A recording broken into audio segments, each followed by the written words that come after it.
The Red House Mistery by A. Milne, produced by Nighttail Audiobooks YouTube channel. To John Vine Milne, my dear father. Like all really nice people, you have a weakness for detective stories and feel that there are not enough of them. So after all that you have done for me, the least that I can do for you is to write you one. Here it is, with more gratitude and affection than I can well put down here. A.M. Chapter 1. Mrs. Stevens is frightened. In the drowsy heat of the summer afternoon, the Red House was taking its siesta. There was a lazy murmur of bees in the flower borders, a gentle cooing of pigeons in the tops of the elms. From distant lawns came the whir of a mowing machine, that most restful of all country sounds, making ease the sweeter in that it is taken while others are working.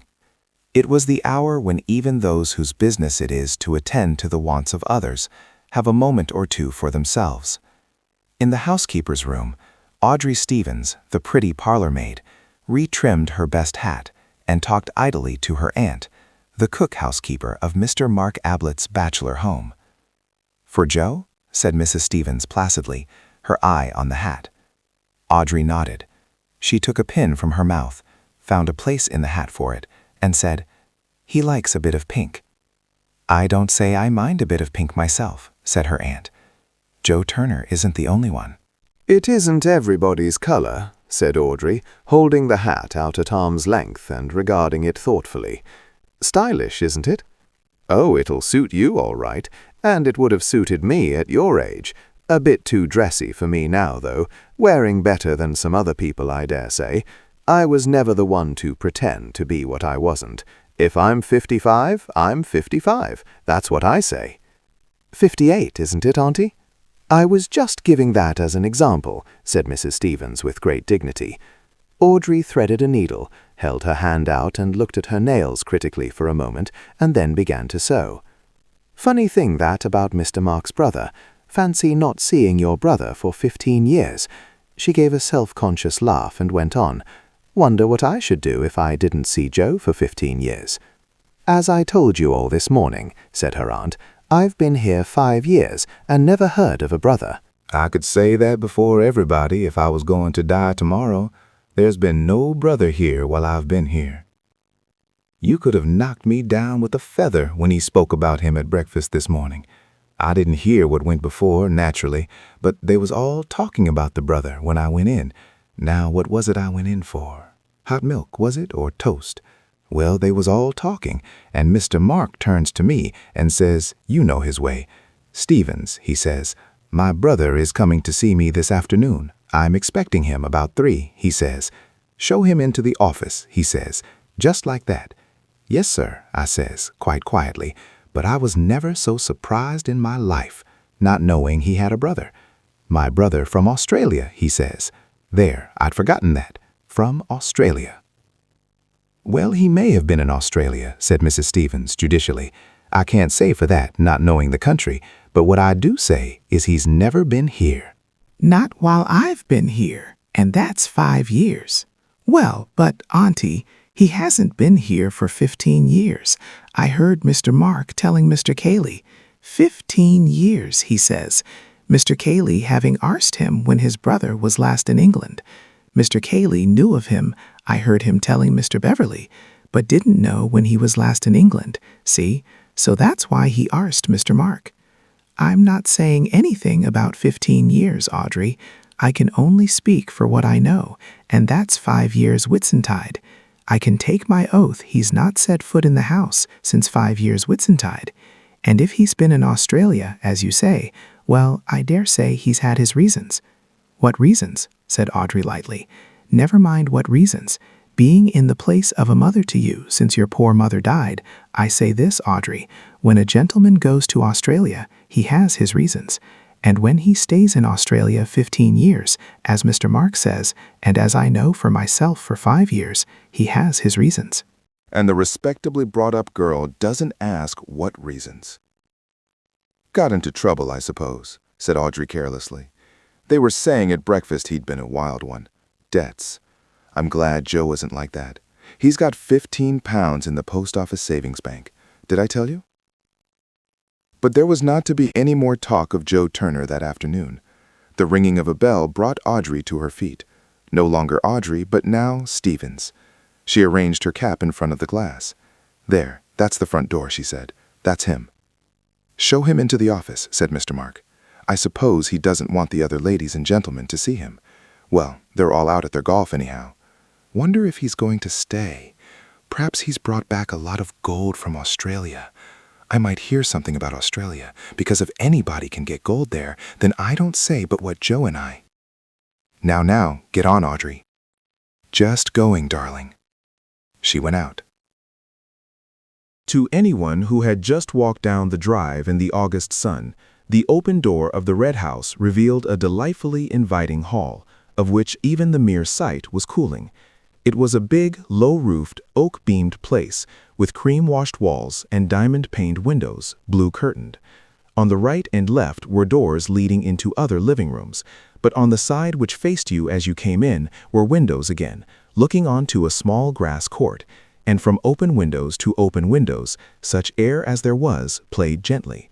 The staircase went up in broad, low steps along the right-hand wall, and, turning to the left, led you along a gallery, which ran across the width of the hall to your bedroom, that is, if you were going to stay the night. Mr. Robert Ablett's intentions in this matter were as yet unknown. As Audrey came across the hall, she gave a little start as she saw Mr. Cayley suddenly sitting unobtrusively in a seat beneath one of the front windows, reading. No reason why he shouldn't be there. Certainly a much cooler place than the golf links on such a day. But somehow there was a deserted air about the house that afternoon, as if all the guests were outside, or perhaps the wisest place of all, up in their bedrooms, sleeping. Mr. Cayley, the master's cousin, was a surprise, and, having given a little exclamation as she came suddenly upon him, she blushed and said, "Oh, I beg your pardon, sir. I didn't see you at first." And he looked up from his book and smiled at her. An attractive smile it was on that big, ugly face. Such a gentleman, Mr. Cayley, she thought to herself as she went on, and wondered what the master would do without him. If this brother, for instance, had to be bundled back to Australia, it was Mr. Cayley who would do most of the bundling. So this is Mr. Robert, said Audrey to herself, as she came in sight of the visitor. She told her aunt afterwards that she would have known him anywhere for Mr. Mark's brother. But she would have said that in any event. Actually, she was surprised.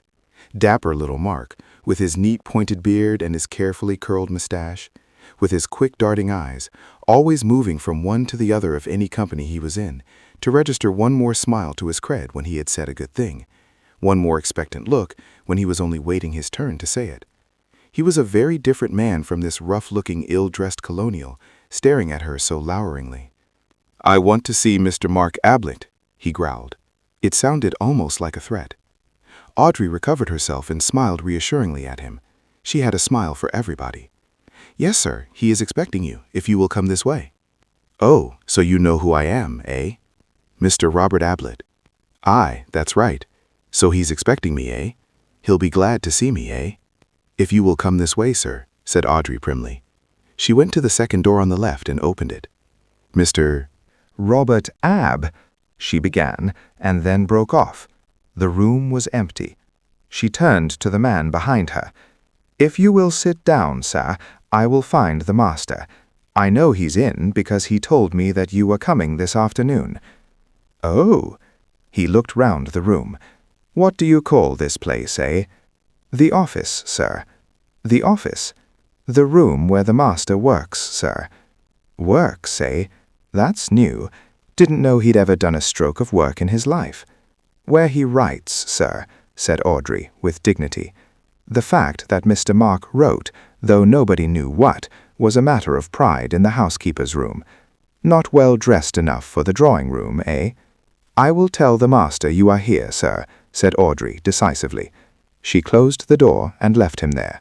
Well, here was something to tell Auntie. Her mind was busy at once, going over all the things which he had said to her and she had said to him, quiet-like. Directly I saw him, I said to myself, Why, you could have knocked her over with a feather. Feathers, indeed, were a perpetual menace to Audrey. However, the immediate business was to find the master. She walked across the hall to the library, glanced in, came back a little uncertainly, and stood in front of Cayley.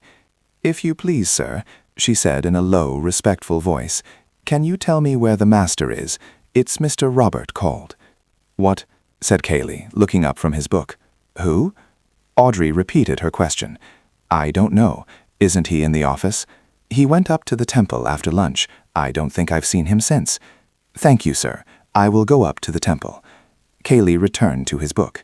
The temple was a brick summer house in the gardens at the back of the house, about 300 yards away. Here Mark meditated sometimes before retiring to the office to put his thoughts upon paper. The thoughts were not of any great value. Moreover, they were given off at the dinner table more often than they got onto paper, and got onto paper more often than they got into print. But that did not prevent the master of the Red House from being a little pained when a visitor treated the temple carelessly, as if it had been erected for the ordinary purposes of flirtation and cigarette smoking. There had been an occasion when 2 of his guests had been found playing fives in it. Mark had said nothing at the time, save to ask with a little less than his usual point whether they couldn't find anywhere else for their game, but the offenders were never asked to the Red House again. Audrey walked slowly up to the temple, looked in and walked slowly back. All that walk for nothing. Perhaps the master was upstairs in his room. Not well dressed enough for the drawing room. "Well now, Auntie, would you like anyone in your drawing room with a red handkerchief round his neck and great big dusty boots, and, listen, one of the men shooting rabbits?" Auntie was partial to a nice rabbit and onion sauce. How hot it was, she wouldn't say no to a cup of tea. Well, one thing, Mr. Robert wasn't staying the night. He hadn't any luggage. Of course, Mr. Mark could lend him things. He had clothes enough for 6. She would have known him anywhere from Mr. Mark's brother. She came into the house. As she passed the housekeeper's room on her way to the hall, the door opened suddenly, and a rather frightened face looked out. "Hello, Aud," said Elsie. "It's Audrey," she said, turning into the room. "Come in, Audrey," called Mrs. Stevens. "What's up?" said Audrey, looking in at the door. "Oh, my dear, you gave me such a turn. Where have you been?" "Up to the temple." "Did you hear anything?" "Hear what?" "Bangs and explosions and terrible things." "Oh," said Audrey, rather relieved. "One of the men shooting rabbits. Why, I said to myself as I came along, Auntie's partial to a nice rabbit, I said, and I shouldn't be surprised if—" "Rabbits," said her aunt scornfully. "It was inside the house, my girl." "Straight it was," said Elsie. "She was one of the housemaids. I said to Mrs. Stevens, 'Didn't I, Mrs. Stevens? That was in the house,' I said." Audrey looked at her aunt, and then at Elsie. "Do you think he had a revolver with him?" she said in a hushed voice. "Who?" said Elsie excitedly. "That brother of his, from Australia. I said as soon as I set eyes on him, 'You're a bad lot, my man.' That's what I said, Elsie, even before he spoke to me. Rude." She turned to her aunt. "Well, I give you my word. If you remember, Audrey, I always said there was no saying with anyone from Australia." Mrs. Stevens lay back in her chair, breathing rather rapidly. I wouldn't go out of this room now, not if you paid me £100,000. "Oh, Mrs. Stevens," said Elsie, who badly wanted 5 shillings for a new pair of shoes. "I wouldn't go as far as that, not myself, but—" "There!" cried Mrs. Stevens, sitting up with a start. They listened anxiously, the 2 girls instinctively coming closer to the older woman's chair. A door was being shaken, kicked, rattled. "Listen!" Audrey and Elsie looked at each other with frightened eyes. They heard a man's voice, loud, angry. "Open the door," it was shouting. "Open the door! I say, open the door!" "Don't open the door!" cried Mrs. Stevens in a panic, as if it was her door which was threatened. "Audrey, Elsie, don't let him in." "Damn it, open the door," came the voice again. "We're all going to be murdered in our beds," she quavered. Terrified, the 2 girls huddled closer, and with an arm round each, Mrs. Stevens sat there, waiting. Chapter 2. Mr. Gillingham Gets Out at the Wrong Station. Whether Mark Ablett was a bore or not depended on the point of view, but it may be said at once that he never bored his company on the subject of his early life. However, stories get about. There is always somebody who knows. It was understood, and this anyhow on Mark's own authority, that his father had been a country clergyman. It was said that as a boy, Mark had attracted the notice and patronage of some rich old spinster of the neighborhood, who had paid for his education, both at school and university. At about the time when he was coming down from Cambridge, his father had died, leaving behind him a few debts as a warning to his family, and a reputation for short sermons, as an example to his successor. Neither warning nor example seems to have been effective. Mark went to London with an allowance from his patron, and, it is generally agreed, made acquaintance with the moneylenders. He was supposed by his patron and any others who inquired to be writing, but what he wrote, other than letters asking for more time to pay, has never been discovered. However, he attended the theaters and music halls very regularly, no doubt with a view to some serious articles in The Spectator on the decadence of the English stage. Fortunately, from Mark's point of view, his patron died during his 3rd year in London and left him all the money he wanted. From that moment, his life loses its legendary character and becomes more a matter of history. He settled accounts with the moneylenders, abandoned his crop of wild oats to the harvesting of others, and became in his turn a patron. He patronized the arts. It was not only usurers who discovered that Mark Ablett no longer wrote for money. Editors were now offered free contributions as well as free lunches. Publishers were given agreements for an occasional slender volume in which the author paid all expenses and waived all royalties. Promising young painters and poets dined with him, and he even took a theatrical company on tour, playing host and lead with equal lavishness. He was not what most people call a snob. A snob has been defined carelessly as a man who loves a lord, and more carefully as a mean lover of mean things, which would be a little unkind to the peerage if the first definition were true. Mark had his vanities undoubtedly, but he would sooner have met an actor-manager than an earl. He would have spoken of his friendship with Dante, had that been possible, more glibly than of his friendship with the Duke. Call him a snob if you like, but not the worst kind of snob. A hanger-on, but to the skirts of art, not society. A climber, but in the neighborhood of Parnassus, not Hay Hill. His patronage did not stop at the arts. It also included Matthew Cayley, a small cousin of 13, whose circumstances were as limited as had been Mark's own before his patron had rescued him. He sent the Cayley cousin to school and Cambridge. His motives, no doubt, were unworldly enough at first, a mere repaying to his account in the Recording Angel's book of the generosity which had been lavished on himself, a laying up of treasure in heaven. But it is probable that, as the boy grew up, Mark's designs for his future were based on his own interests as much as those of his cousin, and that a suitably educated Matthew Cayley of 23 was felt by him to be a useful property for a man in his position, a man, that is to say, whose vanities left him so little time for his affairs.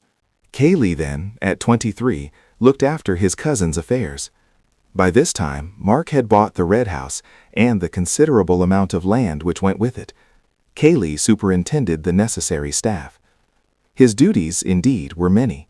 He was not quite secretary, not quite land agent, not quite business advisor, not quite companion, but something of all four. Mark leant upon him and called him Kay, objecting quite rightly in the circumstances to the name of Matthew. Kay, he felt, was above all dependable, a big, heavy-jawed, solid fellow who didn't bother you with unnecessary talk, a boon to a man who liked to do most of the talking himself. Cayley was now 28, but had all the appearance of 40, which was his patron's age. Spasmodically, they entertained a good deal at the Red House, and Mark's preference, call it kindliness or vanity as you please, was for guests who were not in a position to repay his hospitality.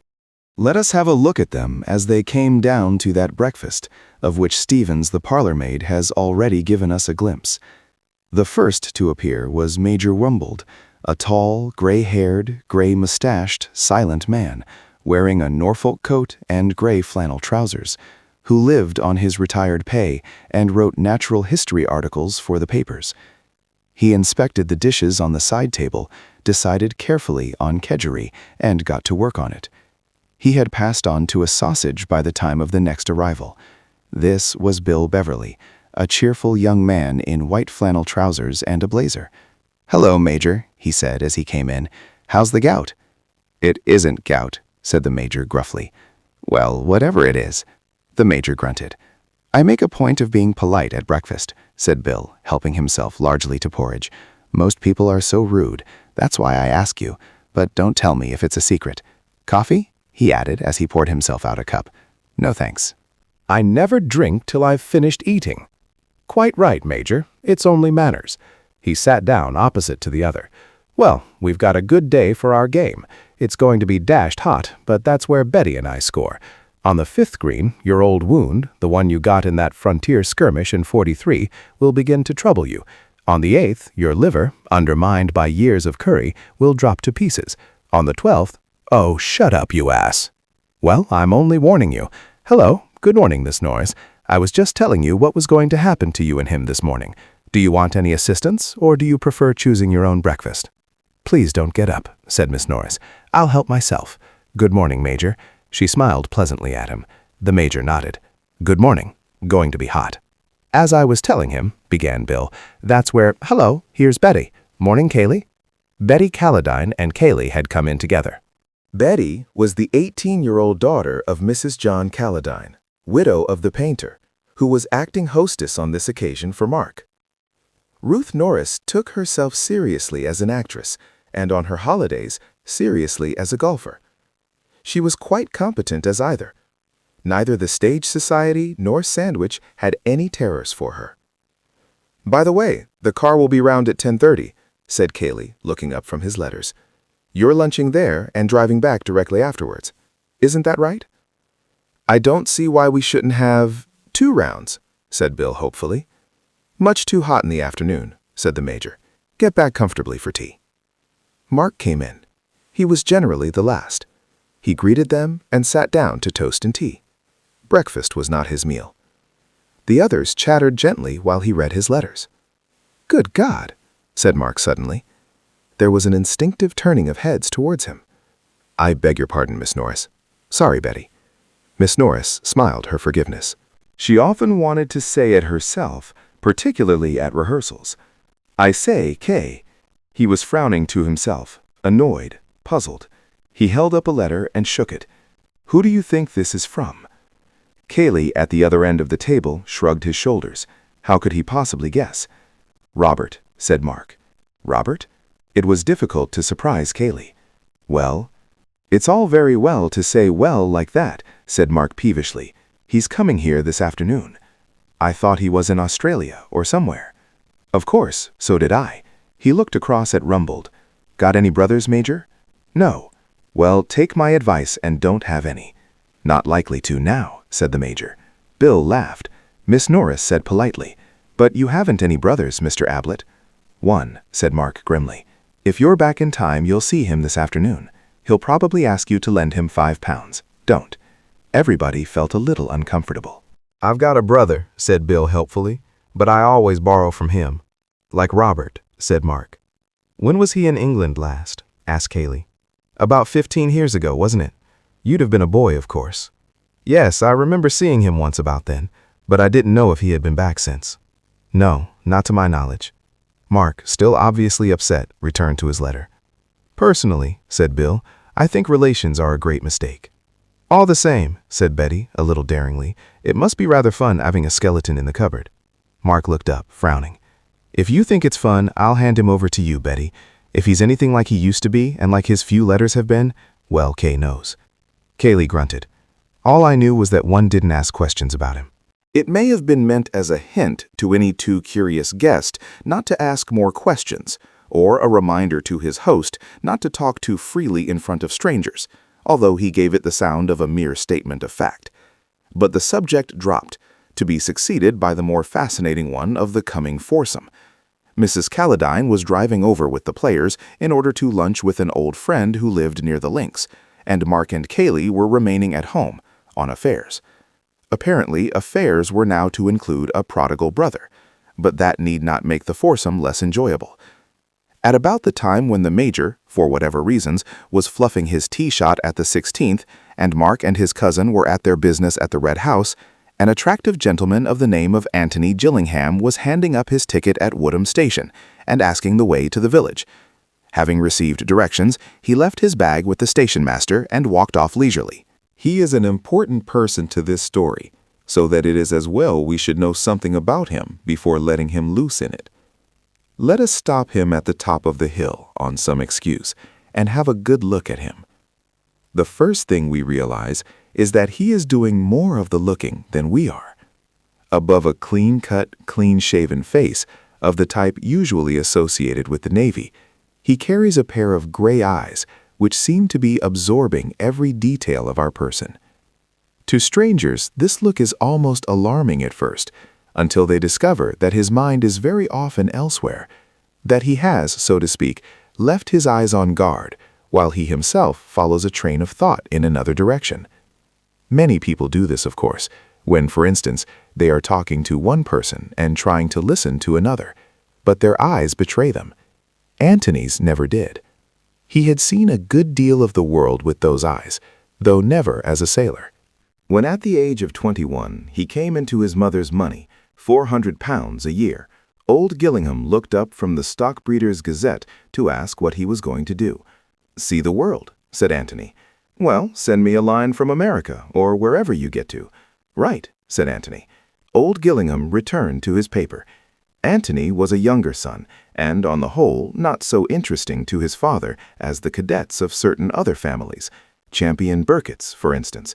But then Champion Burkitt was the best Hereford bull he had ever bred. Antony, however, had no intention of going further away than London. His idea of seeing the world was to see not countries, but people, and to see them from as many angles as possible. There are all sorts in London if you know how to look at them, so Antony looked at them from various strange corners, from the viewpoint of the valet, the newspaper reporter, the waiter, the shop assistant. With the independence of £400 a year behind him, he enjoyed it immensely. He never stayed long in one job, and generally closed his connection with it by telling his employer, contrary to all etiquette as understood between master and servant, exactly what he thought of him. He had no difficulty in finding a new profession. Instead of experience and testimonials, he offered his personality and a sporting bet. He would take no wages the first month, and, if he satisfied his employer, double wages the second. He always got his double wages. He was now 30. He had come to Woodham for a holiday because he liked the look of the station. His ticket entitled him to travel further, but he had always intended to please himself in the matter. Woodham attracted him, and he had a suitcase in the carriage with him and money in his pocket. Why not get out? The landlady of the George was only too glad to put him up, and promised that her husband would drive over that afternoon for his luggage. "And you would like some lunch, I expect, sir." "Yes, but don't give yourself any trouble about it. Cold anything you've got." "What about beef, sir?" she asked, as if she had 100 varieties of meat to select from, and was offering him her best. "That will do splendidly, and a pint of beer." While he was finishing his lunch, the landlord came in to ask about the luggage. Antony ordered another pint and soon had him talking. "It must be rather fun to keep a country inn," he said, thinking that it was about time he started another profession. "I don't know about fun, sir. It gives us a living and a bit over." "You ought to take a holiday," said Antony, looking at him thoughtfully. "Funny thing you saying that," said the landlord with a smile. "Another gentleman over from the Red House was saying that only yesterday. Offered to take my place and all." He laughed rumblingly. "The Red House. Not the Red House Stanton." "That's right, sir." Stanton's the next station to Woodham. The Red House is about a mile from here, Mr. Ablett's. Antony took a letter from his pocket. It was addressed from the Red House Stanton, and signed Bill. "Good old Bill," he murmured to himself. "He's getting on." Antony had met Bill Beverley 2 years before in a tobacconist's shop. Gillingham was on one side of the counter, and Mr. Beverley on the other. Something about Bill, his youth and freshness, perhaps, attracted Antony, and when cigarettes had been ordered, and an address given to which they were to be sent, he remembered that he had come across an aunt of Beverley's once, at a country house. Beverley and he met again a little later at a restaurant. Both of them were in evening dress, but they did different things with their napkins, and Antony was the more polite of the two. However, he still liked Bill. So on one of his holidays when he was unemployed, he arranged an introduction through a mutual friend. Beverley was a little inclined to be shocked when he was reminded of their previous meetings, but his uncomfortable feeling soon wore off, and he and Antony quickly became intimate. But Bill generally addressed him as Dear Madman when he happened to write. Antony decided to stroll over to the Red House after lunch and call upon his friend. Having inspected his bedroom, which was not quite the lavender-smelling country inn bedroom of fiction, but sufficiently clean and comfortable, he set out over the fields.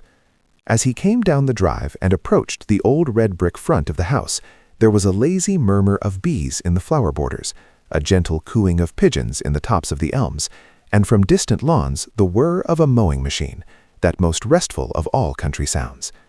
And in the hall a man was banging at a locked door and shouting, "Open the door, I say, open the door!" "Hello," said Antony in amazement. Chapter 3. 2 Men and a Body.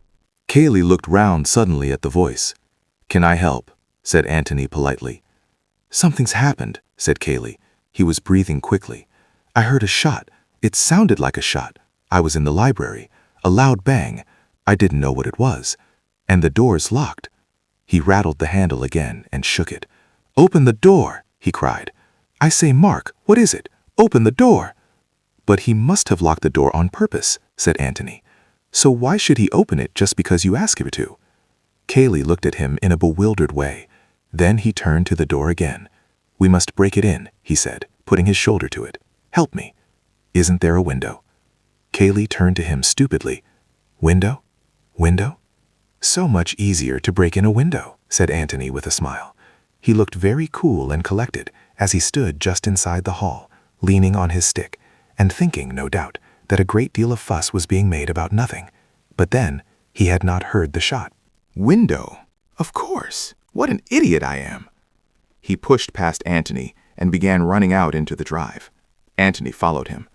They ran along the front of the house, down a path to the left, and then to the left again over the grass, Cayley in front, the other close behind him. Suddenly, Cayley looked over his shoulder and pulled up short. "Here," he said. They had come to the windows of the locked room, French windows which opened onto the lawns at the back of the house, but now they were closed. Antony couldn't help feeling a thrill of excitement as he followed Cayley's example and put his face close up to the glass. For the first time, he wondered if there really had been a revolver shot in this mysterious room. It had all seemed so absurd and melodramatic from the other side of the door. But if there had been one shot, why should there not be 2 more, at the careless fools who were pressing their noses against the panes and asking for it? "My God, can you see it?" said Cayley in a shaking voice. "Down there, look." The next moment, Antony saw it. A man was lying on the floor at the far end of the room, his back towards them. A man, or the body of a man. "Who is it?" said Antony. "I don't know," the other whispered. "Well, we'd better go and see." He considered the windows for a moment.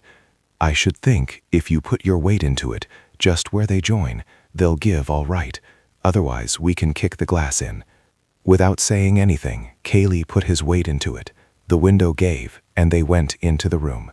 Cayley walked quickly to the body and dropped on his knees by it. For the moment, he seemed to hesitate. Then, with an effort, he put a hand onto its shoulder and pulled it over.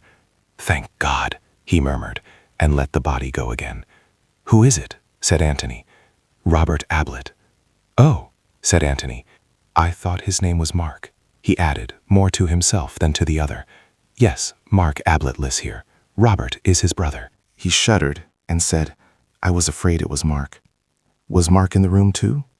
"Yes," said Cayley absently. Then, as if resenting suddenly these questions from a stranger, "Who are you?" But Antony had gone to the locked door and was turning the handle. "I suppose he put the key in his pocket," he said, as he came back to the body again. "Who?" Antony shrugged his shoulders. "Whoever did this," he said, pointing to the man on the floor. "Is he dead?" "Help me," said Cayley simply. They turned the body onto its back, nerving themselves to look at it. Robert Ablett had been shot between the eyes. It was not a pleasant sight, and with his horror, Antony felt a sudden pity for the man beside him, and a sudden remorse for the careless, easy way in which he had treated the affair. But then one always went about imagining that these things didn't happen, except to other people, It was difficult to believe in them just at first, when they happened to yourself. Did you know him well? Said Antony quietly. He meant, were you fond of him? Hardly at all. Mark is my cousin. I mean, Mark is the brother I know best. Your cousin? Yes. He hesitated, and then said, Is he dead? I suppose he is. Do you know anything about that sort of thing? Perhaps I'd better get some water.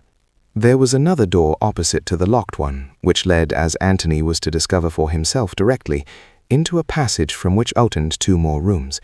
Cayley stepped into the passage and opened the door on the right.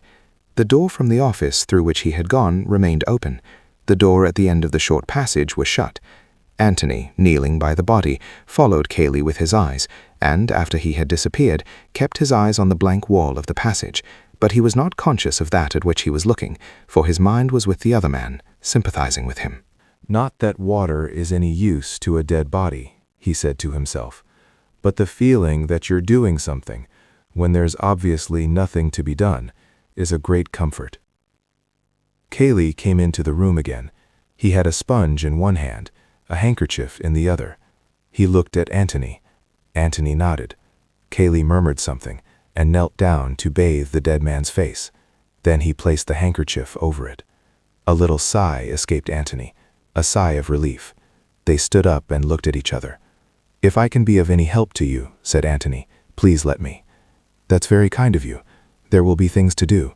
Police, doctors, I don't know. But you mustn't let me trespass on your kindness. Indeed, I should apologize for having trespassed so much already. I came to see Beverley. He is an old friend of mine. He's out playing golf. He will be back directly." Then, as if he had only just realized it, "They will all be back directly. I will stay if I can be of any help." "Please do. You see, there are women. It will be rather painful. If you would—" He hesitated and gave Antony a timid little smile, pathetic and so big and self-reliant a man. "Just your moral support, you know. It would be something." "Of course." Antony smiled back at him and said cheerfully, "Well then, I'll begin by suggesting that you should ring up the police." "The police? Yes." He looked doubtfully at the other. "I suppose—" Antony spoke frankly. "Now look here, Mr. Cayley. I'm Mark Ablett's cousin. I live with him. My name's Gillingham. I'm sorry, I ought to have told you before. Well now, Mr. Cayley, we shan't do any good by pretending. Here's a man been shot. Well, somebody shot him." "He might have shot himself," mumbled Cayley. "Yes, he might have, but he didn't. Or if he did, somebody was in the room at the time, and that somebody isn't here now, and that somebody took a revolver away with him." Well, the police will want to say a word about that, won't they? Cayley was silent, looking on the ground. "Oh, I know what you're thinking, and believe me, I do sympathize with you, but we can't be children about it. If your cousin Mark Ablett was in the room with this," he indicated the body, "this man, then—" "Who said he was?" said Cayley, jerking his head up suddenly at Antony. "You did." "I was in the library. Mark went in. He may have come out again. I know nothing. Somebody else may have gone in." "Yes, yes," said Antony patiently, as if to a little child. "You know your cousin. I don't. Let's agree that he had nothing to do with it. But somebody was in the room when this man was shot. And, well, the police will have to know. Don't you think?" He looked at the telephone. "Or would you rather I do it?" Cayley shrugged his shoulders and went to the telephone. "May I, look round a bit?" Antony nodded towards the open door. "Oh, do, yes." He sat down and drew the telephone towards him. "You must make allowances for me, Mr. Gillingham. You see, I've known Mark for a very long time. But, of course, you're quite right, and I'm merely being stupid." He took off the receiver. "Let us suppose that, for the purpose of making a first acquaintance with this office, we are coming into it from the hall, through the door which is now locked, but which, for our special convenience, has been magically unlocked for us. As we stand just inside the door, the length of the room runs right and left, or more accurately, to the right only, for the left-hand wall is almost within our reach. Immediately opposite to us, across the breadth of the room, some 15 feet, is that other door, by which Cayley went out and returned a few minutes ago. In the right-hand wall, 30 feet away from us, are the French windows. Crossing the room and going out by the opposite door, we come into a passage from which 2 rooms lead. The one on the right, into which Cayley went, is less than half the length of the office, a small square room, which has evidently been used some time or other as a bedroom. The bed is no longer there, but there is a basin with hot and cold taps in a corner, chairs, a cupboard or 2, and a chest of drawers. The window faces the same way as the French windows in the next room, but anybody looking out of the bedroom window has his view on the immediate right shut off by the outer wall of the office, which projects, by reason of its greater length, 15 feet further into the lawn. The room on the other side of the bedroom is a bathroom. The 3 rooms together, in fact, form a sort of private suite, used perhaps during the occupation of the previous owner by some invalid who could not manage the stairs, but allowed by Mark to fall into disuse, save for the living room. At any rate, he never slept downstairs. Antony glanced at the bathroom and then wandered into the bedroom, the room into which Cayley had been. The window was open, and he looked out at the well-kept grass beneath him and the peaceful stretch of park beyond, and he felt very sorry for the owner of it all, who was now mixed up in so grim a business. "Cayley thinks he did it," said Antony to himself. "That's obvious. It explains why he wasted so much time banging on the door. Why should he try to break a lock when it's so much easier to break a window? Of course, he might just have lost his head. On the other hand, he might have wanted to give his cousin a chance of getting away. The same about the police, and lots of things. Why, for instance, did we run all the way round the house in order to get to the windows? Surely there's a back way out through the hall. I must have a look later on." Antony, it will be observed, had by no means lost his head. There was a step in the passage outside, and he turned round to see Cayley in the doorway. He remained looking at him for a moment, asking himself a question. It was rather a curious question. He was asking himself why the door was open. Well, not exactly why the door was open. That could be explained easily enough. But why had he expected the door to be shut? He did not remember shutting it, but somehow he was surprised to see it open now, to see Cayley through the doorway, just coming into the room. Something working subconsciously in his brain had told him that it was surprising. Why? He tucked the matter away in a corner of his mind for the moment. The answer would come to him later on. He had a wonderfully retentive mind. Everything which he saw or heard seemed to make its corresponding impression somewhere in his brain, often without his being conscious of it. And these photographic impressions were always there ready for him when he wished to develop them. Cayley joined him at the window. "I've telephoned," he said.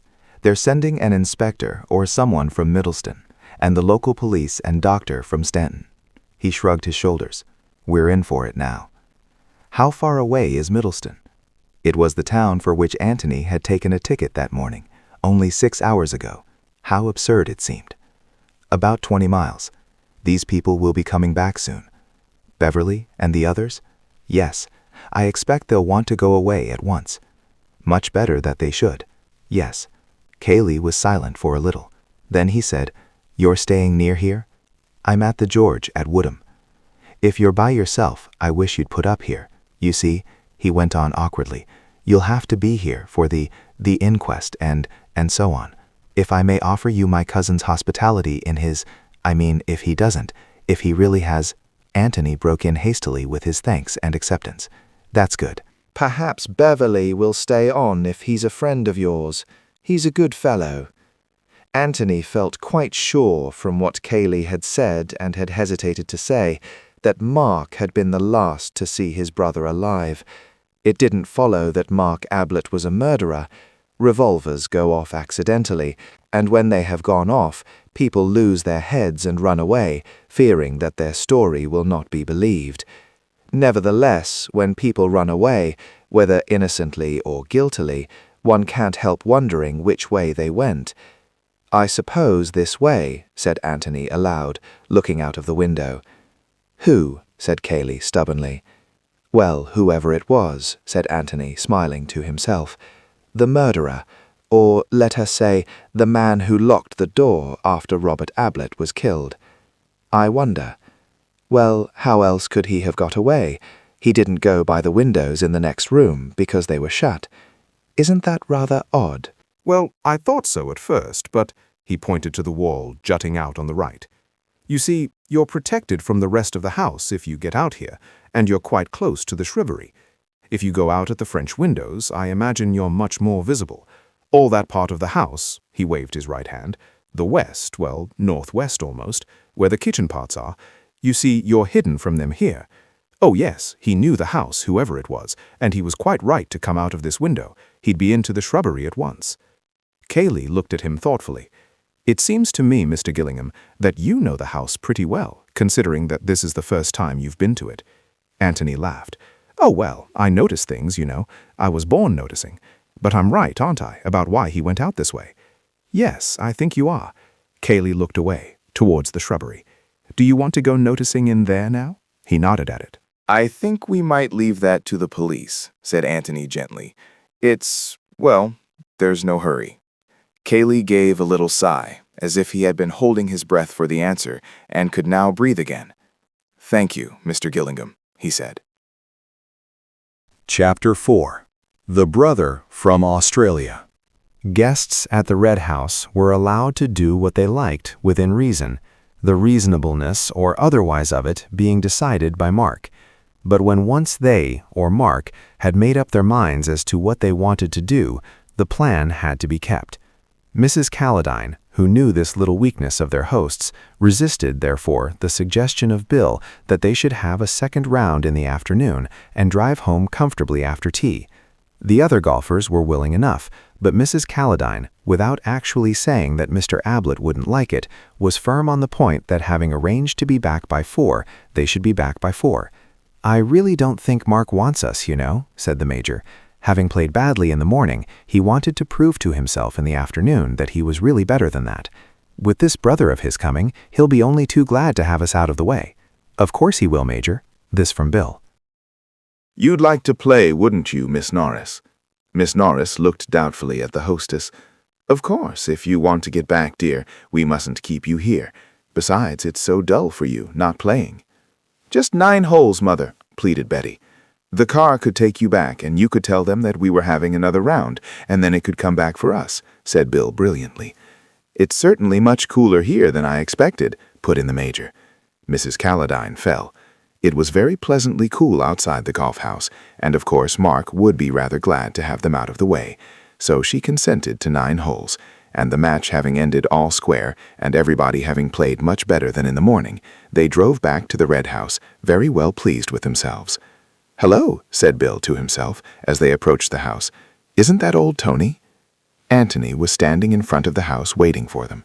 Bill waved, and he waved back. Then, as the car drew up, Bill, who was in front with the chauffeur, jumped down and greeted him eagerly. Hello, you madman. Have you come to stay or what? He had a sudden idea. Don't say you're Mark Ablett's long-lost brother from Australia, though I could quite believe it of you. He laughed boyishly. Hello, Bill, said Antony quietly. Will you introduce me? I'm afraid I've got some bad news. Bill, rather sobered by this, introduced him. The Major and Mrs. Calladine were on the near side of the car, and Antony spoke to them in a low voice. I'm afraid I'm going to give you rather a shock, he said. Robert Ablett, Mr. Mark Ablett's brother, has been killed. He jerked a thumb over his shoulder. In the house. Good God, said the Major. Do you mean that he has killed himself? Asked Mrs. Calladine. Just now? It was about 2 hours ago. I happened to come here. He half turned to Beverley and explained. I was coming to see you, Bill, and I arrived just after the death. Mr. Cayley and I found the body. Mr. Cayley being busy just now, there are police and doctors and so on in the house. He asked me to tell you. He says that no doubt you would prefer, the house party having been broken up in this tragic way, to leave as soon as possible. He gave a pleasant, apologetic little smile and went on. I am putting it badly, but what he means, of course, is that you must consult your own feelings in the matter entirely, and please make your own arrangements about ordering the car for whatever train you wish to catch. There is one this evening, I understand, which you could go by if you wished it. Bill gazed with open mouth at Antony. He had no words in his vocabulary to express what he wanted to say, other than those the Major had already used. Betty was leaning across to Miss Norris and saying, "Who's killed?" in an awestruck voice, and Miss Norris, who was instinctively looking as tragic as she looked on the stage when a messenger announced the death of one of the cast, stopped for a moment in order to explain. Mrs. Calladine was quietly mistress of herself. "We shall be in the way. Yes, I quite understand," she said. "But we can't just shake the dust of the place off our shoes because something terrible has happened there. I must see Mark, and we can arrange later what to do. He must know how very deeply we feel for him. Perhaps we—" she hesitated. "The Major and I might be useful anyway," said Bill. "Isn't that what you mean, Mrs. Calladine?"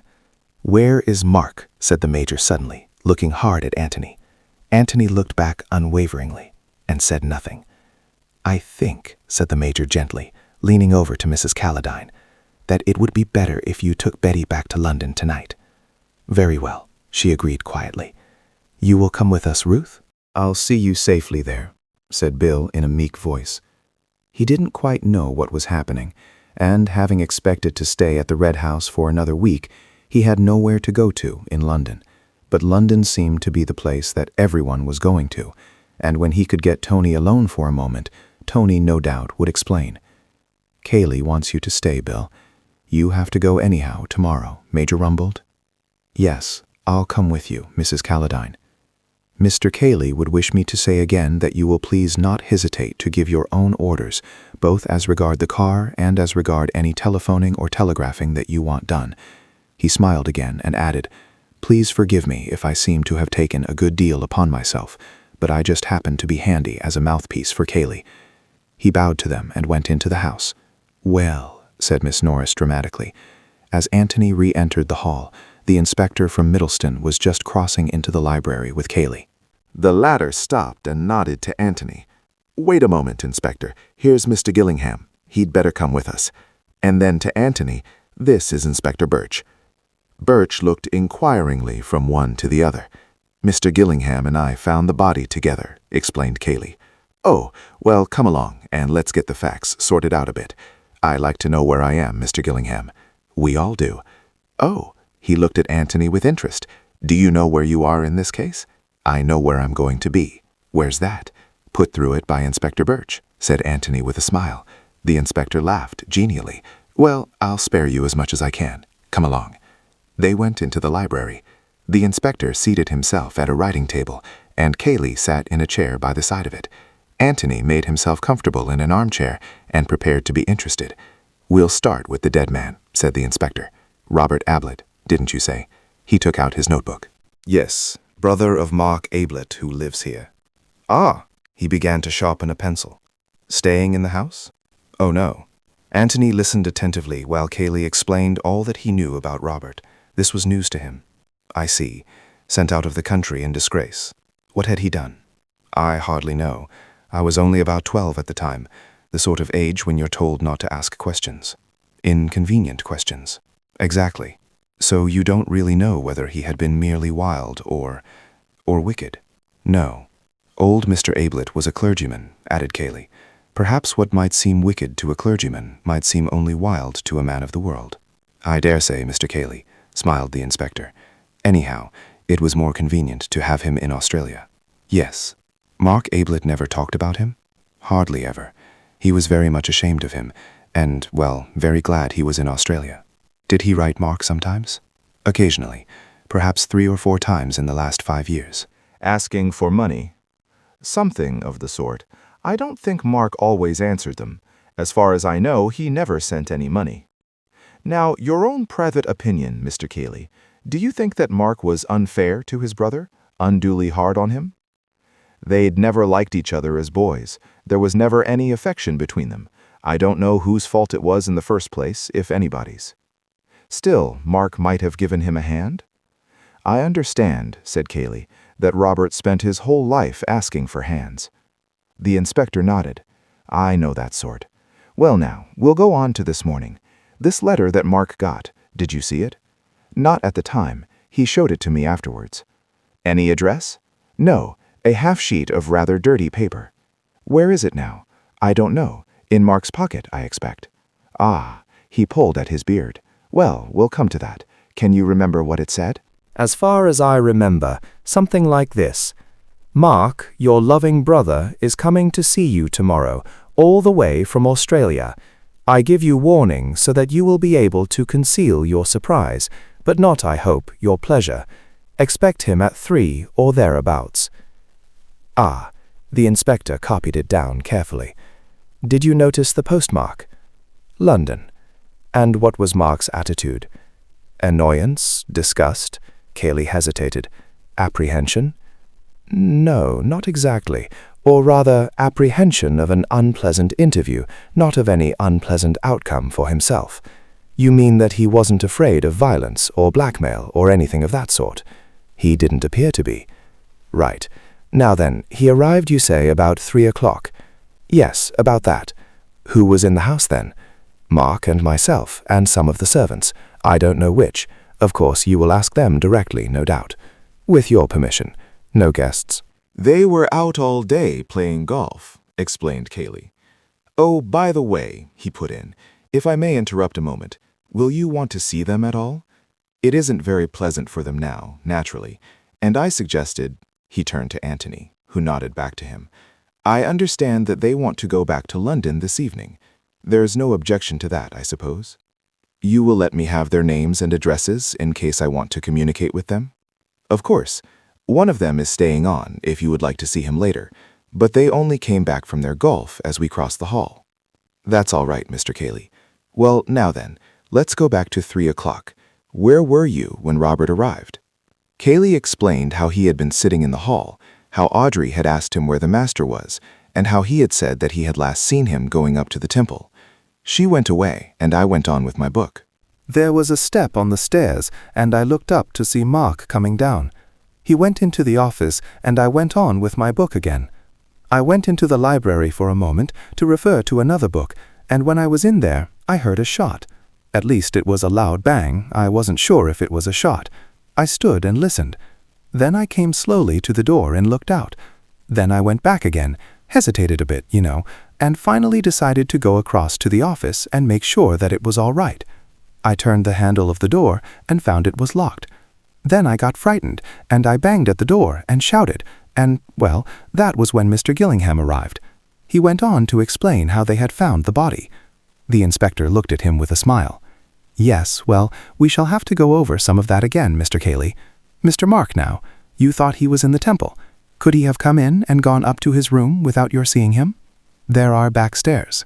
He wouldn't have used them in the ordinary way, of course, but I wasn't in the hall all the afternoon. He might easily have gone upstairs without my knowing anything about it. So that you weren't surprised when you saw him coming down?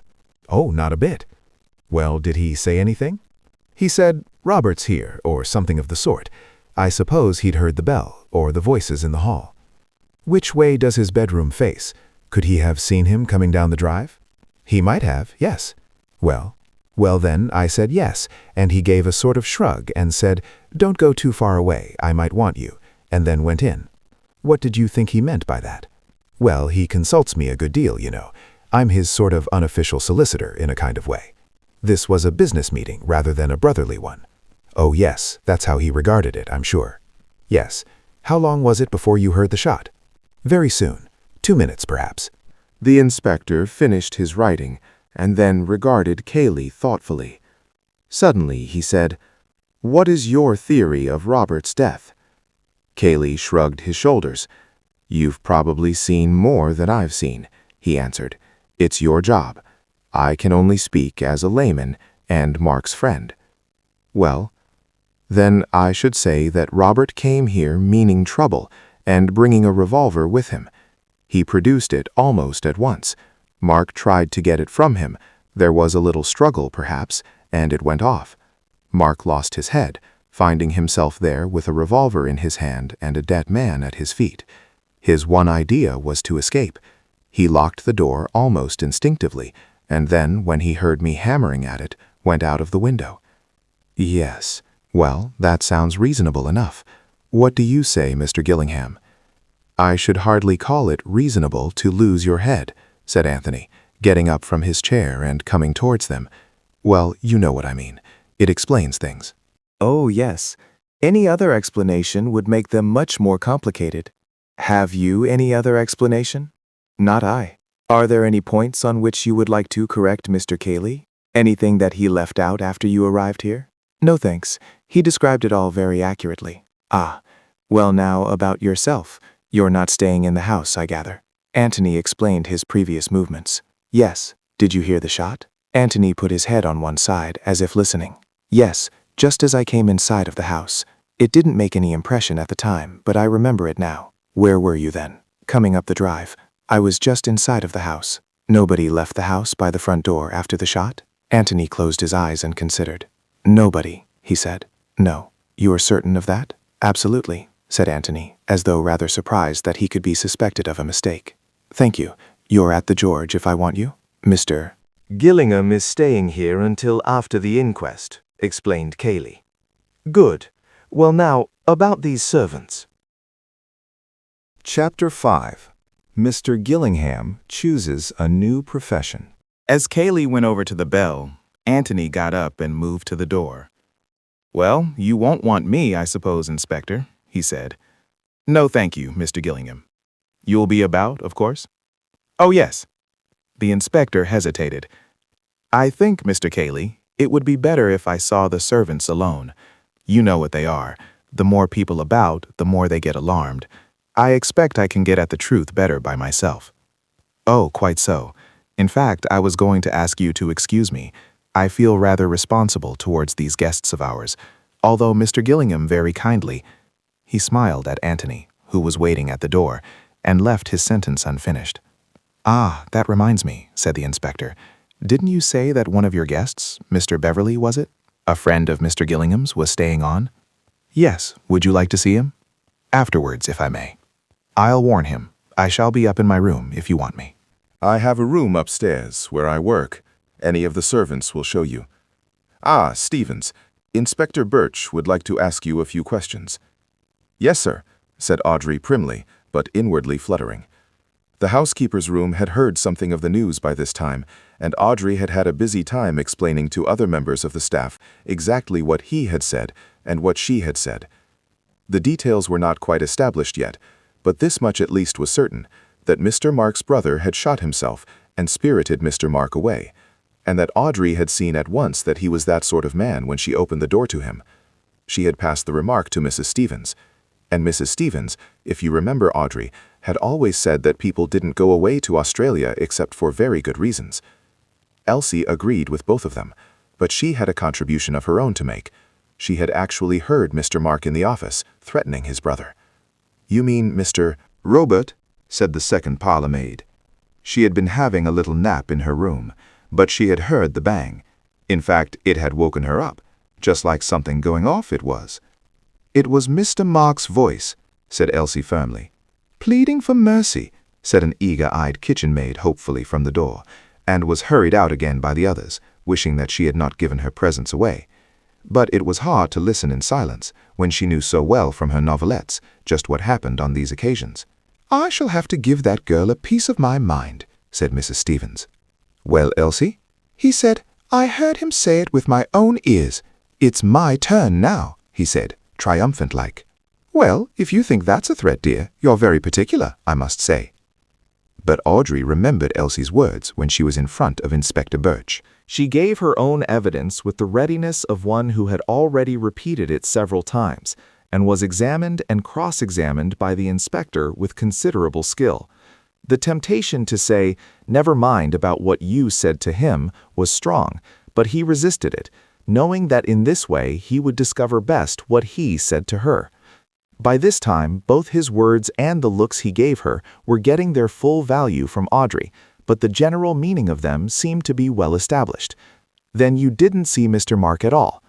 No, sir. He must have come in before and gone up to his room, or come in by the front door, likely enough, while I was going out by the back. Yes. Well, I think that's all that I want to know, thank you very much. Now, what about the other servants? Elsie heard the master and Mr. Robert talking together, said Audrey eagerly. He was saying, Mr. Mark, I mean. Ah, well, I think Elsie had better tell me that herself. Who is Elsie, by the way? One of the housemaids. Shall I send her to you, sir? Please. Elsie was not sorry to get the message. It interrupted a few remarks from Mrs. Stevens about Elsie's conduct that afternoon, which were, Elsie thought, much better interrupted. In Mrs. Stevens' opinion, any crime committed that afternoon in the office was as nothing to the double crime committed by the unhappy Elsie. For Elsie realized too late that she would have done better to have said nothing about her presence in the hall that afternoon. She was bad at concealing the truth, and Mrs. Stevens was good at discovering it. Elsie knew perfectly well that she had no business to come down the front stairs, and it was no excuse to say that she happened to come out of Miss Norris's room just at the head of the stairs, and didn't think it would matter, as there was nobody in the hall, and what was she doing anyhow in Miss Norris's room at that time? Returning a magazine, lent by Miss Norris, might she ask? Well, not exactly lent. Really, Elsie, and this in a respectable house.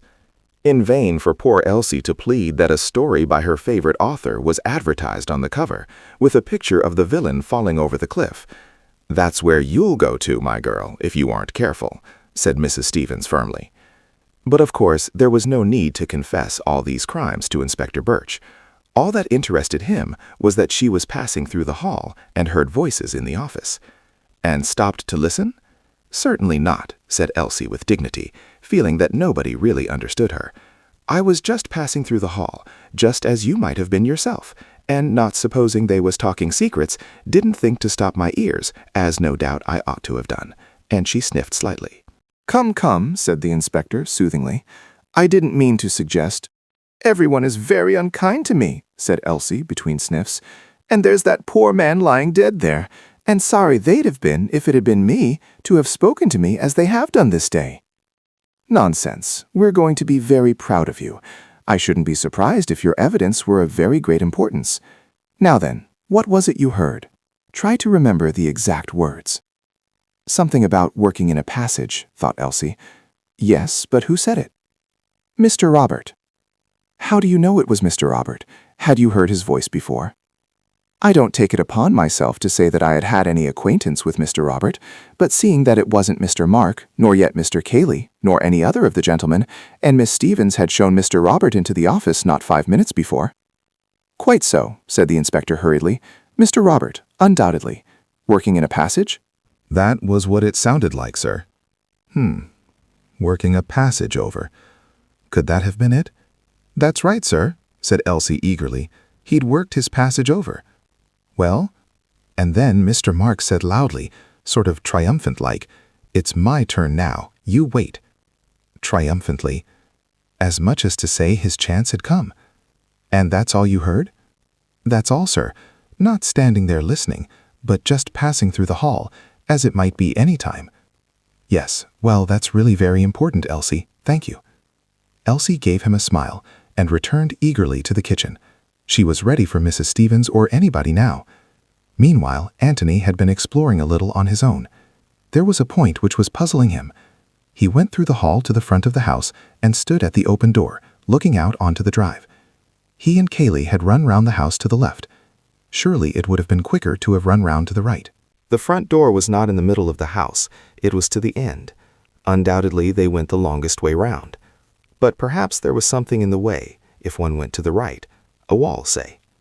He strolled off in that direction, followed a path round the house, and came in sight of the office windows. Quite simple, and about half the distance of the other way. He went on a little further, and came to a door, just beyond the broken-in windows. It opened easily, and he found himself in a passage. At the end of the passage was another door. He opened it and found himself in the hall again. And, of course, that's the quickest way of the three, he said to himself. Through the hall and out at the back. Turn to the left and there you are. Instead of which, we ran the longest way round the house. Why? Was it to give Mark more time in which to escape? Only in that case, why run?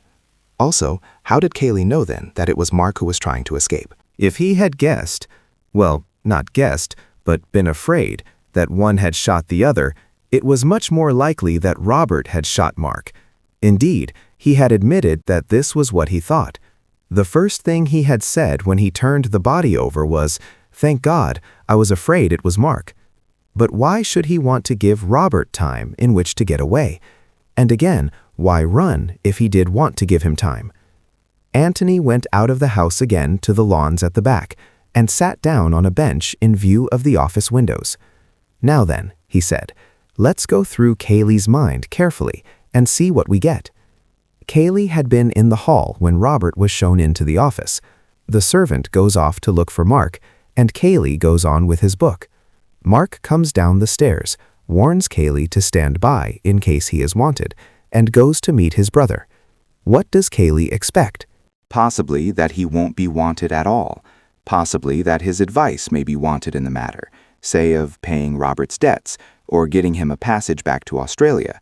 Possibly that his physical assistance may be wanted to get an obstreperous Robert out of the house. Well, he sits there for a moment and then goes into the library. Why not? He is still within reach if wanted.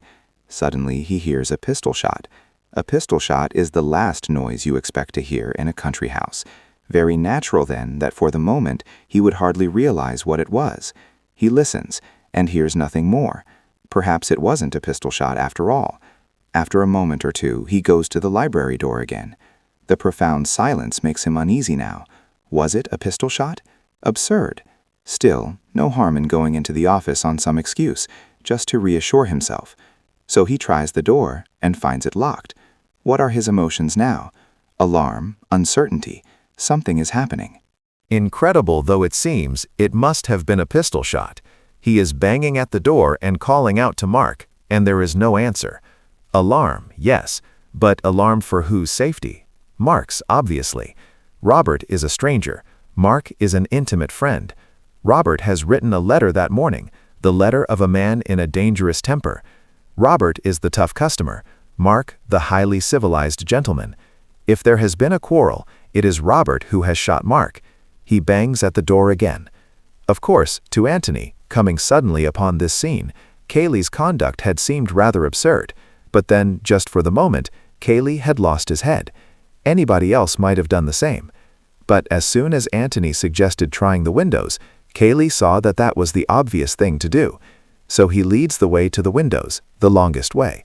Why? To give the murderer time to escape? If he had thought then that Mark was the murderer, perhaps yes, but he thinks that Robert is the murderer.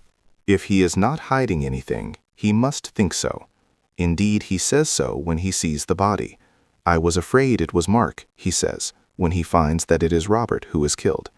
No reason, then, for wishing to gain time. On the contrary, every instinct would urge him to get into the room as quickly as possible and seize the wicked Robert. Yet he goes the longest way round. Why? And then, why run? "That's the question," said Antony to himself as he filled his pipe, "and bless me if I know the answer. It may be, of course, that Cayley is just a coward. He was in no hurry to get close to Robert's revolver, and yet wanted me to think that he was bursting with eagerness. That would explain it. But then that makes Cayley out a coward. Is he? At any rate, he pushed his face up against the window bravely enough. No, I want a better answer than that. He sat there with his unlit pipe in his hand, thinking. There were one or two other things in the back of his brain, waiting to be taken out and looked at. For the moment, he left them undisturbed. They would come back to him later when he wanted them. He laughed suddenly and lit his pipe. I was wanting a new profession, he thought, and now I found it. Antony Gillingham, our own private sleuth hound. I shall begin today. Whatever Antony Gillingham's other qualifications for his new profession, he had at any rate a brain which worked clearly and quickly. And this clear brain of his had already told him that he was the only person in the house at that moment who was unhandicapped in the search for truth. The inspector had arrived in it to find a man dead and a man missing. It was extremely probable, no doubt, that the missing man had shot the dead man. But it was more than extremely probable. It was almost certain that the inspector would start with the idea that this extremely probable solution was the one true solution, and that, in consequence, he would be less disposed to consider without prejudice any other solution. As regards all the rest of them, Cayley, the guests, the servants, they also were prejudiced, in favor of Mark, or possibly, for all he knew, against Mark, in favor of or against each other. They had formed some previous opinion, from what had been said that morning, of the sort of man Robert was. No one of them could consider the matter with an unbiased mind. but Antony could. He knew nothing about Mark. He knew nothing about Robert. He had seen the dead man before he was told who the dead man was. He knew that a tragedy had happened before he knew that anybody was missing. Those first impressions, which are so vitally important, had been received solely on the merits of the case. They were founded on the evidence of his senses, not on the evidence of his emotions or of other people's senses. He was in a much better position for getting at the truth than was the inspector. It is possible that, in thinking this, Antony was doing Inspector Birch a slight injustice. Birch was certainly prepared to believe that Mark had shot his brother. Robert had been shown into the office, witness Audrey. Mark had gone into Robert, witness Cayley. Mark and Robert had been heard talking, witness Elsie. There was a shot, witness everybody. The room had been entered and Robert's body had been found, witness Cayley and Gillingham. And Mark was missing. Obviously then, Mark had killed his brother, accidentally as Cayley believed, or deliberately as Elsie's evidence seemed to suggest. There was no point in looking for a difficult solution to a problem when the easy solution had no flaw in it. But at the same time, Birch would have preferred the difficult solution, simply because there was more credit attached to it. A sensational arrest of somebody in the house would have given him more pleasure than a commonplace pursuit of Mark Ablett across country. Mark must be found, guilty or not guilty. But there were other possibilities. It would have interested Antony to know that just at the time when he was feeling rather superior to the prejudiced inspector, the inspector himself was letting his mind dwell lovingly upon the possibilities in connection with Mr. Gillingham.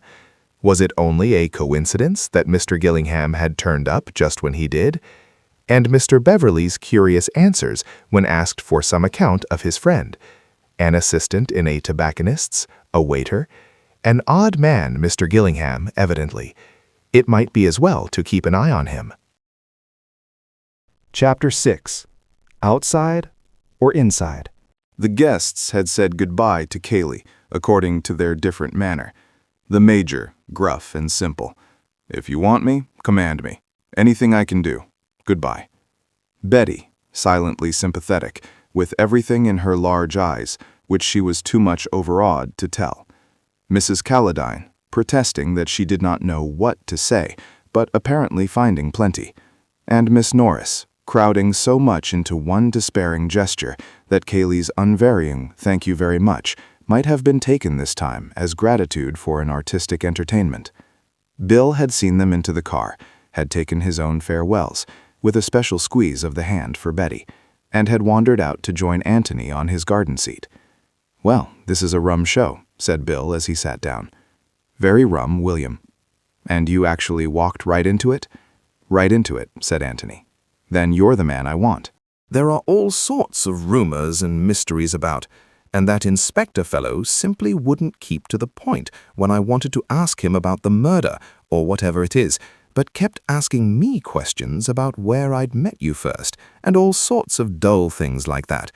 Now, what really happened?" Antony told him as concisely as he could all that he had already told the inspector, Bill interrupting him here and there with appropriate "good lords" and whistles. "I say, it's a bit of a business, isn't it? Where do I come in exactly?" "How do you mean?" "Well, everybody else is bundled off except me, and I get put through it by that inspector as if I knew all about it. What's the idea?" Antony smiled at him.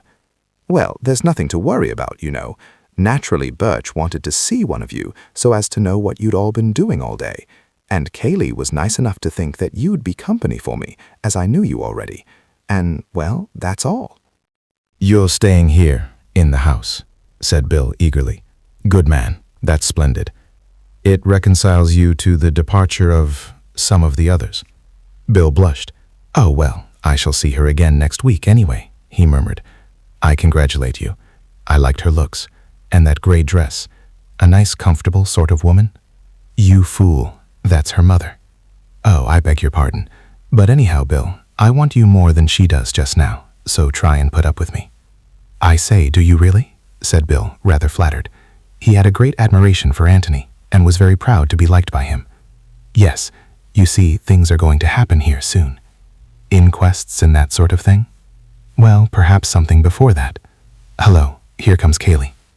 Cayley was walking across the lawn towards them, a big, heavy-shouldered man, with one of those strong, clean-shaven, ugly faces, which can never quite be called plain.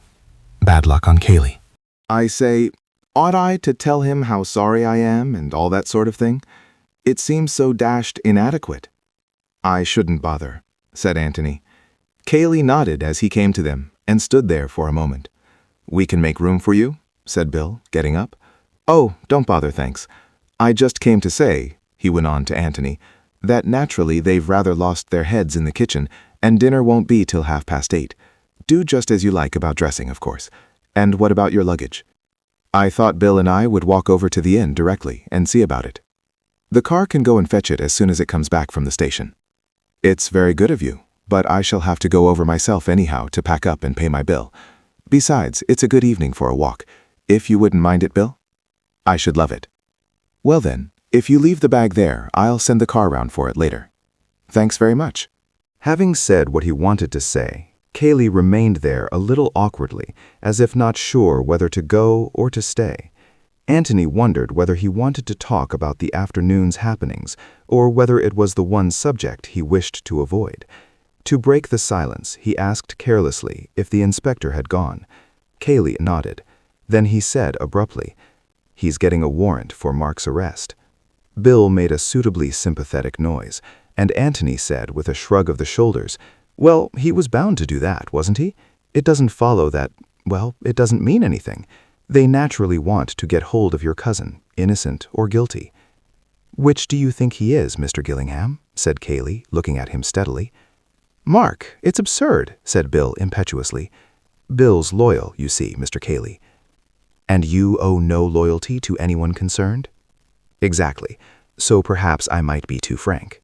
Bill had dropped down on the grass, and Cayley took his place on the seat, and sat there heavily, his elbows on his knees, his chin on his hands, gazing at the ground. "I want you to be quite frank," he said at last. "Naturally, I am prejudiced where Mark is concerned, so I want to know how my suggestion strikes you, who have no prejudices either way." "Your suggestion?" "My theory that if Mark killed his brother, it was purely accidental, as I told the inspector." Bill looked up with interest. "You mean that Robert did the hold-up business," he said, "and there was a bit of a struggle, and the revolver went off, and then Mark lost his head and bolted? That sort of idea?" "Exactly." "Well, that seems all right." He turned to Antony. "There's nothing wrong with that, is there? It's the most natural explanation to anyone who knows Mark." Antony pulled at his pipe. "I suppose it is," he said slowly. "But there's one thing that worries me rather." "What's that?" Bill and Cayley asked the question simultaneously. "The key." "The key," said Bill. Cayley lifted his head and looked at Antony. "What about the key?" he asked. "Well, there may be nothing in it. I just wondered. Suppose Robert was killed as you say, and suppose Mark lost his head and thought of nothing but getting away before anyone could see him. Well, very likely he'd lock the door and put the key in his pocket. He'd do it without thinking, just to gain a moment's time. Yes, that's what I suggest." "It seems some enough," said Bill. "Sort of thing you'd do without thinking. Besides, if you are going to run away, it gives you more of a chance." "Yes, that's all right if the key is there, but suppose it isn't there." The suggestion, made as if it were already an established fact, startled them both. They looked at him wonderingly. "What do you mean?" said Cayley. "Well, it's just a question of where people happen to keep their keys. You go up to your bedroom, and perhaps you like to lock your door in case anybody comes wandering in when you've only got one sock and a pair of braces on. Well, that's natural enough. And if you look round the bedrooms of almost any house, you'll find the keys all ready, so that you can lock yourself in at a moment's notice. But downstairs, people don't lock themselves in. It's really never done at all. Bill, for instance, has never locked himself into the dining room in order to be alone with the sherry. On the other hand, all women, and particularly servants, have a horror of burglars. And if a burglar gets in by the window, they like to limit his activities to that particular room. So they keep the keys on the outside of the doors and lock the doors when they go to bed. He knocked the ashes out of his pipe and added, "At least, my mother always used to." You mean, said Bill excitedly, that the key was on the outside of the door when Mark went into the room? Well, I was just wondering. Have you noticed the other rooms, the billiard room and library and so on? Said Cayley. I've only just thought about it while I've been sitting out here. You live here. Haven't you ever noticed them? Cayley sat considering, with his head on one side. It seems rather absurd, you know, but I can't say that I have. He turned to Bill. Have you? Good Lord, no. I should never worry about a thing like that. I'm sure you wouldn't, laughed Antony. Well, we can have a look when we go in. If the other keys are outside, then this one was probably outside too, and in that case, well, it makes it more interesting. Cayley said nothing. Bill chewed a piece of grass, and then said, Does it make much difference? It makes it more hard to understand what happened in there. Take your accidental theory and see where you get to. No instinctive turning of the key now, is there? He's got to open the door to get it. And opening the door means showing his head to anybody in the hall. His cousin, for instance, whom he left there 2 minutes ago. Is a man in Mark's state of mind, frightened to death lest he should be found with the body, going to do anything so foolhardy as that? He needn't have been afraid of me, said Cayley. Then why didn't he call for you? He knew you were about. You could have advised him. Heaven knows he wanted advice. But the whole theory of Mark's escape is that he was afraid of you and of everybody else, and that he had no other idea but to get out of the room himself and prevent you or the servants from coming into it. If the key had been on the inside, he would probably have locked the door. If it were on the outside, he almost certainly wouldn't. Yes, I expect you're right, said Bill thoughtfully, unless he took the key in with him and locked the door at once. Exactly. But in that case, you have to build up a new theory entirely. You mean that it makes it seem more deliberate? Yes, that certainly. But it also seems to make Mark out an absolute idiot. Just suppose for a moment that for urgent reasons which neither of you know anything about, he had wished to get rid of his brother. Would he have done it like that? Just killed him and then run away? Why, that's practically suicide. Suicide whilst of unsound mind. No. If you really wanted to remove an undesirable brother, you would do it a little bit more cleverly than that. You'd begin by treating him as a friend, so as to avoid suspicion. And when you did kill him at last, you would try to make it look like an accident, or suicide, or the work of some other man, wouldn't you? You mean you'd give yourself a bit of a run for your money? Yes, that's what I mean. If you were going to do it deliberately, that is to say, and lock yourself in before you began. Cayley had been silent, apparently thinking over this new idea. With his eyes still on the ground, he said now, I hold to my opinion that it was purely accidental and that Mark lost his head and ran away. But what about the key? Asked Bill. We don't know yet that the keys were outside. I don't at all agree with Mr. Gillingham that the keys of the downstairs rooms are always outside the doors. Sometimes they are, no doubt, but I think we shall probably find that these are inside. Oh, well, of course, if they are inside, then your original theory is probably the correct one. Having often seen them outside, I just wondered, that's all. You asked me to be quite frank, you know, and tell you what I thought. But no doubt you're right, and we shall find them inside, as you say. Even if the key was outside, went on Cayley stubbornly, I still think it might have been accidental. He might have taken it in with him, knowing that the interview would be an unpleasant one, and not wishing to be interrupted. But he had just told you to stand by in case he wanted you, so why should he lock you out? Besides, I should think that if a man were going to have an unpleasant interview with a threatening relation, the last thing he would do would be to barricade himself in with him. He would want to open all the doors and say, "Get out of it." Cayley was silent, but his mouth looked obstinate. Antony gave a little apologetic laugh and stood up. "Well, come on, Bill," he said. "We ought to be stepping." He held out a hand and pulled his friend up. Then, turning to Cayley, he went on. "You must forgive me if I have let my thoughts run on rather. Of course, I was considering the matter purely as an outsider, just as a problem, I mean, which didn't concern the happiness of any of my friends." "That's all right, Mr. Gillingham," said Cayley, standing up too. "It is for you to make allowances for me. I'm sure you will. You say that you're going up to the inn now about your bag?" "Yes." He looked up at the sun and then round the parkland stretching about the house. Let me see. It's over in that direction, isn't it? He pointed southwards. Can we get to the village that way, or must we go by the road? I'll show you, my boy, said Bill. Bill will show you. The park reaches almost as far as the village. Then I'll send the car round in about half an hour. Thanks very much. Cayley nodded and turned to go into the house.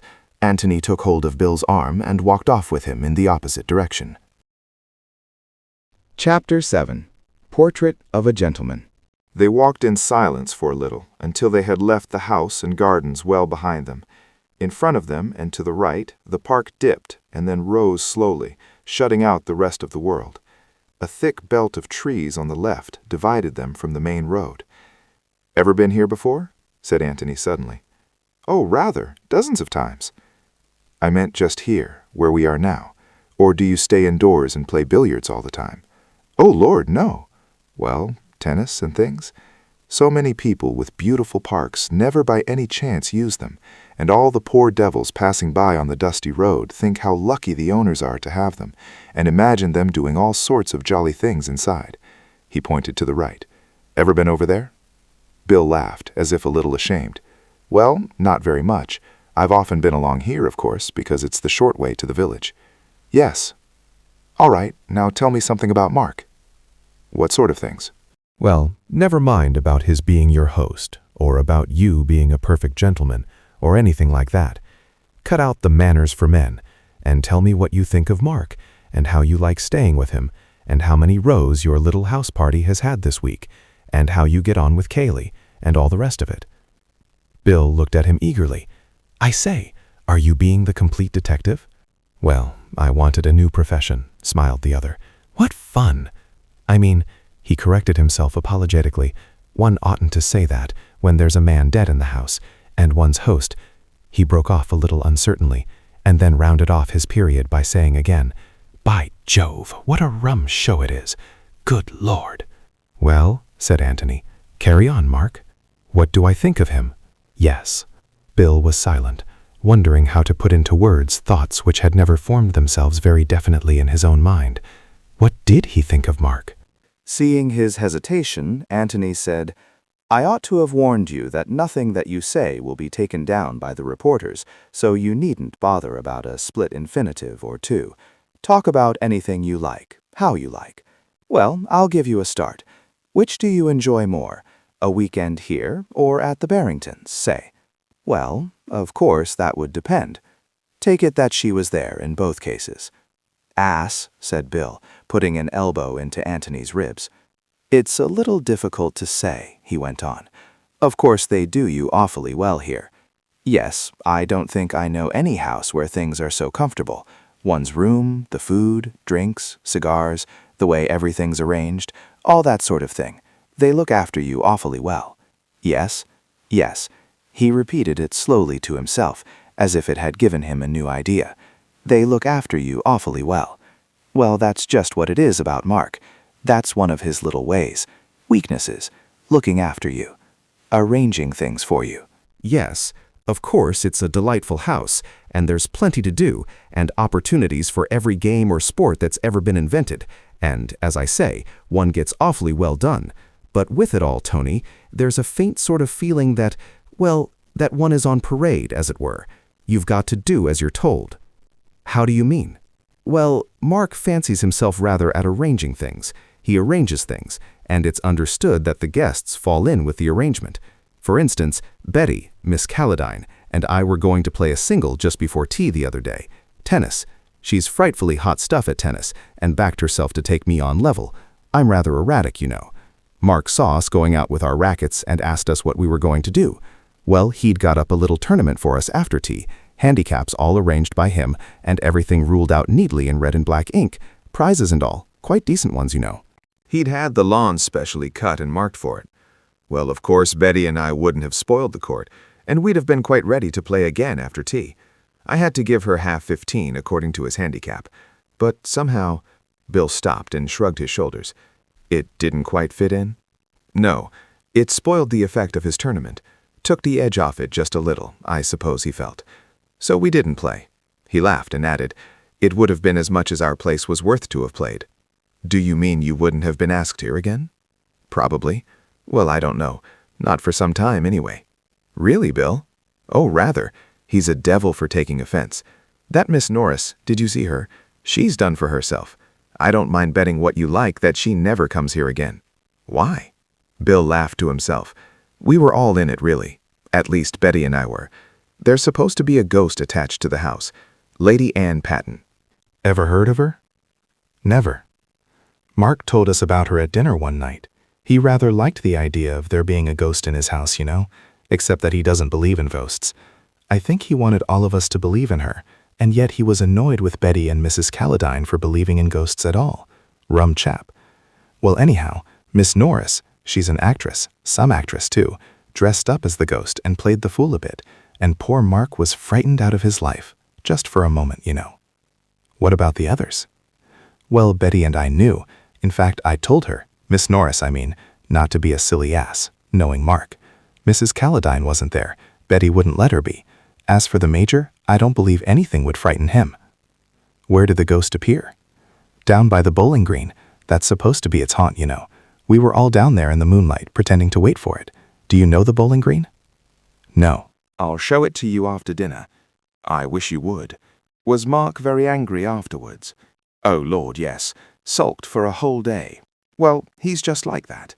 Was he angry with all of you? Oh, yes. Sulky, you know. This morning? Oh, no. He got over it. He generally does. He's just like a child. That's really it, Tony. He's like a child in some ways. As a matter of fact, he was unusually bucked with himself this morning, and yesterday. Yesterday? Rather. We all said we'd never seen him in such form. Is he generally in form? He's quite good company, you know, if you take him the right way. He's rather vain and childish, well, like I've been telling you, and self-important, but quite amusing in his way, and— Bill broke off suddenly. I say, you know, it really is the limit, talking about your host like this. Don't think of him as your host. Think of him as a suspected murderer with a warrant out against him. Oh, but that's all rot, you know. It's the fact, Bill. Yes, but I mean, he didn't do it. He wouldn't murder anybody. It's a funny thing to say, but, well, he's not big enough for it. He's got his faults, like all of us, but they aren't on that scale. One can kill anybody in a childish fit of temper. Bill grunted assent, but without prejudice to Mark. All the same, he said, I can't believe it. That he would do it deliberately, I mean. Suppose it was an accident, as Cayley says. Would he lose his head and run away? Bill considered for a moment. Yes, I really think he might, you know. He nearly ran away when he saw the ghost. Of course, that's different, rather. Oh, I don't know. In each case, it's a question of obeying your instinct instead of your reason. They had left the open land and were following a path through the bordering trees. Two abreast was uncomfortable, so Antony dropped behind, and further conversation was postponed until they were outside the boundary fence and in the high road. The road sloped gently down to the village of Woodham, a few red-roofed cottages and the gray tower of a church showing above the green. Well now, said Antony, as they stepped out more quickly, what about Cayley? How do you mean, what about him? I want to see him. I can see Mark perfectly, thanks to you, Bill. You were wonderful. Now let's have Cayley's character, Cayley from within. Bill laughed in pleased embarrassment and protested that he was not a blooming novelist. Besides, he added, Mark's easy. Cayley's one of these heavy, quiet people who might be thinking about anything. Mark gives himself away. Ugly, black-jawed devil, isn't he? Some women like that type of ugliness. Yes, that's true. Between ourselves, I think there's one here who does. Rather a pretty girl at Jallan's. He waved his left hand. Down that way. What's Jallan's? Well, I suppose it used to be a farm belonging to a bloke called Jalland, but now it's a country cottage belonging to a widow called Norbury. Mark and Cayley used to go there a good deal together. Miss Norbury, the girl, has been here once or twice for tennis, seemed to prefer Cayley to the rest of us, but of course he hadn't much time for that sort of thing. What sort of thing? Walking about with a pretty girl and asking her if she's been to any theaters lately. He nearly always had something to do. Mark kept him busy. Yes, Mark never seemed quite happy unless he had Cayley doing something for him. He was quite lost and helpless without him. And funnily enough, Cayley seemed lost without Mark. He was fond of him. Yes, I should say so, in a protective kind of way. He'd sized Mark up, of course, his vanity, his self-importance, his amateurishness, and all the rest of it, but he liked looking after him, and he knew how to manage him. Yes. What sort of terms was he on with the guests, you and Miss Norris and all of them? Just polite and rather silent, you know, keeping himself to himself. We didn't see so very much of him except at meals. We were here to enjoy ourselves, and, well, he wasn't. He wasn't there when the ghost walked? No, I heard Mark calling for him when he went back to the house. I expect Cayley stroked down his feathers a bit and told him that girls will be girls. Hello, here we are. They went into the inn, and while Bill made himself pleasant to the landlady, Antony went upstairs to his room. It appeared that he had not very much packing to do, after all. He returned his brushes to his bag, glanced round to see that nothing else had been taken out, and went down again to settle his bill. He had decided to keep on his room for a few days, partly to save the landlord and his wife the disappointment of losing a guest so suddenly, partly in case he found it undesirable later on to remain at the Red House. For he was taking himself seriously as a detective. Indeed, he took himself seriously while getting all the fun out of it which was possible at every new profession he adopted, and he felt that there might come a time, after the inquest, say, when he could not decently remain at the Red House as a guest, a friend of Bill's, enjoying the hospitality of Mark or Cayley, whichever was to be regarded as his host, without forfeiting his independent attitude towards the events of that afternoon. At present, he was staying in the house merely as a necessary witness, and since he was there, Cayley could not object to him using his eyes. But if after the inquest it appeared that there was still work for a pair of independent and very keen eyes to do, then he must investigate, either with his host's approval or from beneath the roof of some other host, the landlord of the George, for instance, who had no feelings in the matter. For of one thing Antony was certain: Cayley knew more than he professed to know. That is to say, he knew more than he wanted other people to know he knew. Antony was one of the other people.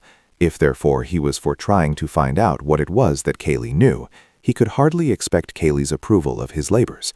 It would be the George, then, for Antony after the inquest. What was the truth? Not necessarily discreditable to Cayley, even though he were hiding something. All that could be said against him at the moment was that he had gone the longest way round to get into the locked office, and that this did not fit in with what he had told the inspector. But it did fit in with the theory that he had been an accessory after the event, and that he wanted, while appearing to be in a hurry, to give his cousin as much time as possible in which to escape. That might not be the true solution, but it was at least a workable one. The theory which he had suggested to the inspector was not. However, there would be a day or two before the inquest, in which Antony could consider all these matters from within the Red House. The car was at the door. He got in with Bill. The landlord put his bag on the front seat next to the chauffeur, and they drove back. Chapter 8. Do you follow me, Watson? Antony's bedroom looked over the park at the back of the house. The blinds were not yet drawn while he was changing his clothes for dinner, and at various stages of undress, he would pause and gaze out of the window, sometimes smiling to himself, sometimes frowning, as he turned over in his mind all the strange things that he had seen that day. He was sitting on his bed, in shirt and trousers, absently smoothing down his thick black hair with his brushes, when Bill shouted an "Hello" through the door and came in. "I say, buck up, old boy, I'm hungry," he said. Antony stopped smoothing himself and looked up at him thoughtfully. "Where's Mark?" he said. "Mark? You mean Cayley?" Antony corrected himself with a little laugh. "Yes, I mean Cayley. Is he down?" "I say, I shan't be a moment, Bill." He got up from the bed and went on briskly with his dressing. "Oh, by the way," said Bill, taking his place on the bed, "your idea about the keys is a washout." "Why, how do you mean?" I went down just now and had a look at them. We were asses not to have thought of it when we came in. The library key is outside, but all the others are inside. Yes, I know. You devil. I suppose you did think of it then. I did, Bill, said Antony apologetically. Bother, I hoped you'd forgotten. Well, that knocks your theory on the head, doesn't it? I never had a theory.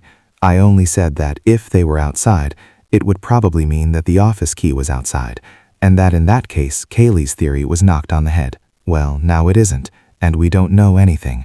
Some were outside and some inside, and there you are. It makes it much less exciting. When you were talking about it on the lawn, I really got quite keen on the idea of the key being outside and Mark taking it in with him. It's going to be exciting enough, said Antony mildly, as he transferred his pipe and tobacco into the pocket of his black coat. Well, let's come down. I'm ready now. Cayley was waiting for them in the hall. He made some polite inquiry as to the guests' comfort, and the three of them fell into a casual conversation about houses in general, and the Red House in particular.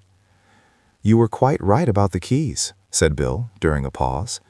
He was less able than the other two, perhaps because he was younger than they, to keep away from the subject which was uppermost in the minds of them all. "Keys?" said Cayley blankly. "We were wondering whether they were outside or inside." Oh, yes." He looked slowly around the hall at the different doors, and then smiled in a friendly way at Antony. "We both seem to have been right, Mr. Gillingham, so we don't get much farther." "No," he gave a shrug. "I just wondered, you know. I thought it was worth mentioning." "Oh, quite. Not that you would have convinced me, you know, just as Elsie's evidence doesn't convince me." "Elsie?" said Bill excitedly. Antony looked inquiringly at him, wondering who Elsie was. "One of the housemaids," explained Cayley. "You didn't hear what she told the inspector. Of course, as I told Birch, girls of that class make things up, but he seemed to think she was genuine." "What was it?" said Bill. Cayley told them of what Elsie had heard through the office door that afternoon. "You were in the library then, of course," said Antony, rather to himself than to the other. "She might have gone through the hall without your hearing." "Oh, I've no doubt she was there, and heard voices. Perhaps heard those very words. But—" He broke off, and then added impatiently, "It was accidental. I know it was accidental. What's the good of talking as if Mark was a murderer?" Dinner was announced at that moment, and as they went in, he added, "What's the good of talking about it at all if it comes to that?" "What indeed?" said Antony, and to Bill's great disappointment, they talked of books and politics during the meal. Cayley made an excuse for leaving them as soon as their cigars were alight. He had business to attend to, as was natural. Bill would look after his friend. Bill was only too willing. He offered to beat Antony at billiards, to play him at piquet, to show him the garden by moonlight, or indeed to do anything else with him that he required. "Thank the Lord you're here," he said piously. "I couldn't have stood it alone." "Let's go outside," suggested Antony. "It's quite warm. Somewhere where we can sit down, right away from the house. I want to talk to you." "Good man. What about the bowling green?" "Oh, you were going to show me that anyhow, weren't you? Is it somewhere where we can talk without being overheard?" "Rather. The ideal place. You'll see." They came out of the front door and followed the drive to the left. Coming from Woodham, Antony had approached the house that afternoon from the other side. The way they were going now would take them out at the opposite end of the park, on the high road to Stanton, a country town some 3 miles away. They passed by a gate and a gardener's lodge, which marked the limit of what auctioneers like to call the ornamental grounds of the estate, and then the open park was before them. "Sure we haven't missed it?" said Antony. The park lay quietly in the moonlight on either side of the drive, wearing a little way ahead of them a deceptive air of smoothness, which retreated always as they advanced. "Rum, isn't it?" said Bill. "An absurd place for a bowling green, but I suppose it was always here." "Yes, but always where? It's short enough for golf, perhaps, but— Hello!" They had come to the place. The road bent round to the right, but they kept straight on over a broad grass path for 20 yards, and there in front of them was the green. A dry ditch, 10 feet wide and 6 feet deep, surrounded it, except in the one place where the path went forward. 2 or 3 grass steps led down to the green, on which there was a long wooden bench for the benefit of spectators. "Yes, it hides itself very nicely," said Antony. "Where do you keep the bowls?" "In a sort of summer-house place, round here." They walked along the edge of the green until they came to it, a low wooden bunk which had been built into one wall of the ditch. Jolly view." Bill laughed. Nobody sits there. It's just for keeping things out of the rain. They finished their circuit of the green. Just in case anybody's in the ditch, said Antony, and then sat down on the bench. Now then, said Bill, we are alone. Fire ahead. Antony smoked thoughtfully for a little. Then he took his pipe out of his mouth and turned to his friend. Are you prepared to be the complete Watson? He asked. Watson? Do you follow me, Watson? That one. Are you prepared to have quite obvious things explained to you? To ask futile questions? To give me chances of scoring off you? To make brilliant discoveries of your own 2 or 3 days after I have made them myself? All that kind of thing, because it all helps. My dear Tony, said Bill delightedly, need you ask? Antony said nothing, and Bill went on happily to himself. I perceive from the strawberry mark on your shirt front that you had strawberries for dessert. Holmes, you astonish me. Tut tut, you know my methods. Where is the tobacco? The tobacco is in the Persian slipper. Can I leave my practice for a week? I can.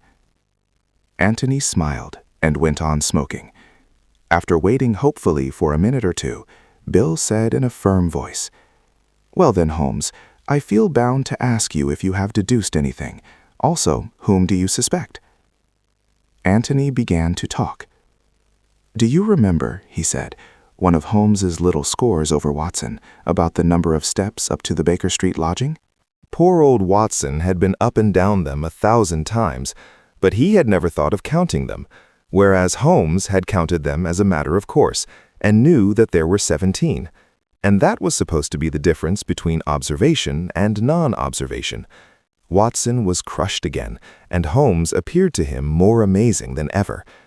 Now, it always seemed to me that in that matter, Holmes was the ass and Watson the sensible person. What on earth is the point of keeping in your head an unnecessary fact like that? If you really want to know at any time the number of steps to your lodging, you can ring up your landlady and ask her. I've been up and down the steps of the club 1,000 times, but if you asked me to tell you at this moment how many steps there are, I couldn't do it. Could you? I certainly couldn't, said Bill. But if you really wanted to know, said Antony casually, with a sudden change of voice, I could find out for you without even bothering to ring up the hall porter. Bill was puzzled as to why they were talking about the club steps, but he felt it his duty to say that he did want to know how many they were. Right, said Antony. I'll find out. He closed his eyes. I'm walking up St. James Street, he said slowly. Now I've come to the club and I'm going past the smoking room windows. 1, 2, 3, 4. Now I'm at the steps. I turn in and begin going up them. 1, 2, 3, 4, 5, 6, then a broad step. 6, 7, 8, 9. Another broad step. 9, 10, 11. 11. I'm inside. Good morning, Rogers. Fine day again. With a little start, he opened his eyes and came back again to his present surroundings. He turned to Bill with a smile. 11, he said. Count them the next time you're there. 11, and now I hope I shall forget it again. Bill was distinctly interested. That's rather hot, he said. Expound. Well, I can't explain it, whether it's something in the actual eye, or something in the brain, or what, but I have got rather an uncanny habit of recording things unconsciously. You know that game where you look at a tray full of small objects for 3 minutes, and then turn away and try to make a list of them? It means a devil of a lot of concentration for the ordinary person if he wants to get his list complete, but in some odd way I manage to do it without concentration at all. I mean that my eyes seem to do it without the brain consciously taking any part. I could look at the tray, for instance, and talk to you about golf at the same time, and still get my list right. I should think that's rather a useful gift for an amateur detective. You ought to have gone into the profession before. Well, it is rather useful. It's rather surprising, you know, to a stranger. Let's surprise Cayley with it, shall we? How? Well, let's ask him. Antony stopped and looked at Bill comically. Let's ask him what he's going to do with the key of the office. For a moment, Bill did not understand. Key of the office? He said vaguely. You don't mean... Tony, what do you mean? Good God, do you mean that Cayley? But what about Mark? I don't know where Mark is. That's another thing I want to know. But I'm quite certain that he hasn't got the key of the office with him, because Cayley's got it. Are you sure? Quite. Bill looked at him wonderingly. I say, he said, almost pleadingly, Don't tell me that you can see into people's pockets and all that sort of thing as well." Antony laughed and denied it cheerfully. "Then how do you know?" "You're the perfect Watson, Bill. You take to it quite naturally. Properly speaking, I oughtn't to explain till the last chapter, but I always think that that's so unfair. So here goes. Of course, I don't really know that he's got it, but I do know that he had it." I know that when I came on him this afternoon, he had just locked the door and put the key in his pocket. You mean you saw him at the time, but that you've only just remembered it, reconstructed it, in the way you were explaining just now? No, I didn't see him, but I did see something. I saw the key of the billiard room. Where? Outside the billiard room door. Outside? But it was inside when we looked just now. Exactly. Who put it there? Obviously Cayley. But let's go back to this afternoon. I don't remember noticing the billiard room key at the time. I must have done so without knowing. Probably when I saw Cayley banging at the door, I may have wondered subconsciously whether the key of the room next to it would fit. Something like that, I dare say. Well, when I was sitting out by myself on that seat just before you came along, I went over the whole scene in my mind, and I suddenly saw the billiard room key there, outside. And I began to wonder if the office key had been outside too. When Cayley came up, I told you my idea, and you were both interested. But Cayley was just a shade too interested. I dare say you didn't notice it, but he was. By Jove! Well, of course, that proved nothing, and the key business didn't really prove anything, because whatever side of the door the other keys were, Mark might have locked his own private room from the inside sometimes. But I piled it on and pretended that it was enormously important, and quite altered the case altogether. And having got Cayley thoroughly anxious about it, I told him that we should be well out of the way for the next hour or so, and that he would be alone in the house to do what he liked about it. And as I expected, he couldn't resist it. He altered the keys and gave himself away entirely. But the library key was still outside. Why didn't he alter that? Because he's a clever devil. For one thing, the inspector had been in the library and might possibly have noticed it already. And for another, Antony hesitated.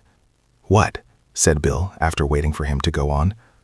"It's only guesswork, but I fancy that Cayley was thoroughly upset about the key business. He suddenly realized that he had been careless, and he hadn't got time to think it all over, so he didn't want to commit himself definitely to the statement that the key was either outside or inside. He wanted to leave it vague. It was safest that way." "I see," said Bill slowly, but his mind was elsewhere. He was wondering suddenly about Cayley. Cayley was just an ordinary man, like himself. Bill had had little jokes with him sometimes, not that Cayley was much of a hand at joking. Bill had helped him to sausages, played tennis with him, borrowed his tobacco, lent him a putter. And here was Antony saying that he was, what? Well, not an ordinary man anyway. A man with a secret. Perhaps a murderer. No, not a murderer. Not Cayley. That was rot anyway. Why, they had played tennis together. "Now then, Watson," said Antony suddenly, "it's time you said something." "I say, Tony, do you really mean it?" "Mean what? About Cayley?" "I mean what I said, Bill. No more." "Well, what does it amount to?" "Simply that Robert Ablett died in the office this afternoon, and that Cayley knows exactly how he died. That's all. It doesn't follow that Cayley killed him." No, of course it doesn't." Bill gave a sigh of relief. "He's just shielding Mark, what?" "I wonder." "Well, isn't that the simplest explanation?" "It's the simplest if you're a friend of Cayley and want to let him down lightly, but then I'm not, you see." "Why isn't it simple anyhow?" "Well, let's have the explanation then, and I'll undertake to give you a simpler one afterwards." "Go on. Only remember, the key is on the outside of the door to start with." "Yes, well, I don't mind that." Mark goes in to see his brother, and they quarrel and all the rest of it, just as Cayley was saying. Cayley hears the shot, and in order to give Mark time to get away, locks the door, puts the key in his pocket, and pretends that Mark has locked the door and that he can't get in. How's that? Hopeless, Watson, hopeless. Why? How does Cayley know that it is Mark who has shot Robert and not the other way round? "Oh," said Bill, rather upset. "Yes," he thought for a moment, All right, say that Cayley has gone into the room first and seen Robert on the ground. Well, there you are. And what does he say to Mark? That it's a fine afternoon and could he lend him a pocket handkerchief, or does he ask him what's happened? Well, of course, I suppose he asks what happened, said Bill reluctantly. And what does Mark say? Explains that the revolver went off accidentally during a struggle. Whereupon Cayley shields him by doing what, Bill? Encouraging him to do the damn silliest thing that any man could possibly do, confess his guilt by running away. No, that's rather hopeless, isn't it? Bill thought again. Well, he said reluctantly, suppose Mark confessed that he'd murdered his brother. That's better, Bill. Don't be afraid of getting away from the accident idea. Well then, your new theory is this.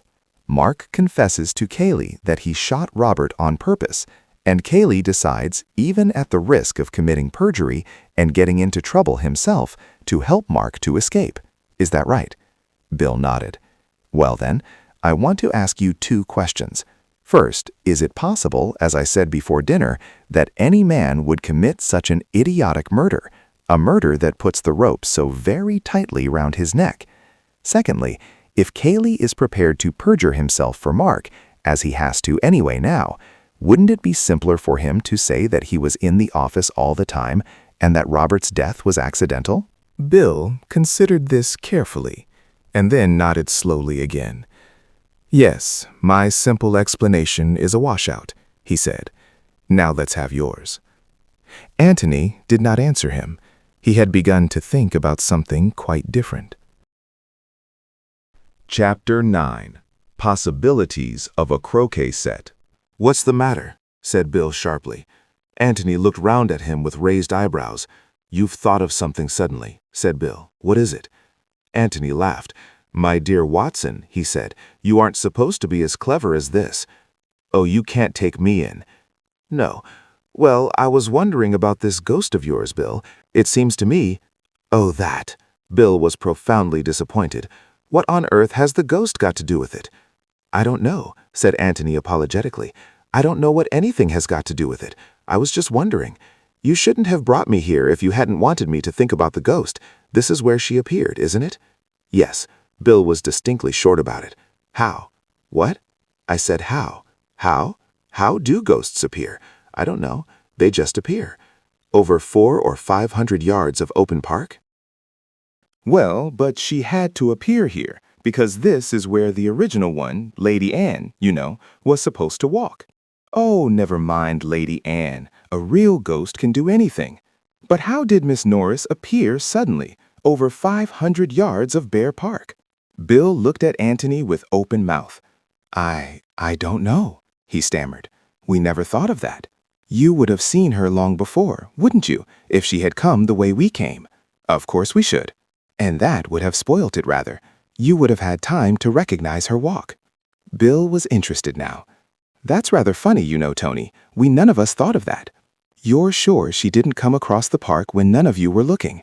Quite, because you see, Betty and I were expecting her, and we kept looking round in case we saw her, so that we should all be playing with our backs to her. You and Miss Calladine were playing together. I say, however do you know that? Brilliant deductive reasoning. Well, then you suddenly saw her. Yes, she walked across that side of the lawn. He indicated the opposite side, nearer to the house. She couldn't have been hiding in the ditch. Do you call it the moat, by the way? Mark does. We don't among ourselves. No, she couldn't. Betty and I were here before the others and walked round a bit. We should have seen her. Then she must have been hiding in the shed, or do you call it the summer house? We had to go there for the bowls, of course. She couldn't have been there. Oh. It's dashed funny, said Bill, after an interval for thought. But it doesn't matter, does it? It has nothing to do with Robert. Hasn't it? I say, has it? Said Bill, getting excited again. I don't know. We don't know what has or what hasn't. But it has got something to do with Miss Norris. And Miss Norris— He broke off suddenly. What about her? Well, you're all in it in a kind of way. And if something unaccountable happens to one of you, a day or two before something unaccountable happens to the whole house, one is, well, interested. It was a good enough reason, but it wasn't the reason he had been on the point of giving. I see. Well? Antony knocked out his pipe and got up slowly. Well then, let's find the way from the house by which Miss Norris came. Bill jumped up eagerly. By Jove! Do you mean there's a secret passage? A secluded passage, anyway. There must be. I say, what fun! I love secret passages. Good Lord, and this afternoon I was playing golf just like an ordinary merchant. What a life! Secret passages. They made their way down into the ditch. If an opening was to be found, which led to the house, it would probably be on the house side of the green and on the outside of the ditch. The most obvious place at which to begin the search was the shed where the bowls were kept. It was a tidy place, as anything in Mark's establishment would be. There were 2 boxes of croquet things, one of them with the lid open, as if the balls and mallets and hoops, neatly enough put away though, had been recently used. A box of bowls, a small lawnmower, a roller, and so forth. A seat ran along the back of it, whereon the bowls players could sit when it rained. Antony tapped the wall at the back. This is where the passage ought to begin. It doesn't sound very hollow, does it? It needn't begin here at all, need it? Said Bill, walking around with bent head and tapping the other walls. He was just too tall to stand upright in the shed. There's only one reason why it should, and that is that it would save us the trouble of looking anywhere else for it. Surely Mark didn't let you play croquet on his bowling green. He pointed to the croquet things. He didn't encourage it at one time, but this year he got rather keen about it. There's really nowhere else to play. Personally, I hate the game.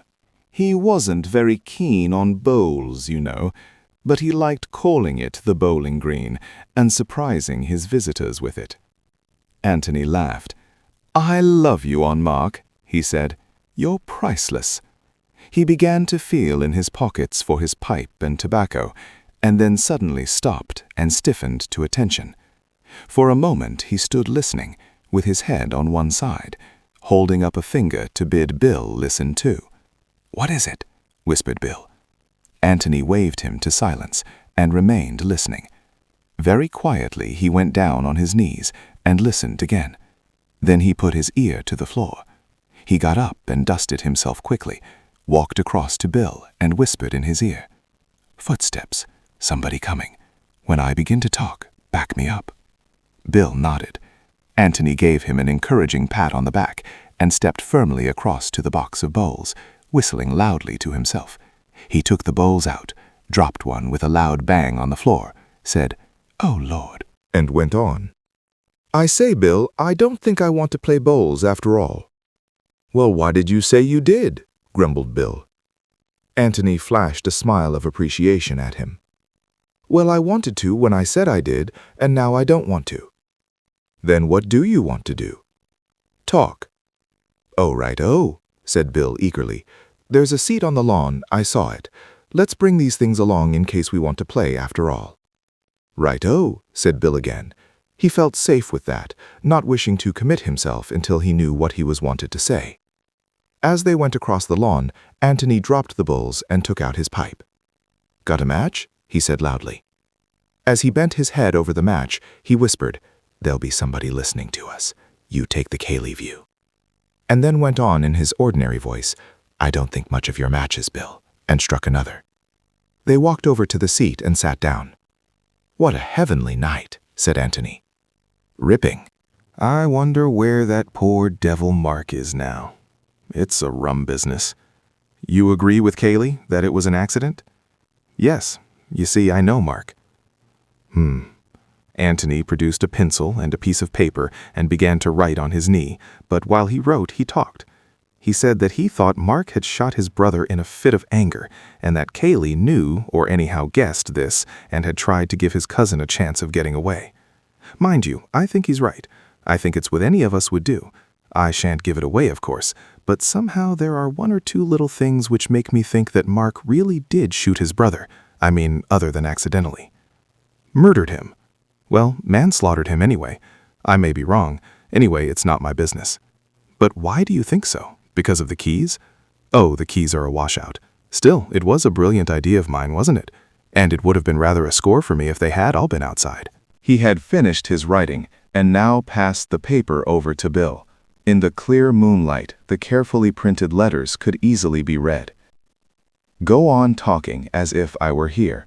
After a minute or two, turn round as if I were sitting on the grass behind you, but go on talking. I know you don't agree with me, Antony went on as Bill read, but you'll see that I'm right.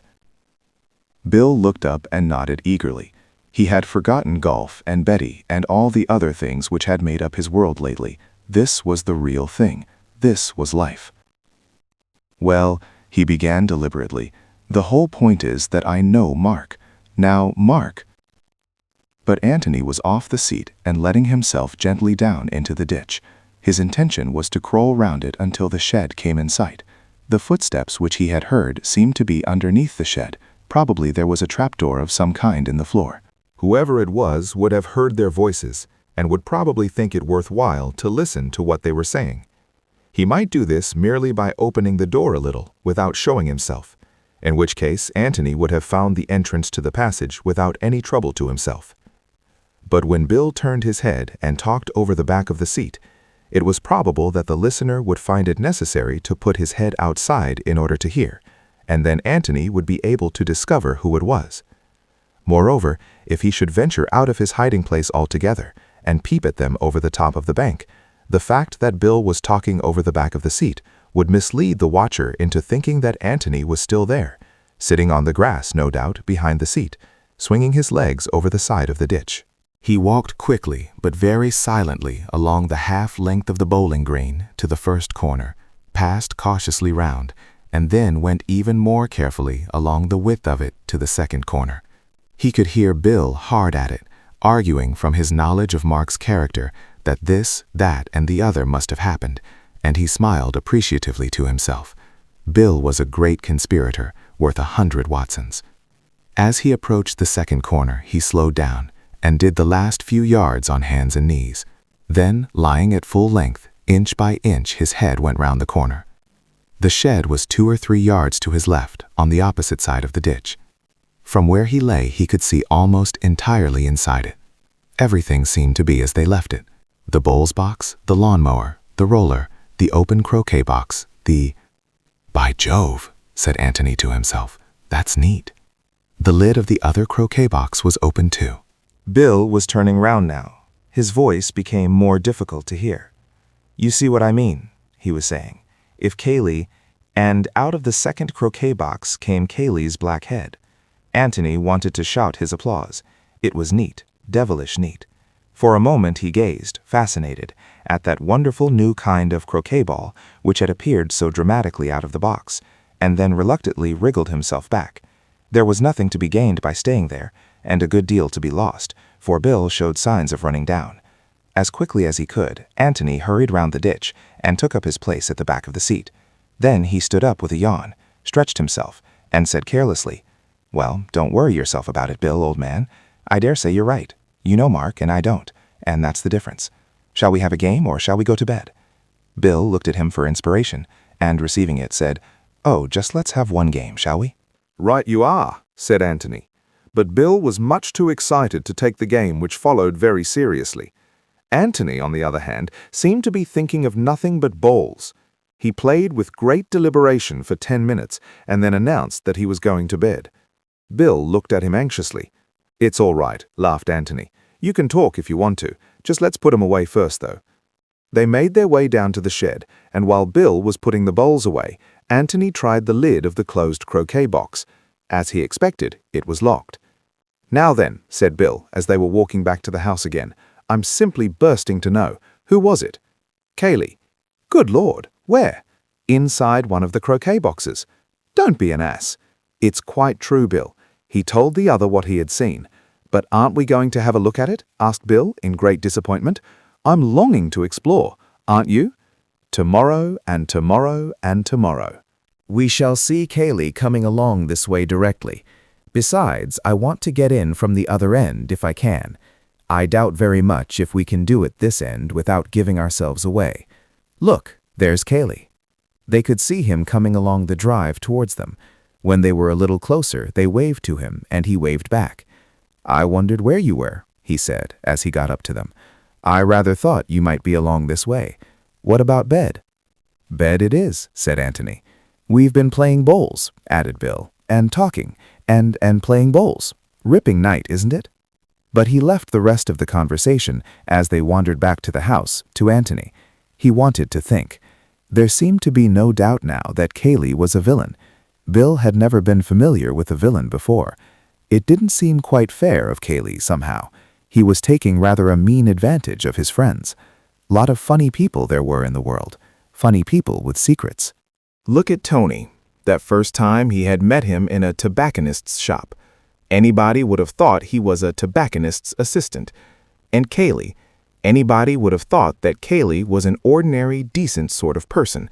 And Mark. Dash it. One could never be sure of anybody. Now Robert was different. Everybody had always said that Robert was a shady fellow. But what on earth had Miss Norris got to do with it? What had Miss Norris got to do with it?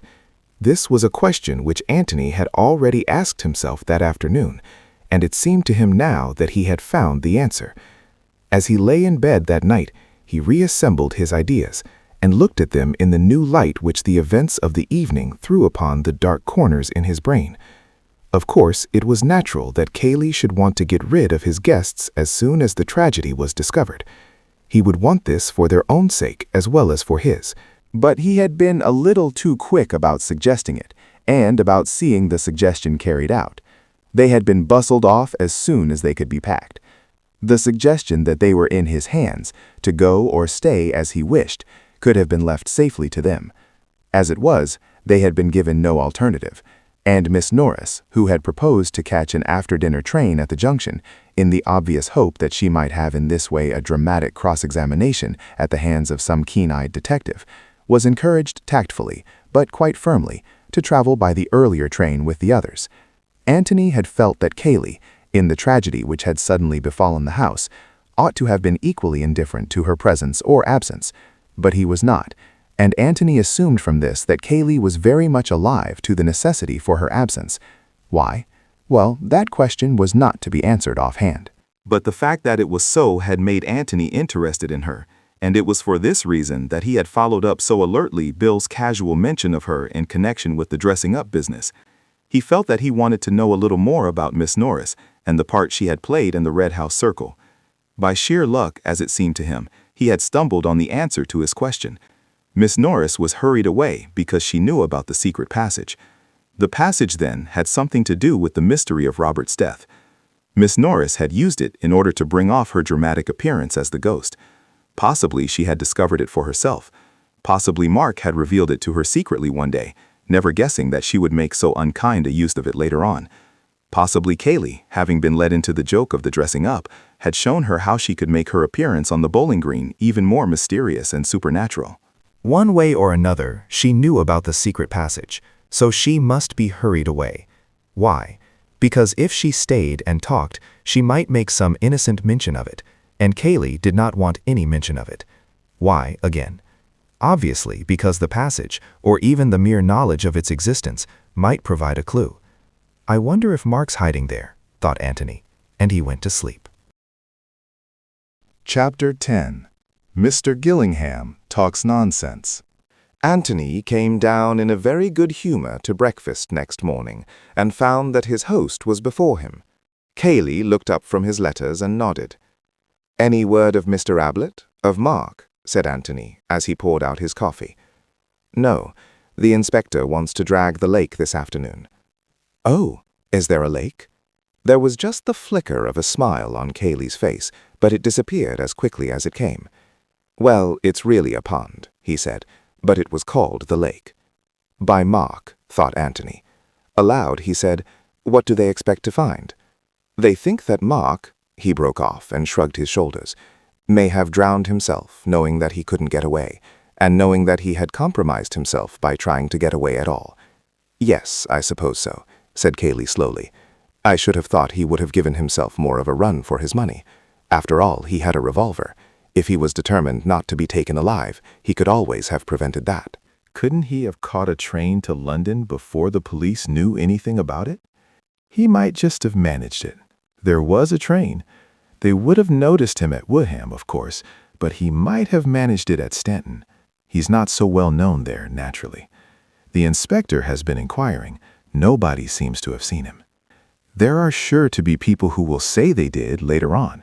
There was never a missing man yet, but a dozen people come forward who swear to have seen him at a dozen different places at the same time. Cayley smiled. Yes, that's true. Anyhow, he wants to drag the pond first. He added dryly, from what I've read of detective stories, inspectors always do want to drag the pond first. Is it deep? Quite deep enough, said Cayley as he got up. On his way to the door, he stopped and looked at Antony. I'm so sorry that we're keeping you here like this, but it will only be until tomorrow. The inquest is tomorrow afternoon. Do amuse yourself how you like till then. Beverley will look after you. Thanks very much. I shall really be quite all right. Antony went on with his breakfast. Perhaps it was true that inspectors liked dragging ponds, but the question was, did Cayley's like having them dragged? Was Cayley anxious about it, or quite indifferent?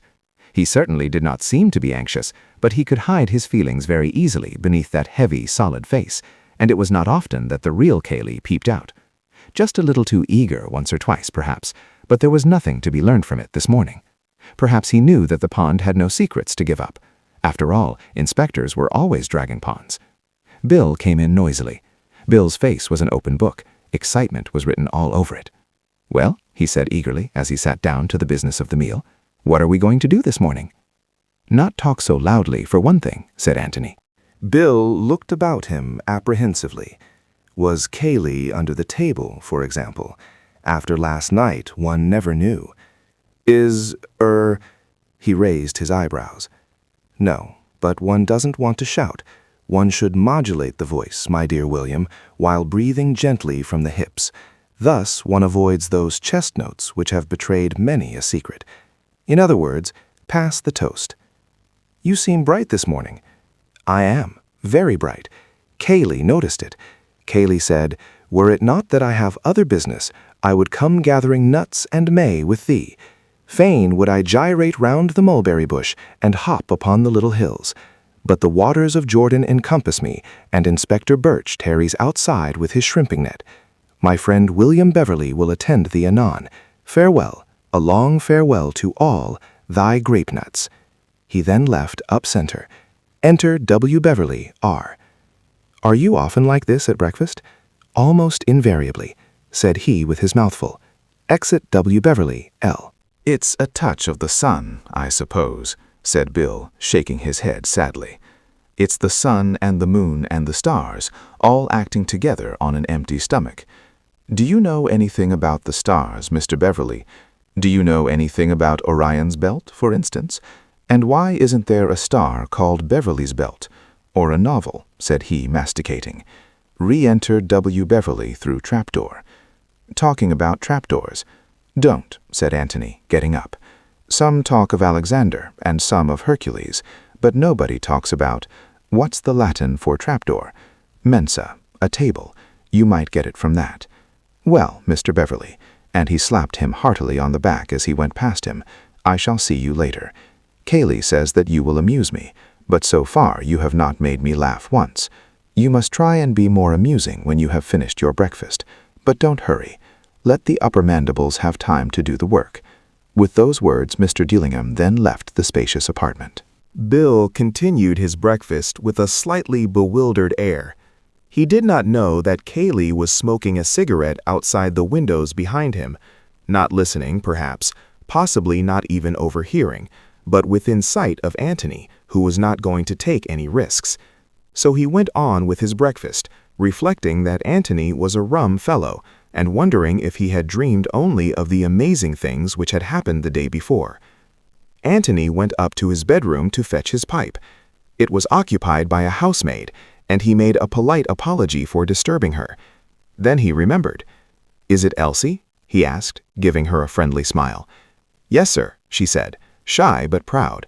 She had no doubts as to why it was that she had achieved such notoriety. "It was you who heard Mr. Mark yesterday, wasn't it? I hope the inspector was nice to you?" "Yes, thank you, sir." "It's my turn now, you wait," murmured Antony to himself. "Yes, sir, nasty-like," meaning to say his chance had come. "I wonder." Well, that's what I heard, sir. Truly. Antony looked at her thoughtfully and nodded. Yes, I wonder why. Why, what, sir? Oh, lots of things, Elsie. It was quite an accident your being outside just then. Elsie blushed. She had not forgotten what Mrs. Stevens had said about it. Quite, sir. In the general way I used the other stairs. Of course. He had found his pipe and was about to go downstairs again when she stopped him. I beg your pardon, sir, but will there be an inquest? Oh, yes. Tomorrow, I think. Shall I have to give my evidence, sir? Of course. There's nothing to be frightened of. I did hear it, sir. Truly. Why, of course you did. Who says you didn't? Some of the others, sir. Mrs. Stevens and all. Oh, that's just because they're jealous, said Antony with a smile. He was glad to have spoken to her, because he had recognized at once the immense importance of her evidence. To the inspector, no doubt, it had seemed only of importance in that it had shown Mark to have adopted something of a threatening attitude towards his brother. To Antony, it had much more significance. It was the only trustworthy evidence that Mark had been in the office at all that afternoon. For who saw Mark go into the office?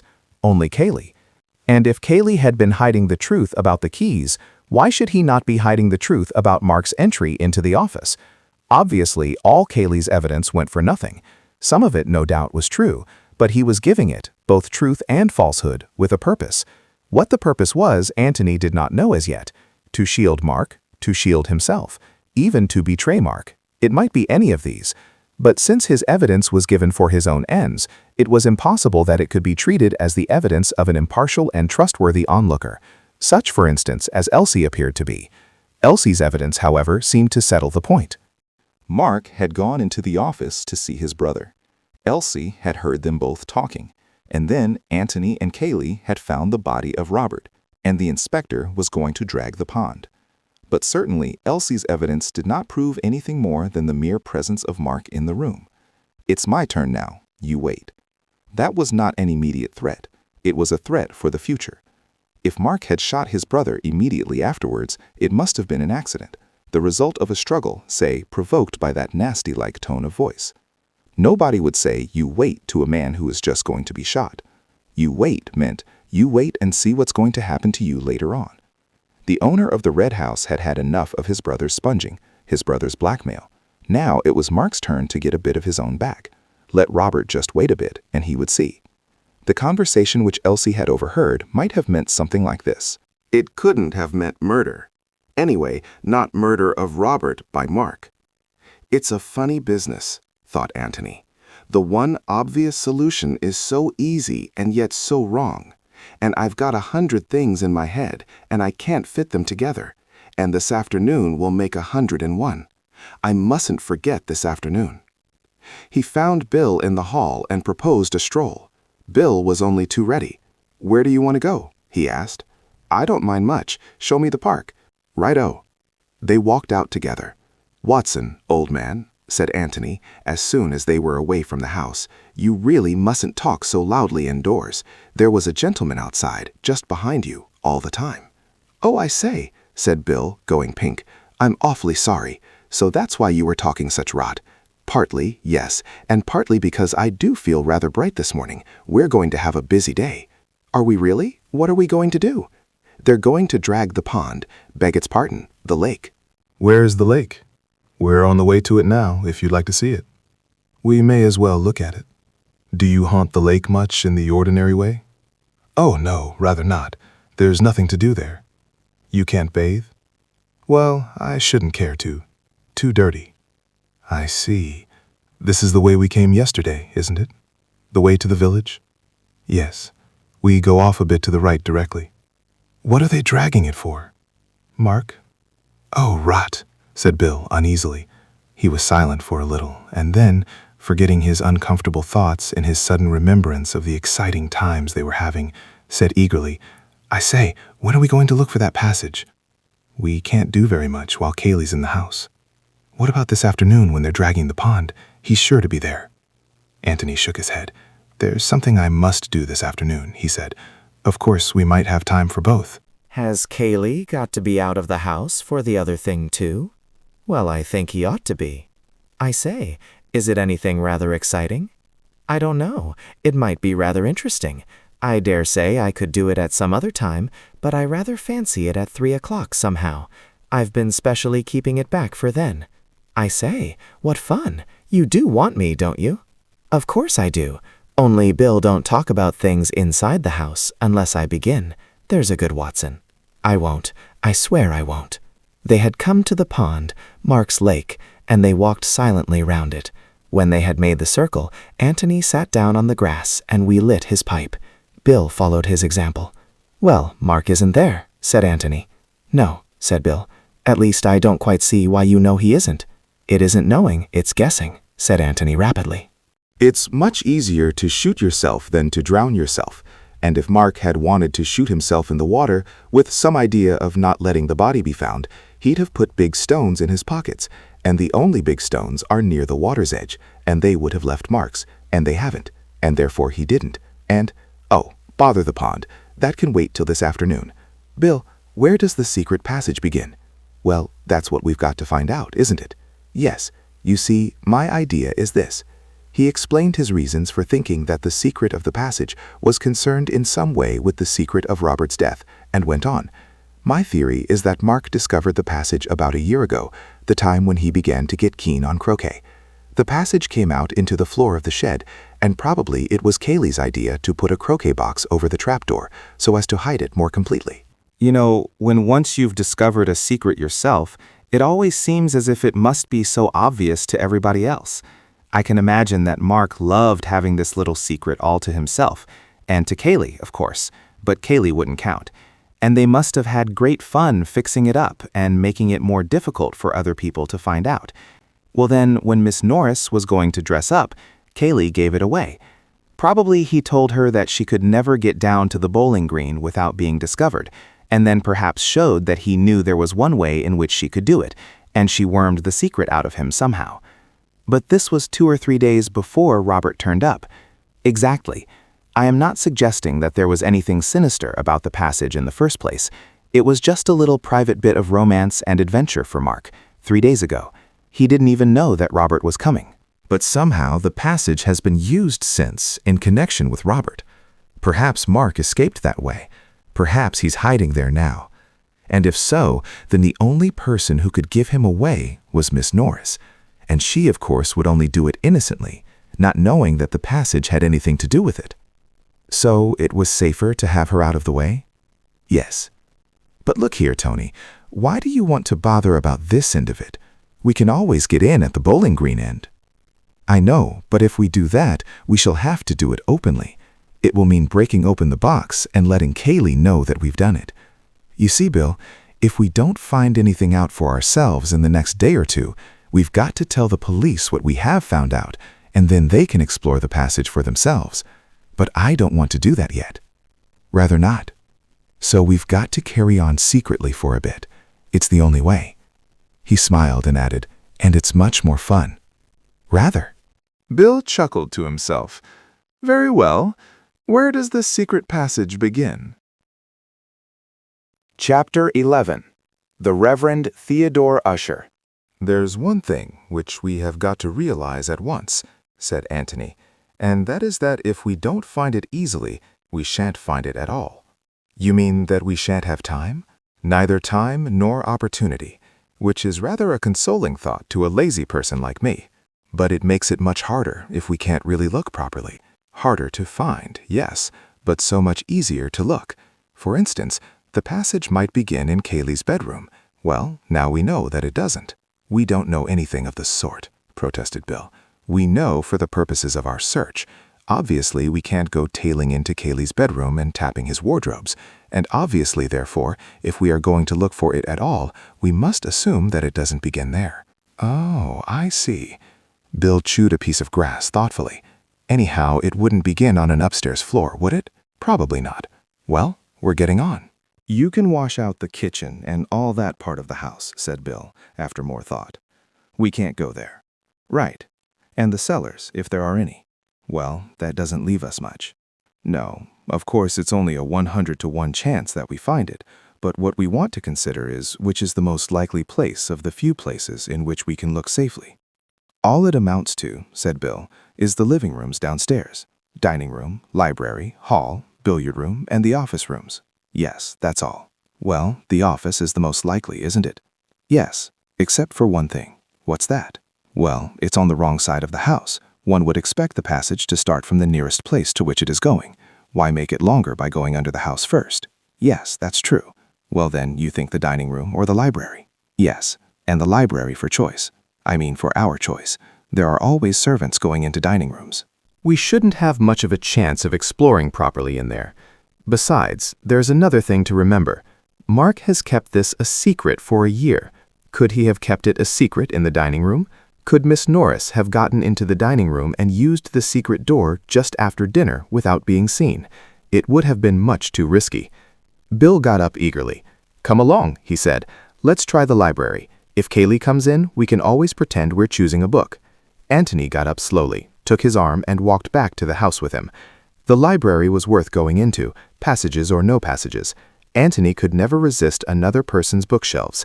As soon as he went into the room, he found himself wandering round it to see what books the owner read, or more likely did not read, but kept for the air which they lent to the house. Mark had prided himself on his library. It was a mixed collection of books. Books which he had inherited both from his father and from his patron. Books which he had bought because he was interested in them, or, if not in them, in the authors to whom he wished to lend his patronage. Books which he had ordered in beautifully bound editions, partly because they looked well on his shelves, lending a noble color to his rooms, partly because no man of culture should ever be without them. Old editions, new editions, expensive books, cheap books, a library in which everybody, whatever his taste, could be sure of finding something to suit him. "And which is your particular fancy, Bill?" said Antony, looking from one shelf to another. "Or are you always playing billiards?" "I have a look at badminton sometimes," said Bill. "It's over in that corner there." He waved a hand. "Over here?" said Antony, going to it. "Yes." He corrected himself suddenly. "Oh no, it's not. It's over there on the right now." Mark had a grand rearrangement of his library about a year ago. It took him more than a week, he told us. He's got such a frightful lot, hasn't he? "Now that's very interesting," said Antony, and he sat down and filled his pipe again. There was indeed a frightful lot of books. The four walls of the library were plastered with them from floor to ceiling, save only where the door and the two windows insisted on living their own life, even though an illiterate one. To Bill, it seemed the most hopeless room of any in which to look for a secret opening. "We shall have to take every blessed book down," he said, "before we can be certain that we haven't missed it." "Anyway," said Antony, "if we take them down one at a time, nobody can suspect us of sinister designs. After all, what does one go into a library for, except to take books down?" But there's such a frightful lot. Antony's pipe was now going satisfactorily, and he got up and walked leisurely to the end of the wall opposite the door. "Well, let's have a look," he said, "and see if they are so very frightful. Hello, here's your badminton. You often read that, you say? If I read anything. Yes." He looked down and up the shelf. "Sport and travel, chiefly. I like books of travel, don't you? They're pretty dull as a rule." "Well, anyhow, some people like them very much," said Antony, reproachfully. He moved on to the next row of shelves. The drama. The Restoration dramatists. You can have most of them. Still, as you well remark, many people seem to love them. Shaw, Wilde, Robertson. I like reading plays, Bill. There are not many people who do, but those who do are usually very keen. Let us pass on. "I say we haven't too much time," said Bill restlessly. "We haven't. That's why we aren't wasting any. Poetry. Who reads poetry nowadays? Bill, when did you last read Paradise Lost?" Never. I thought not. And when did Miss Calladine last read The Excursion aloud to you? As a matter of fact, Betty, Miss Calladine, happens to be jolly keen on, what's the beggar's name? Never mind his name. You have said quite enough. We pass on. He moved on to the next shelf. Biography. Oh, lots of it. I love biographies. Are you a member of the Johnson Club? I bet Mark is. Memories of Many Courts. I'm sure Mrs. Calladine reads that. Anyway, biographies are just as interesting as most novels, so why linger? We pass on. He went to the next shelf, and then gave a sudden whistle. "Hello, hello." "What's the matter?" said Bill rather peevishly. Stand back there. Keep the crowd back, Bill. We are getting amongst it. Sermons, as I live. Sermons. Was Mark's father a clergyman, or does Mark take to them naturally? His father was a parson, I believe. Oh yes, I know he was. Ah, then these are father's books. Half Hours with the Infinite. I must order that from the library when I get back. The Lost Sheep, Jones on the Trinity, the Epistles of St. Paul explained. Oh, Bill, we're amongst it. The Narrow Way, being sermons by the Reverend Theodore Ussher. Hello? What is the matter? William, I am inspired. Stand by. He took down the Reverend Theodore Ussher's classic work, looked at it with a happy smile for a moment, and then gave it to Bill. Here, hold Ussher for a bit. Bill took the book obediently. No, give it me back. Just go out into the hall and see if you can hear Cayley anywhere. Say hello loudly if you do. Bill went out quickly, listened, and came back. It's all right. Good. He took the book out of its shelf again. Now then, you can hold Ussher. Hold him in the left hand, so. With the right or dexter hand, grasp this shelf firmly, so. Now, when I say pull, pull gradually. Got that? Bill nodded, his face alight with excitement. Good. Antony put his hand into the space left by the stout Ussher and fingered the back of the shelf. Pull, he said. Bill pulled. Now just go on pulling like that. I shall get it directly. Not hard, you know, but just keeping up the strain. His fingers went at it again busily, and then suddenly the whole row of shelves, from top to bottom, swung gently open towards them. Good Lord, said Bill, letting go of the shelf in his amazement. Antony pushed the shelves back, extracted Ussher from Bill's fingers, replaced him, and then, taking Bill by the arm, led him to the sofa and deposited him in it. Standing in front of him, he bowed gravely. Child's play, Watson, he said. Child's play. How on earth? Antony laughed happily and sat down on the sofa beside him. You don't really want it explained, he said, smacking him on the knee. You're just being Watsonish. It's very nice of you, of course, and I appreciate it. No, but really, Tony. Oh, my dear Bill. He smoked silently for a little, and then went on. It's what I was saying just now. A secret is a secret until you have discovered it, and as soon as you have discovered it, you wonder why everybody else isn't discovering it, and how it could ever have been a secret at all. This passage has been here for years, with an opening at one end into the library and at the other end into the shed. Then Mark discovered it, and immediately he felt that everybody else must discover it. So he made the shed end more difficult by putting the croquet box there, and this end more difficult by— He stopped and looked at the other. By what, Bill? But Bill was being Watsonish. What? Obviously by rearranging his books. He happened to take out The Life of Nelson or Three Men in a Boat or whatever it was, and by the merest chance discovered the secret. Naturally, he felt that everybody else would be taking down The Life of Nelson or Three Men in a Boat. Naturally, he felt that the secret would be safer if nobody ever interfered with that shelf at all. When you said that the books had been rearranged a year ago, just about the time the croquet box came into existence, of course I guessed why. So I looked about for the dullest books I could find, the books nobody ever read. Obviously, the collection of sermon books of a mid-Victorian clergyman was the shelf we wanted. Yes, I see. But why were you so certain of the particular place? Well, he had to mark the particular place by some book. I thought that the joke of putting The Narrow Way just over the entrance to the passage might appeal to him. Apparently it did. Bill nodded to himself thoughtfully several times. Yes, that's very neat, he said. You're a clever devil, Tony. Tony laughed. You encourage me to think so, which is bad for me, but very delightful. Well, come on then, said Bill, and he got up and held out a hand. Come on where? To explore the passage, of course. Antony shook his head. Why ever not? Well, what do you expect to find there? I don't know, but you seem to think that we might find something that would help. Suppose we find Mark, said Antony quietly. I say, do you really think he's there? Suppose he is. Well then, there we are. Antony walked over to the fireplace, knocked out the ashes of his pipe, and turned back to Bill. He looked at him gravely without speaking. What are you going to say to him? He said at last. How do you mean? Are you going to arrest him or help him to escape? Well, of course began Bill, stammering, and then ended lamely. Well, I don't know. Exactly. We've got to make up our minds, haven't we? Bill didn't answer. Very much disturbed in his mind, he walked restlessly about the room, frowning to himself, stopping now and then at the newly discovered door, and looking at it as if he were trying to learn what lay behind it. Which side was he on if it came to choosing sides? Mark's or the law's? You know, you can't just say, "Oh, hello," to him, said Antony, breaking rather appropriately into his thoughts.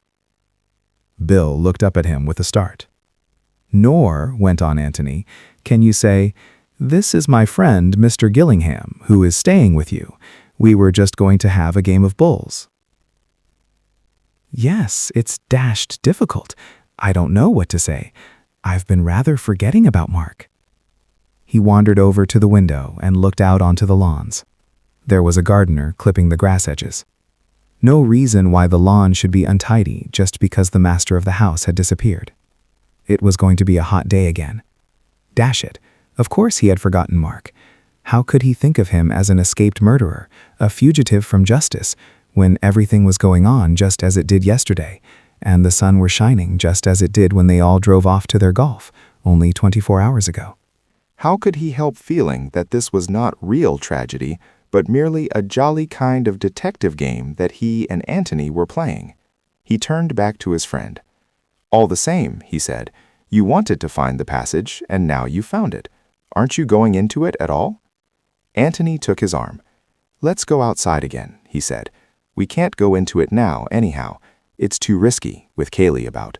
Bill, I feel like you, just a little bit frightened. But what I'm frightened of, I don't quite know. Anyway, you want to go on with it, don't you?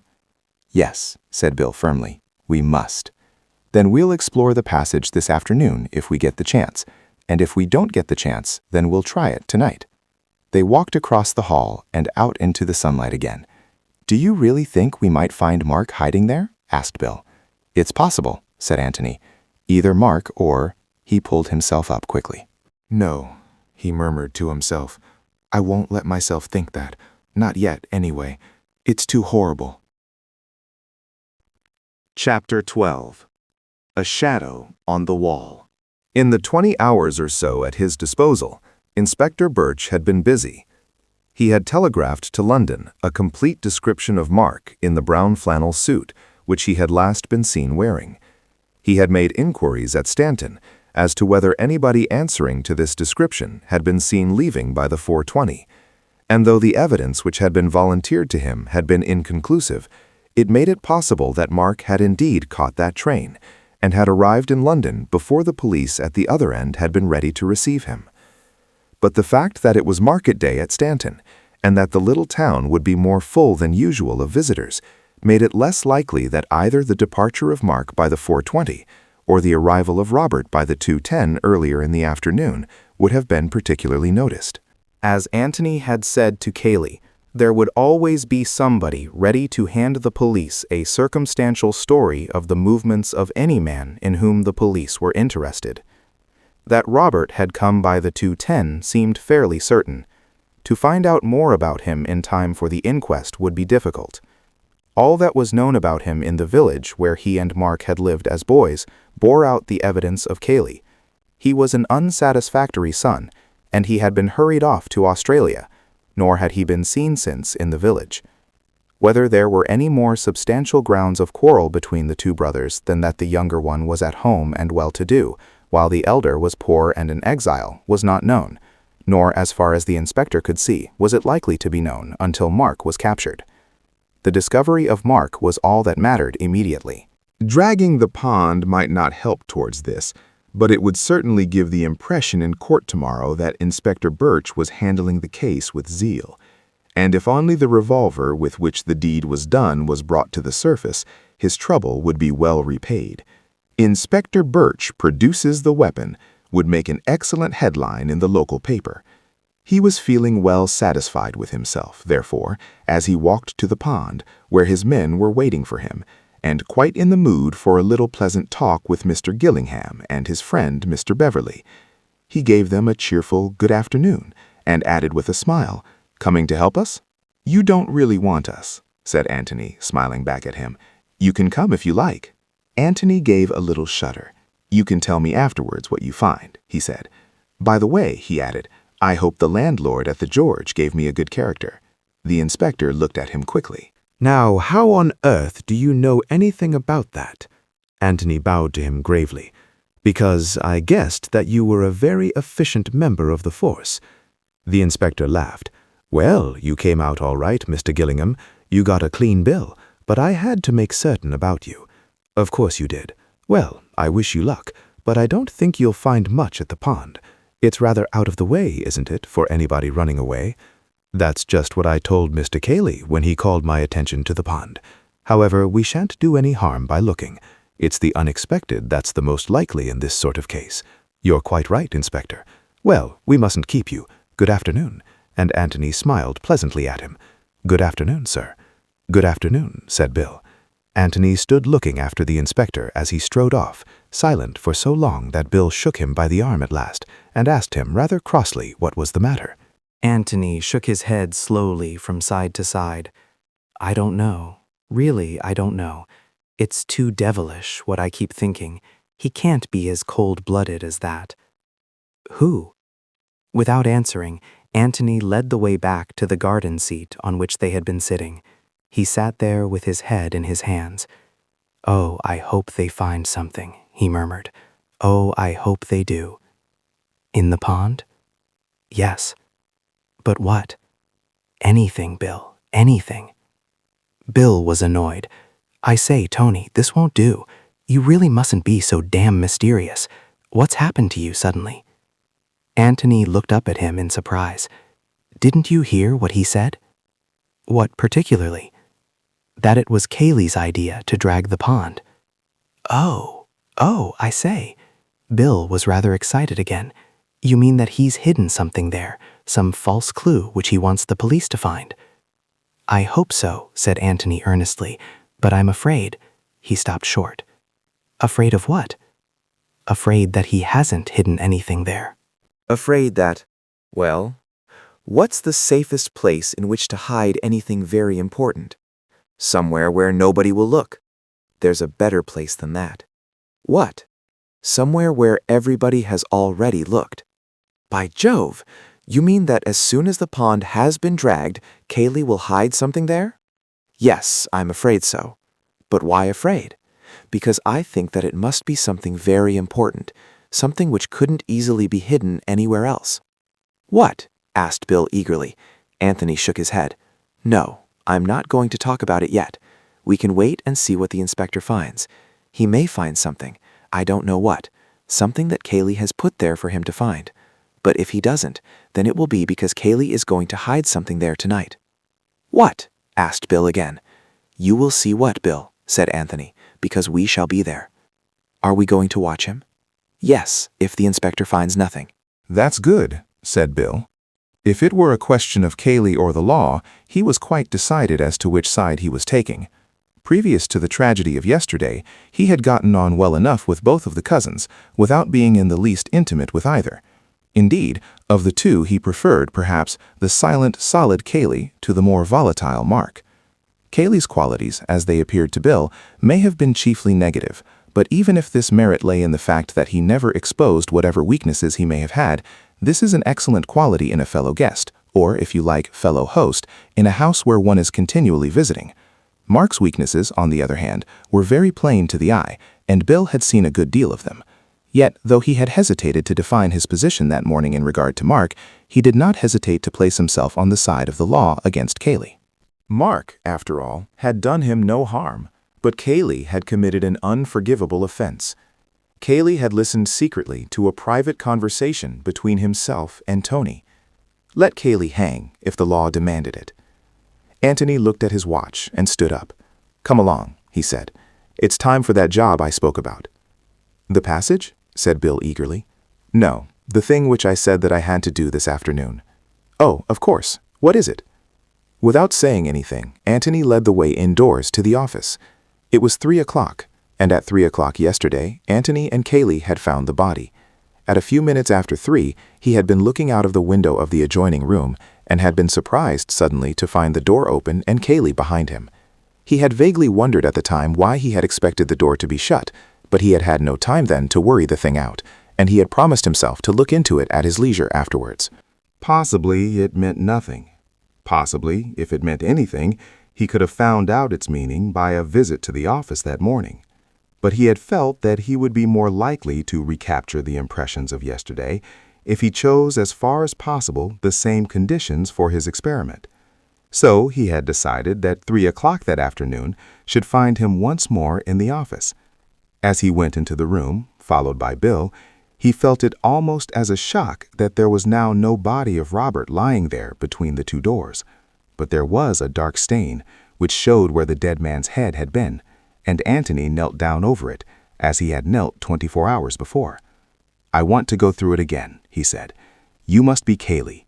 Cayley said he would get some water. I remember thinking that water wasn't much good to a dead man, and that probably he was only too glad to do anything rather than nothing. He came back with a wet sponge and a handkerchief. I suppose he got the handkerchief from the chest of drawers. Wait a bit.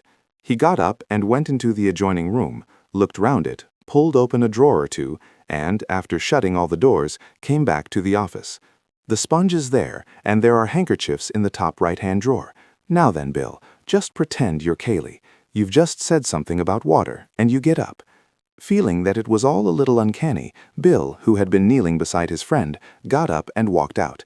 Antony, as he had done on the previous day, looked up after him as he went. Bill turned into the room on the right, opened the drawer and got the handkerchief, damped the sponge, and came back. "Well?" he said wonderingly. Antony shook his head. "It's all different," he said. "For one thing, you made a devil of a noise, and Cayley didn't. Perhaps you weren't listening when Cayley went in. I wasn't." "But I should have heard him if I could have heard him, and I should have remembered afterwards. Perhaps Cayley shut the door after him. Wait." He pressed his hand over his eyes and thought. It wasn't anything which he had heard, but something which he had seen. He tried desperately hard to see it again. He saw Cayley getting up, opening the door from the office, leaving it open, and walking into the passage, turning to the door on the right, opening it, going in, and then, what did his eyes see after that? If they would only tell him again. Suddenly he jumped up, his face alight. "Bill, I've got it," he cried. "What?" "The shadow on the wall. I was looking at the shadow on the wall. Oh, ass and 10 times ass." Bill looked uncomprehendingly at him. Antony took his arm and pointed to the wall of the passage. "Look at the sunlight on it," he said. "That's because you've left the door of that room open. The sun comes straight in through the windows. Now, I'm going to shut the door. Look, do you see how the shadow moves across? That's what I saw, the shadow moving across as the door shut behind him. Bill, go in and shut the door behind you, quite naturally. Quick." Bill went out, and Antony knelt, watching eagerly. "I thought so," he cried. "I knew it couldn't have been that." "What happened?" said Bill, coming back. "Just what you would expect. The sunlight came and the shadow moved back again, all in one movement." "And what happened yesterday?"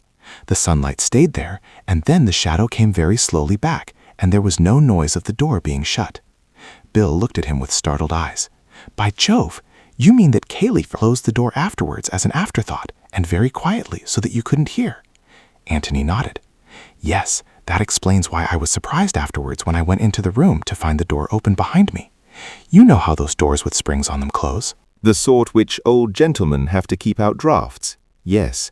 Just at first they hardly move at all, and then very, very slowly they swing to— well, that was the way the shadow moved, and subconsciously I must have associated it with the movement of that sort of door.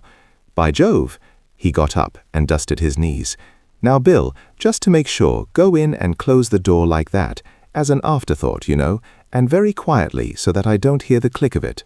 Bill did as he was told, and then put his head out eagerly to hear what had happened.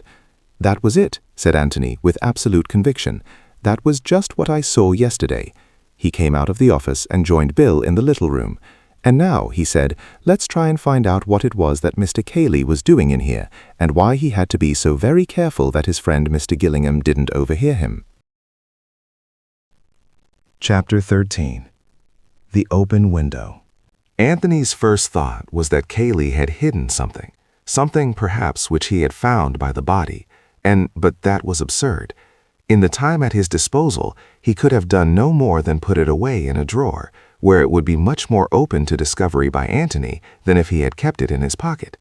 In any case, he would have removed it by this time and hidden it in some more secret place. Besides, why in this case bother about shutting the door? Bill pulled open a drawer in the chest and looked inside. "Is it any good going through these, do you think?" he asked. Antony looked over his shoulder. "Why did he keep clothes here at all?" he asked. "Did he ever change down here?"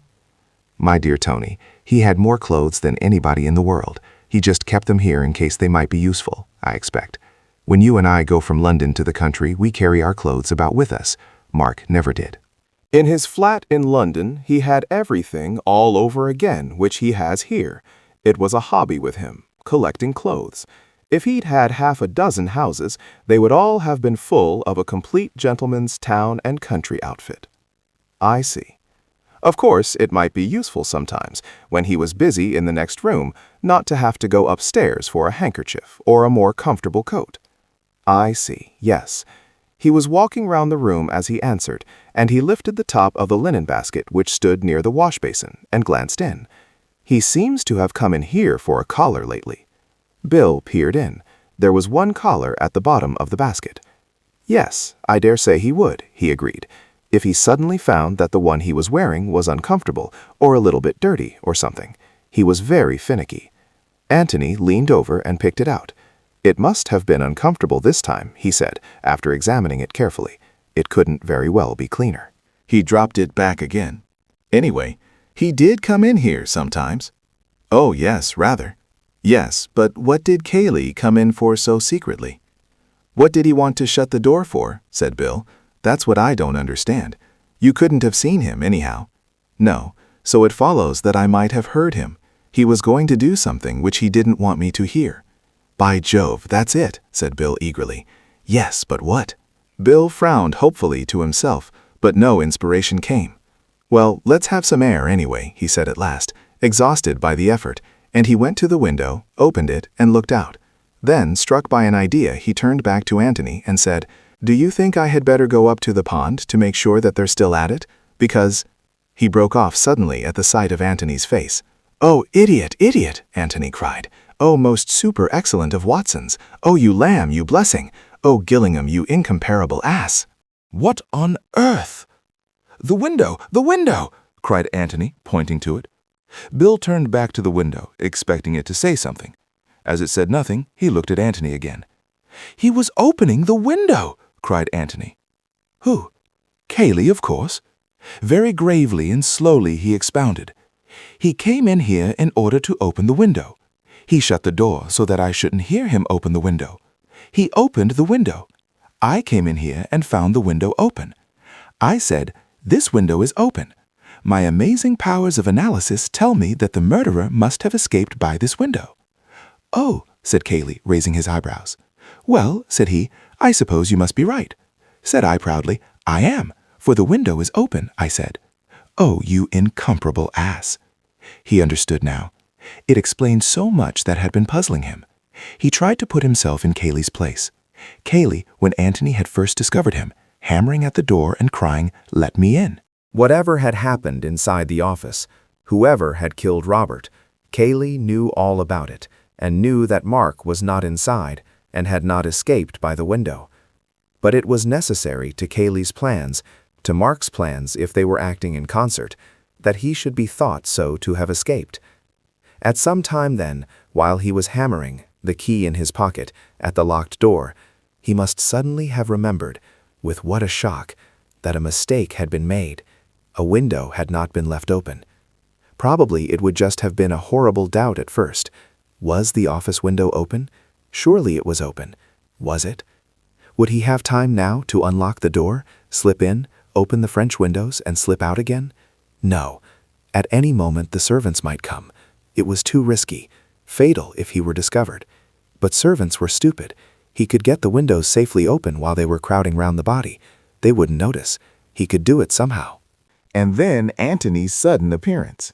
Here was a complication, and Antony suggesting that they should try the window. Why, the window was just what he wanted to avoid. No wonder he had seemed dazed at first. Ah, and here at last was the explanation why they had gone the longest way round and yet run. It was Cayley's only chance of getting a start on Antony, of getting to the windows first, of working them open somehow before Antony caught him up. Even if that were impossible, he must get there first, just to make sure. Perhaps they were open. He must get away from Antony and see. And if they were shut, hopelessly shut, then he must have a moment to himself, a moment in which to think of some other plan and avoid the ruin which seemed so suddenly to be threatening. So he had run. But Antony had kept up with him. They had broken in the window together and gone into the office. But Cayley was not done yet. There was the dressing room window. But quietly, quietly. Antony mustn't hear. And Antony didn't hear. Indeed, he had played up to Cayley splendidly.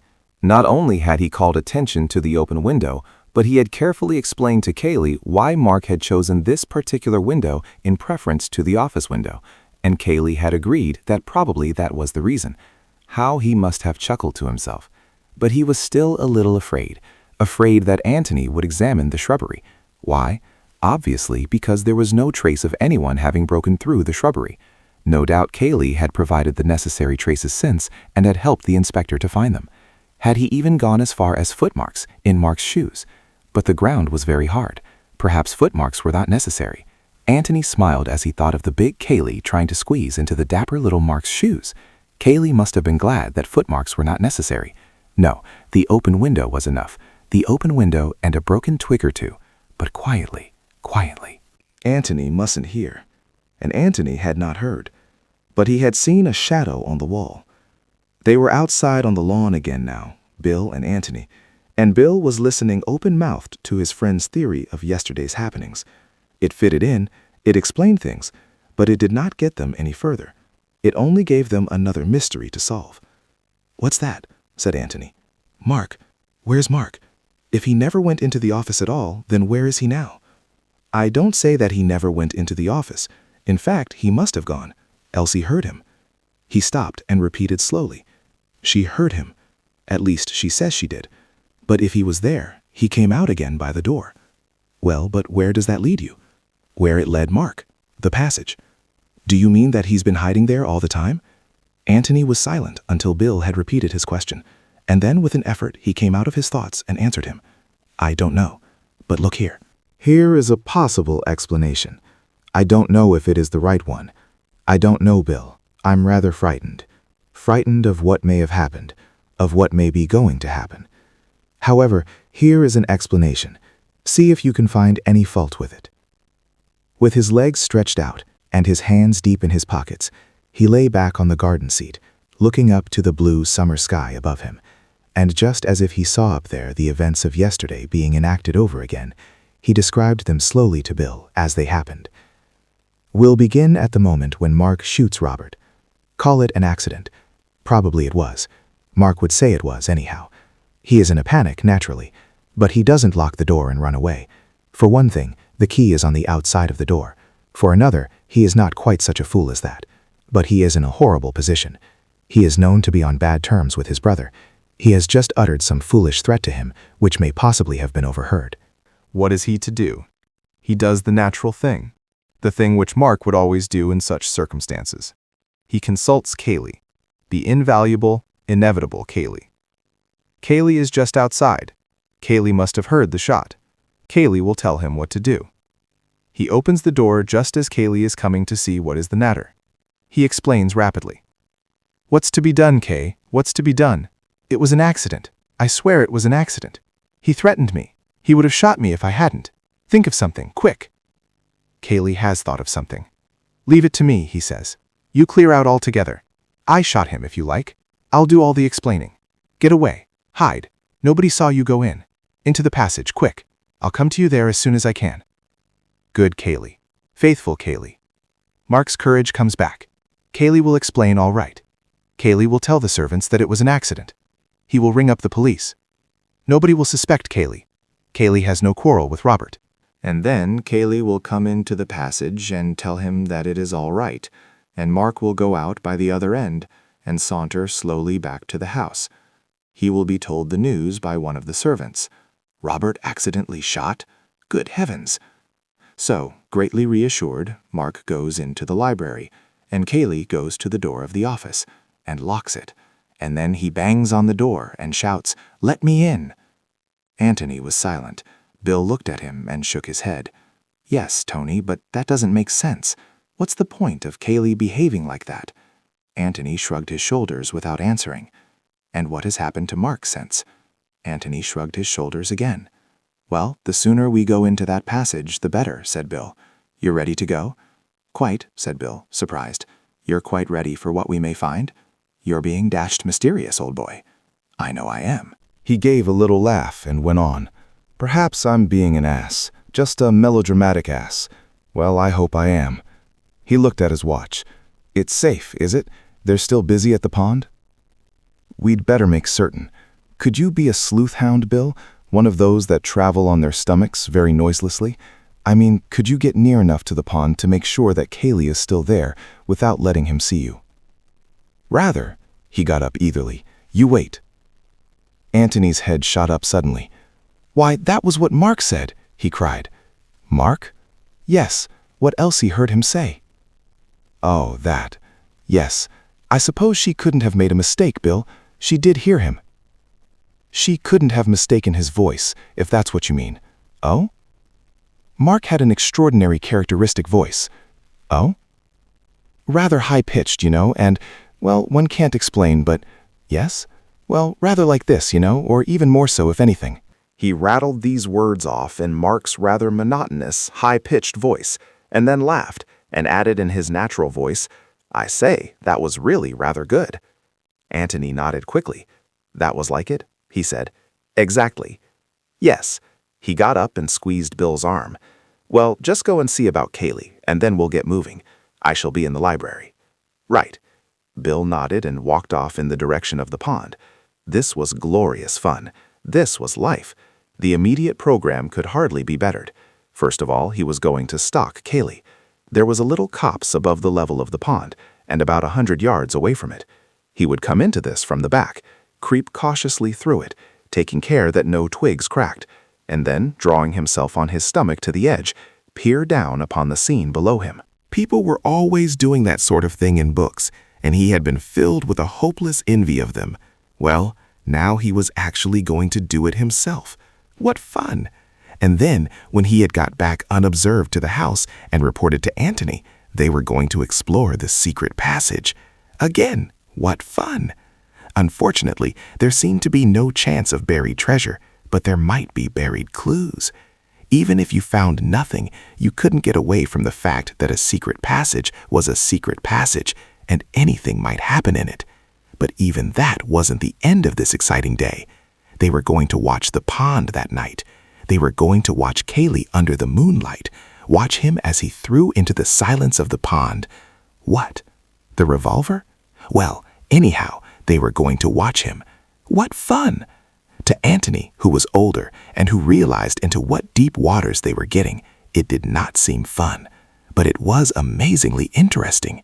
He saw so much, and yet somehow it was all out of focus. It was like looking at an opal and discovering with every movement of it some new color, some new gleam of light reflected, and yet never really seeing the opal as a whole.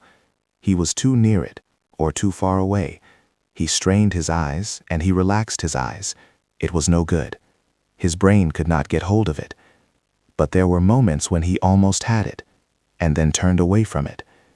He had seen more of life than Bill, but he had never seen murder before, and this which was in his mind now, and to which he was afraid to listen, was not just the hot-blooded killing which any man may come to if he lose control. It was something much more horrible, too horrible to be true. Then let him look again for the truth. He looked again, but it was all out of focus. "I will not look again," he said aloud, as he began to walk towards the house. Not yet, anyway. He would go on collecting facts and impressions. Perhaps the one fact would come along, by itself, which would make everything clear. Chapter 14. Mr. Beverley qualifies for the stage. Bill had come back, and had reported, rather breathless, that Cayley was still at the pond. "But I don't think they're getting up much except mud," he said. "I ran most of the way back so as to give us as much time as possible." Antony nodded. "Well, come along then," he said. "The sooner, the quicker." They stood in front of the row of sermons. Antony took down the Reverend Theodore Ussher's famous volume and felt for the spring. Bill pulled. The shelves swung open towards them. "By Jove," said Bill, "it is a narrow way." There was an opening about a yard square in front of them, which had something the look of a brick fireplace, a fireplace raised about 2 feet from the ground.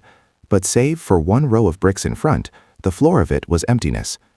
Antony took a torch from his pocket and flashed it down into the blackness. "Look," he whispered to the eager Bill. "The steps begin down there, 6 feet down." He flashed his torch up again. There was a handhold of iron, a sort of large iron staple, in the bricks in front of them. "You swing off from there," said Bill. "At least, I suppose you do. I wonder how Ruth Norris liked doing it. Cayley helped her, I should think. It's funny." "Shall I go first?" asked Bill, obviously longing to do so. Antony shook his head with a smile. "I think I will, if you don't mind very much, Bill, just in case." "In case of what?" "Well, in case." Bill had to be content with that, but he was too much excited to wonder what Antony meant. "Righto," he said. "Go on." "Well, we'll just make sure we can get back again first. It really wouldn't be fair on the inspector if we got stuck down here for the rest of our lives. He's got enough to do trying to find Mark, but if he has to find you and me as well, we can always get out at the other end." "Well, we're not certain yet. I think I'd better just go down and back. I promise faithfully not to explore." "Right you are." Anthony sat down on the ledge of bricks, swung his feet over, and sat there for a moment, his legs dangling. He flashed his torch into the darkness again, so as to make sure where the steps began, then returned it to his pocket, seized the staple in front of him, and swung himself down. His feet touched the steps beneath him, and he let go. "Is it all right?" said Bill anxiously. "All right. I'll just go down to the bottom of the steps and back. Stay there." The light shone down by his feet. His head began to disappear. For a little while, Bill, craning down the opening, could still see faint splashes of light, and could hear slow, uncertain footsteps. For a little longer he could fancy that he saw and heard them. Then he was alone. Well, not quite alone. There was a sudden voice in the hall outside. "Good Lord," said Bill, turning round with a start. "Cayley." If he was not so quick in thought as Antony, he was quick enough in action. Thought was not demanded now. To close the secret door safely but noiselessly, to make sure that the books were in the right places, to move away to another row of shelves so as to be discovered deep in Badminton or Baedeker or whomever the kind gods should send to his aid. The difficulty was not to decide what to do, but to do all this in 5 seconds rather than in 6. "Ah, there you are," said Cayley from the doorway.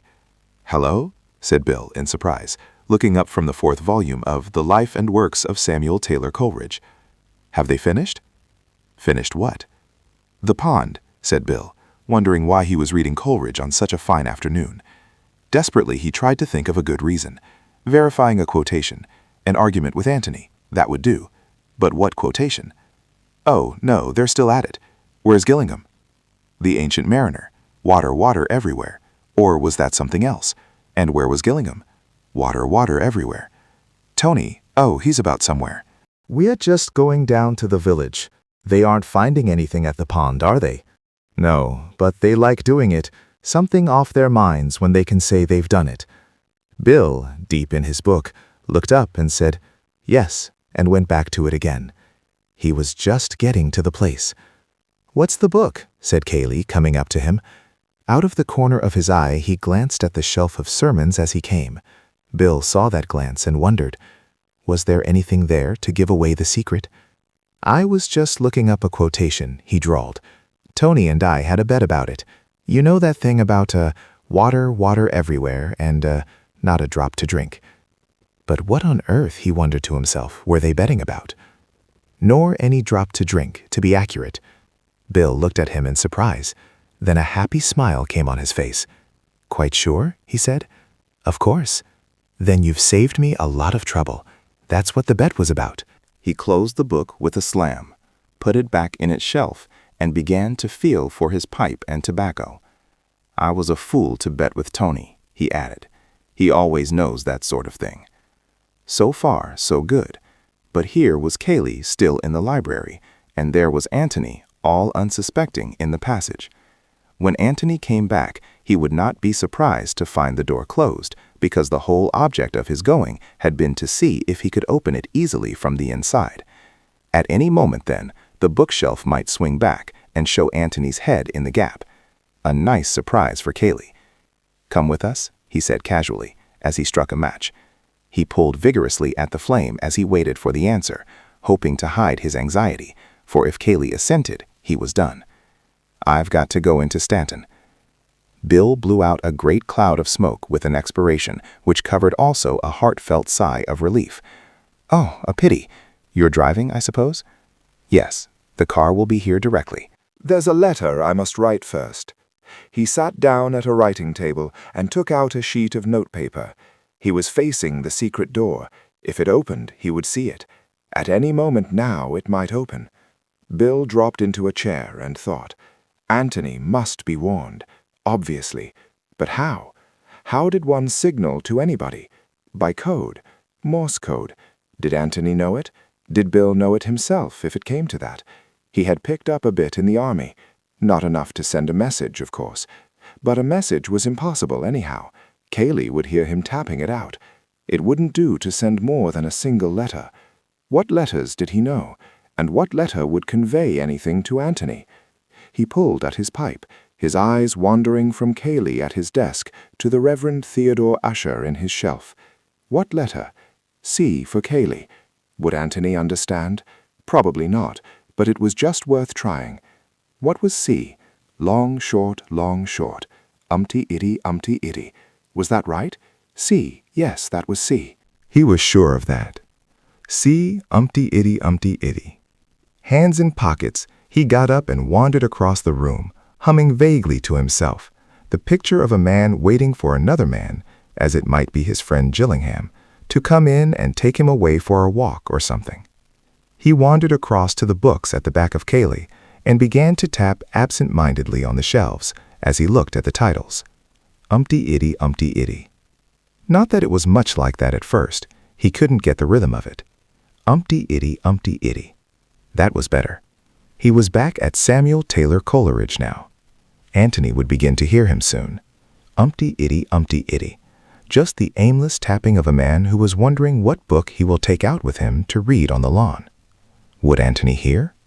One always heard the man in the next flat knocking out his pipe. Would Antony understand? Umpty-itty, umpty-itty. C for Cayley, Antony. Cayley's here. For God's sake, wait. Good Lord, sermons, said Bill with a loud laugh. Umpty-itty-itty. Ever read 'em, Cayley? What? Cayley looked up suddenly. Bill's back moved slowly along, his fingers beating a tattoo on the shelves as he walked. No, said Cayley with a little laugh. An awkward, uncomfortable little laugh, it seemed to Bill. Nor do I. He was past the sermons now, past the secret door, but still tapping in the same aimless way. Oh, for God's sake, sit down, burst out Cayley. Or go outside if you want to walk about. Bill turned round in astonishment. Hello? What's the matter? Cayley was slightly ashamed of his outburst. Sorry, Bill, he apologized. My nerves are on edge. Your constant tapping and fidgeting about. Tapping? Said Bill with an air of complete surprise. On the shelves and humming.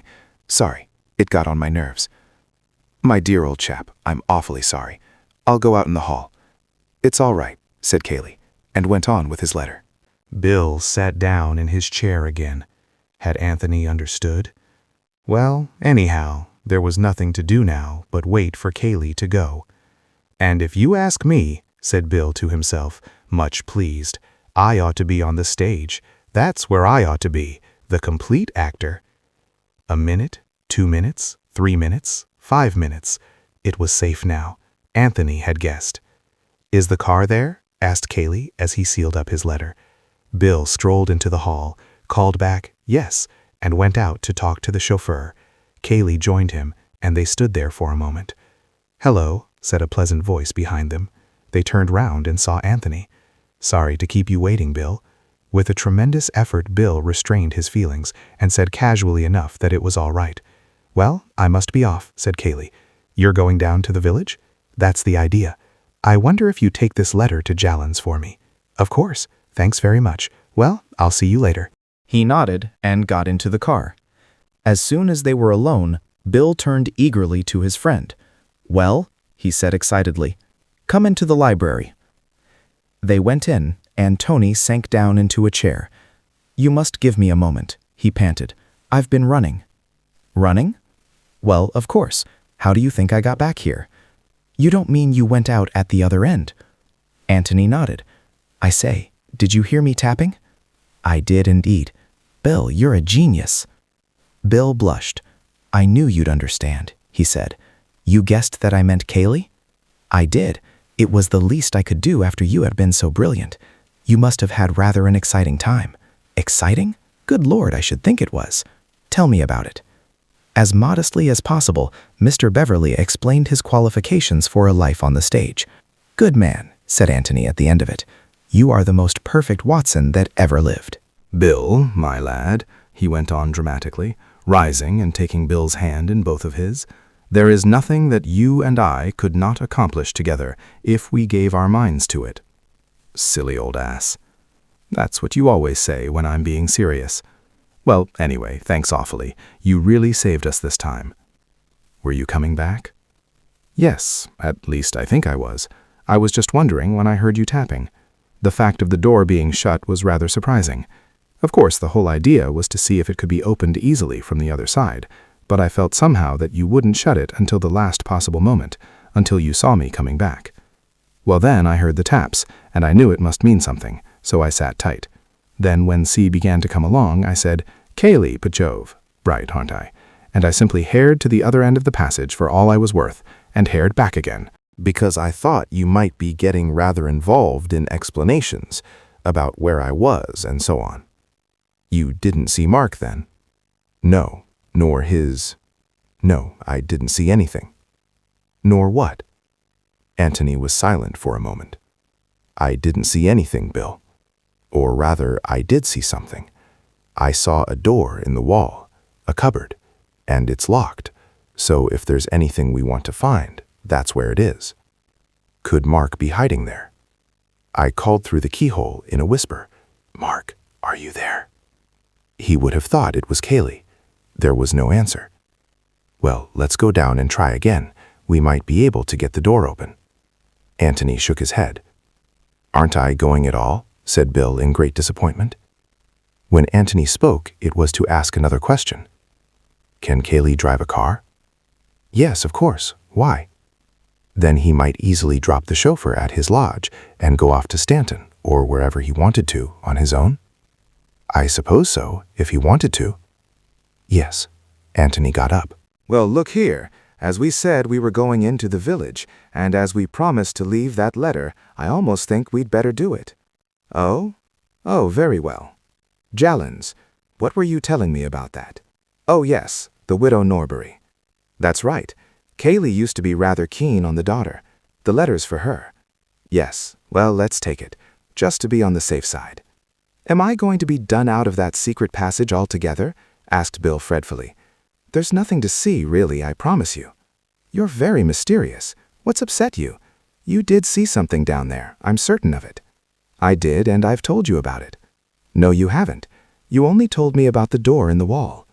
"That's it, Bill, and it's locked, and I'm frightened of what's behind it." "But then we shall never know what's there if we aren't going to look." "We shall know tonight," said Antony, taking Bill's arm and leading him to the hall, "when we watch our dear friend Cayley dropping it into the pond." Chapter 15. Mrs. Norbury confides in dear Mr. Gillingham. They left the road and took the path across the fields which sloped gently downwards towards Jallan's. Antony was silent, and since it is difficult to keep up a conversation with a silent man for any length of time, Bill had dropped into silence too. Or rather, he hummed to himself, hit at thistles in the grass with his stick, and made uncomfortable noises with his pipe.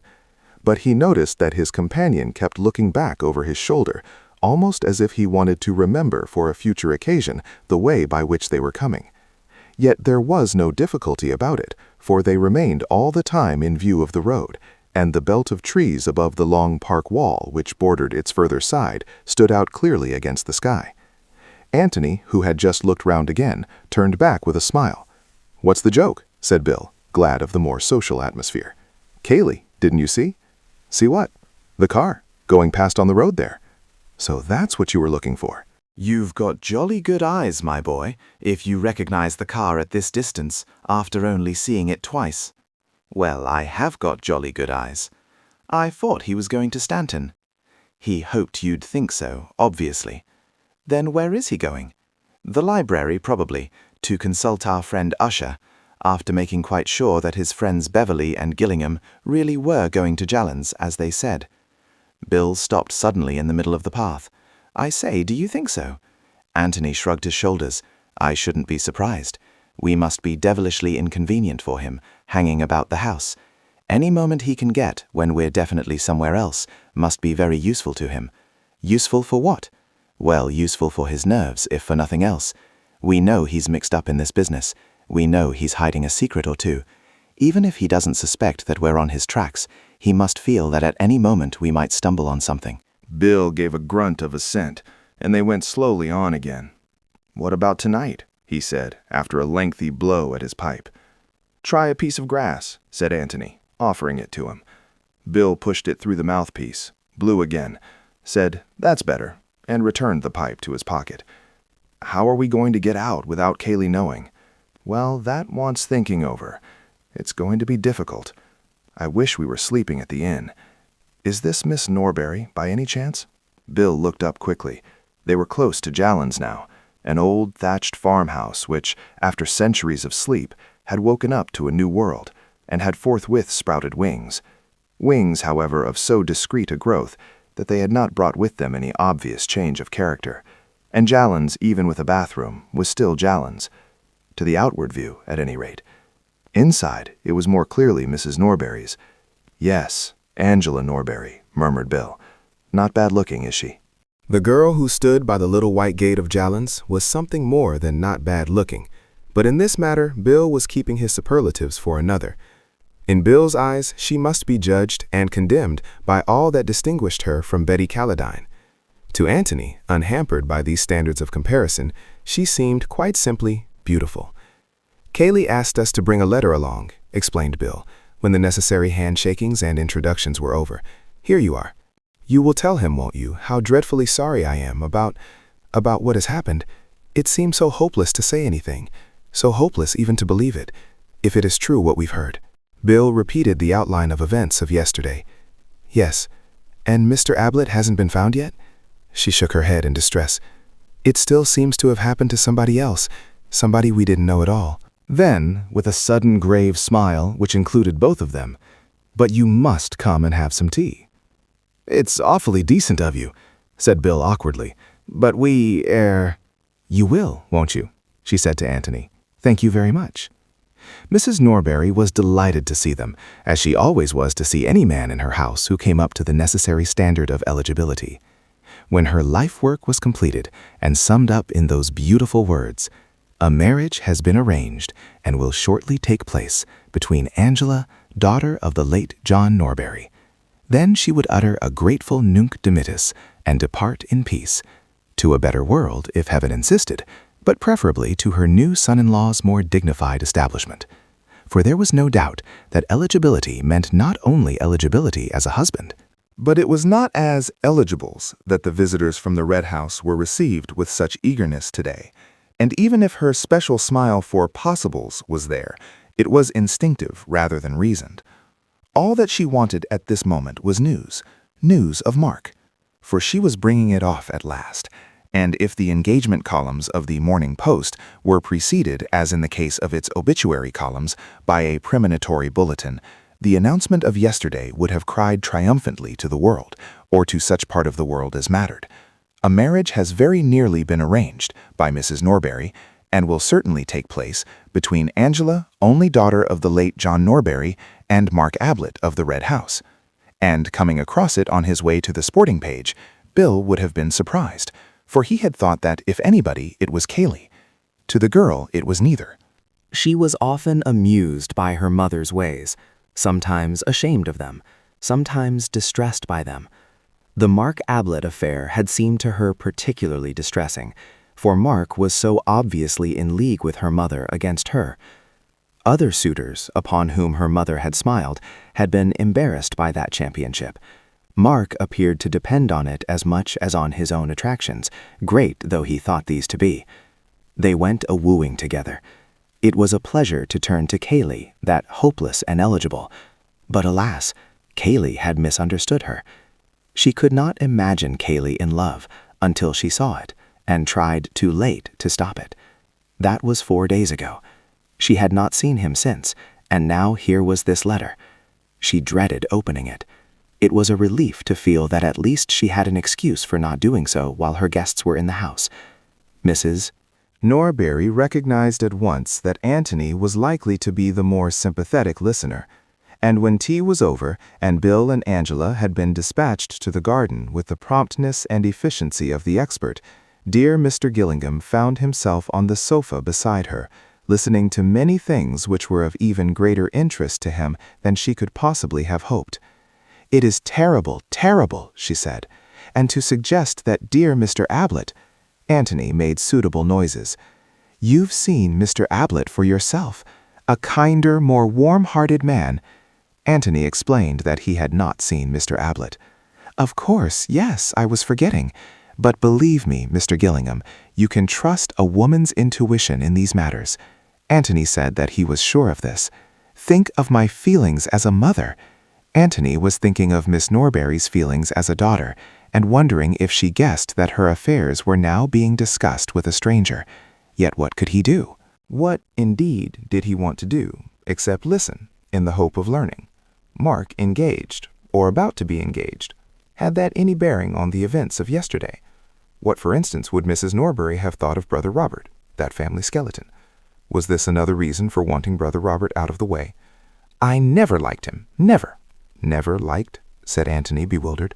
"That cousin of his, Mr. Cayley." "Oh, I ask you, Mr. Gillingham, am I the sort of woman to trust my little girl to a man who would go about shooting his only brother?" "I'm sure you wouldn't, Mrs. Norbury. If there has been any shooting done, it has been done by somebody else." Antony looked at her inquiringly. "I never liked him," said Mrs. Norbury firmly. "Never." However, thought Antony to himself, that didn't quite prove that Cayley was a murderer. "How did Miss Norbury get on with him?" he asked cautiously. "There was nothing in that at all," said Miss Norbury's mother emphatically. "Nothing. I would say so to anybody. Oh, I beg your pardon, I never meant. Nothing. I can say that for dear Angela with perfect confidence. Whether he made advances—" She broke off with a shrug of her plump shoulders. Antony waited eagerly. Naturally they met. Possibly he might have, I don't know. But my duty as a mother was clear, Mr. Gillingham. Mr. Gillingham made an encouraging noise. I told him quite frankly that, how shall I put it, that he was trespassing. Tactfully, of course, but frankly. "You mean," said Antony, trying to speak calmly, "that you told him that, Mr. Ablett and your daughter?" Mrs. Norbury nodded several times. "Exactly, Mr. Gillingham. I had my duty as a mother. I am sure, Mrs. Norbury, that nothing would keep you from doing your duty. But it must have been disagreeable, particularly if you weren't quite sure." He was attracted, Mr. Gillingham, obviously attracted. "Who would not be?" said Antony with a charming smile. It must have been something of a shock to him, too. It was just that which made me so glad that I had spoken. I saw at once that I had not spoken a moment too soon. "There must have been a certain awkwardness about the next meeting," suggested Antony. "Naturally, he has not been here since. No doubt they would have been bound to meet up at the Red House sooner or later." "Oh, this was only quite lately?" "Last week, Mr. Gillingham. I spoke just in time." "Ah," said Antony under his breath. He had been waiting for it. He would have liked now to have gone away, so that he might have thought over the new situation by himself, or perhaps preferably to have changed partners for a little while with Bill. Miss Norbury would hardly be ready to confide in a stranger with the readiness of a mother, but he might have learned something by listening to her. For which of them had she the greater feeling, Cayley or Mark? Was she really prepared to marry Mark? Did she love him, or the other, or neither? Mrs. Norbury was only a trustworthy witness in regard to her own actions and thoughts. He had learnt all that was necessary of those, and only the daughter now had anything left to tell him. But Mrs. Norbury was still talking. "Girls are so foolish, Mr. Gillingham," she was saying. "It is fortunate that they have mothers to guide them. It was so obvious to me from the beginning that dear Mr. Ablett was just the husband for my little girl. You never knew him?" Antony said again that he had not seen Mr. Ablett. Such a gentleman, so nice-looking in his artistic way. A regular Velasquez, I should say Van Dyck. Angela would have it that she could never marry a man with a beard, as if that mattered when... She broke off, and Antony finished her sentence for her. "The Red House is certainly charming," he said. "Charming, quite charming. And it is not as if Mr. Ablett's appearance were in any way undistinguished. Quite the contrary. I'm sure you agree with me." Antony said that he had never had the pleasure of seeing Mr. Ablett. Yes, and quite the center of the literary and artistic world, so desirable in every way. She gave a deep sigh and communed with herself for a little. Antony was about to snatch the opportunity of leaving when Mrs. Norbury began again. "And then there's this scapegrace brother of his. He was perfectly frank with me, Mr. Gillingham. He would be. He told me of this brother, and I told him that I was quite certain it would make no difference to my daughter's feelings for him. After all, the brother was in Australia. When was this? Yesterday?" Antony felt that if Mark had only mentioned it after his brother's announcement of a personal call at the Red House, this perfect frankness had a good deal of wisdom behind it. "It couldn't have been yesterday, Mr. Gillingham. Yesterday—" She shuddered and shook her head. "I thought perhaps he had been down here in the morning." "Oh, no. There is such a thing, Mr. Gillingham, as being too devoted a lover. Not in the morning, no. We both agreed that dear Angela— Oh, no, the day before yesterday, when he happened to drop in about tea-time." It occurred to Antony that Mrs. Norbury had come a long way from her opening statement that Mark and Miss Norbury were practically engaged. She was now admitting that dear Angela was not to be rushed, that dear Angela had, indeed, no heart for the match at all. The day before yesterday. As it happened, dear Angela was out. Not that it mattered. He was driving to Middleston. He hardly had time for a cup of tea, so that even if she had been in— Antony nodded absently. This was something new. Why did Mark go to Middleston the day before yesterday? But after all, why shouldn't he? 100 reasons unconnected with the death of Robert might have taken him there. He got up to go. He wanted to be alone at least with Bill. Mrs. Norbury had given him many things to think over, but the great outstanding fact which had emerged was this, that Cayley had reason to hate Mark. Mrs. Norbury had given him that reason. To hate? Well, to be jealous, anyhow. But that was enough. "You see," he said to Bill as they walked back, "we know that Cayley is perjuring himself and risking himself over this business, and that must be for one of two reasons, either to save Mark or to endanger him. That is to say, he is either wholeheartedly for him or wholeheartedly against him. Well now, we know that he is against him, definitely against him." "But I say, you know," protested Bill, "one doesn't necessarily try to ruin one's rival in love." "Doesn't one?" said Antony, turning to him with a smile. Bill blushed. "Well, of course, one never knows, but I mean, you mightn't try to ruin him, Bill, but you wouldn't perjure yourself in order to get him out of a trouble of his own making. Lord, no." So that of the two alternatives, the other is the more likely. They had come to the gate into the last field, which divided them from the road, and having gone through it, they turned round and leaned against it, resting for a moment, and looking down at the house which they had left. "Jolly little place, isn't it?" said Bill. "Very, but rather mysterious." "In what way?" "Well, where's the front door?" "The front door? Why, you've just come out of it. But isn't there a drive or a road or anything?" Bill laughed. "No, that's the beauty of it to some people. And that's why it's so cheap, and why the Norburys can afford it, I expect. They're not too well off. But what about luggage and tradesmen and that kind of thing? Oh, there's a cart track, but motor cars can't come any nearer than the road." He turned round and pointed. "Up there. So the weekend millionaire people don't take it.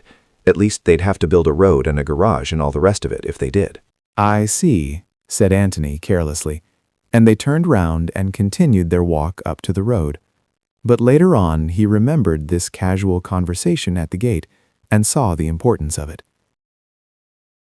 Chapter 16. Getting Ready for the Night. What was it which Cayley was going to hide in that pond that night? Antony thought that he knew now. It was Mark's body. From the beginning he had seen this answer coming and had drawn back from it. For if Mark had been killed, it seemed such a cold-blooded killing. Was Cayley equal to it?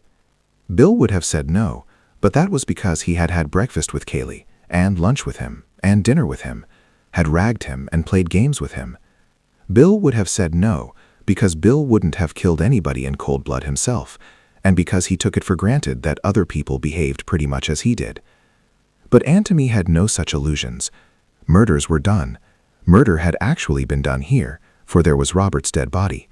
Why not another murder? Had Mark been in the office at all that afternoon? The only evidence, other than Cayley's, which obviously did not count, was Elsie's. Elsie was quite certain that she had heard his voice. But then Bill had said that it was a very characteristic voice, an easy voice, therefore, to imitate. If Bill could imitate it so successfully, why not Cayley? But perhaps it had not been such a cold-blooded killing after all. Suppose Cayley had had a quarrel with his cousin that afternoon over the girl whom they were both wooing. Suppose Cayley had killed Mark, either purposely, in sudden passion, or accidentally, meaning only to knock him down. Suppose that this had happened in the passage, say about 2 o'clock, either because Cayley had deliberately led him there, or because Mark had casually suggested a visit to it. One could imagine Mark continually gloating over that secret passage. Suppose Cayley there, with the body at his feet, feeling already the rope round his neck, his mind darting this way and that in frantic search for a way of escape. And suppose that suddenly and irrelevantly he remembers that Robert is coming to the house at 3 o'clock that afternoon. Automatically he looks at his watch. In half an hour's time. In half an hour's time.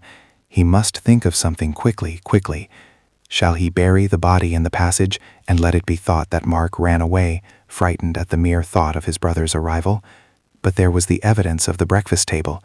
Mark had seemed annoyed at this resurrection of the black sheep, but certainly not frightened. No, that was much too thin a story. But suppose Mark had actually seen his brother and had a quarrel with him.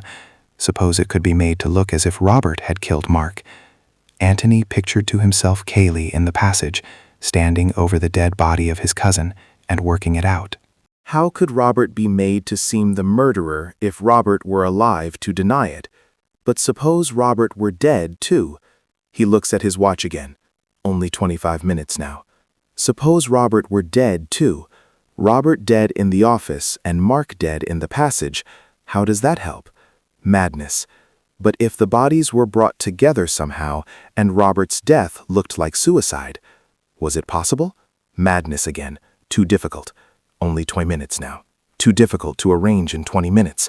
Can't arrange a suicide. Too difficult. Only 19 minutes. And then the sudden inspiration.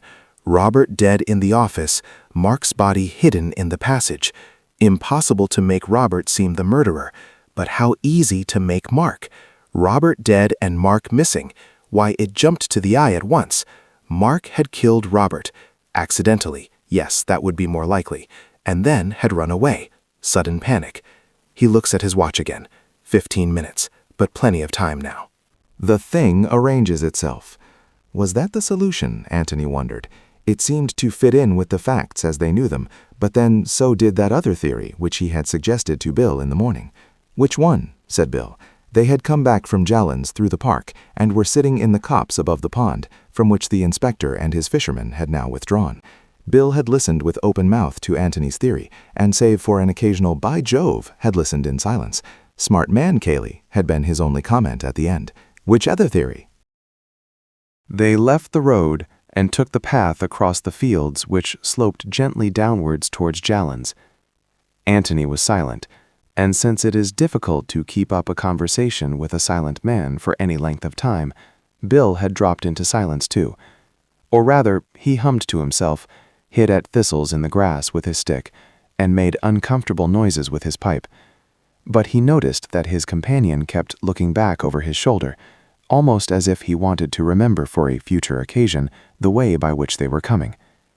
Yet there was no difficulty about it, for they remained all the time in view of the road, and the belt of trees above the long park wall which bordered its further side stood out clearly against the sky.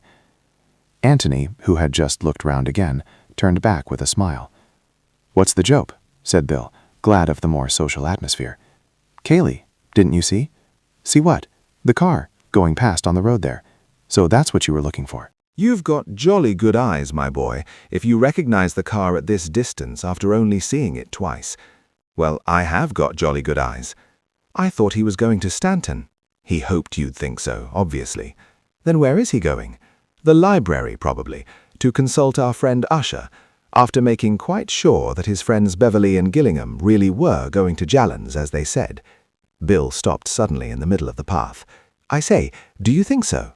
Antony shrugged his shoulders. "I shouldn't be surprised. We must be devilishly inconvenient for him, hanging about the house.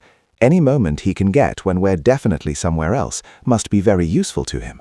Useful for what? Well, useful for his nerves, if for nothing else. We know he's mixed up in this business. We know he's hiding a secret or two. Even if he doesn't suspect that we're on his tracks, he must feel that at any moment we might stumble on something." Bill gave a grunt of assent, and they went slowly on again. "What about tonight?" he said, after a lengthy blow at his pipe. "Try a piece of grass," said Antony, offering it to him. Bill pushed it through the mouthpiece, blew again, said, "That's better," and returned the pipe to his pocket. How are we going to get out without Cayley knowing? Well, that wants thinking over. It's going to be difficult. I wish we were sleeping at the inn. Is this Miss Norbury by any chance? Bill looked up quickly. They were close to Jallan's now, an old thatched farmhouse which, after centuries of sleep, had woken up to a new world, and had forthwith sprouted wings. Wings, however, of so discreet a growth that they had not brought with them any obvious change of character, and Jallan's, even with a bathroom, was still Jallan's, to the outward view at any rate. Inside it was more clearly Mrs. Norbury's. "Yes, Angela Norbury," murmured Bill. "Not bad looking, is she?" The girl who stood by the little white gate of Jallan's was something more than not bad looking, but in this matter Bill was keeping his superlatives for another. In Bill's eyes, she must be judged and condemned by all that distinguished her from Betty Colladine. To Antony, unhampered by these standards of comparison, she seemed, quite simply, beautiful. "Cayley asked us to bring a letter along," explained Bill, when the necessary handshakings and introductions were over. "Here you are." "You will tell him, won't you, how dreadfully sorry I am about what has happened? It seems so hopeless to say anything, so hopeless even to believe it, if it is true what we've heard." Bill repeated the outline of events of yesterday. "Yes, and Mr. Ablett hasn't been found yet?" She shook her head in distress. "It still seems to have happened to somebody else, somebody we didn't know at all." Then, with a sudden grave smile, which included both of them, "But you must come and have some tea." "It's awfully decent of you," said Bill awkwardly, "but You will, won't you?" she said to Antony. "Thank you very much." Mrs. Norbury was delighted to see them, as she always was to see any man in her house who came up to the necessary standard of eligibility. When her life work was completed and summed up in those beautiful words, "A marriage has been arranged and will shortly take place between Angela, daughter of the late John Norbury," then she would utter a grateful nunc dimittis and depart in peace, to a better world, if heaven insisted, but preferably to her new son-in-law's more dignified establishment. For there was no doubt that eligibility meant not only eligibility as a husband. But it was not as eligibles that the visitors from the Red House were received with such eagerness today, and even if her special smile for possibles was there, it was instinctive rather than reasoned. All that she wanted at this moment was news of Mark, for she was bringing it off at last, and if the engagement columns of the Morning Post were preceded, as in the case of its obituary columns, by a premonitory bulletin, the announcement of yesterday would have cried triumphantly to the world, or to such part of the world as mattered. A marriage has very nearly been arranged by Mrs. Norbury, and will certainly take place between Angela, only daughter of the late John Norbury, and Mark Ablett of the Red House.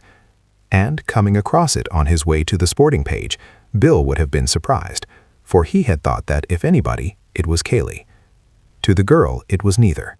She was often amused by her mother's ways, sometimes ashamed of them, sometimes distressed by them. The Mark Ablett affair had seemed to her particularly distressing, for Mark was so obviously in league with her mother against her. Other suitors, upon whom her mother had smiled, had been embarrassed by that championship. Mark appeared to depend on it as much as on his own attractions, great though he thought these to be. They went a-wooing together. It was a pleasure to turn to Cayley, that hopeless ineligible. But alas, Cayley had misunderstood her. She could not imagine Cayley in love until she saw it and tried, too late, to stop it. That was 4 days ago. She had not seen him since, and now here was this letter. She dreaded opening it. It was a relief to feel that at least she had an excuse for not doing so while her guests were in the house. Mrs. Norbury recognized at once that Antony was likely to be the more sympathetic listener, and when tea was over, and Bill and Angela had been dispatched to the garden with the promptness and efficiency of the expert, dear Mr. Gillingham found himself on the sofa beside her, listening to many things which were of even greater interest to him than she could possibly have hoped. "It is terrible, terrible," she said, "and to suggest that dear Mr. Ablett—" Antony made suitable noises. "You've seen Mr. Ablett yourself, a kinder, more warm-hearted man."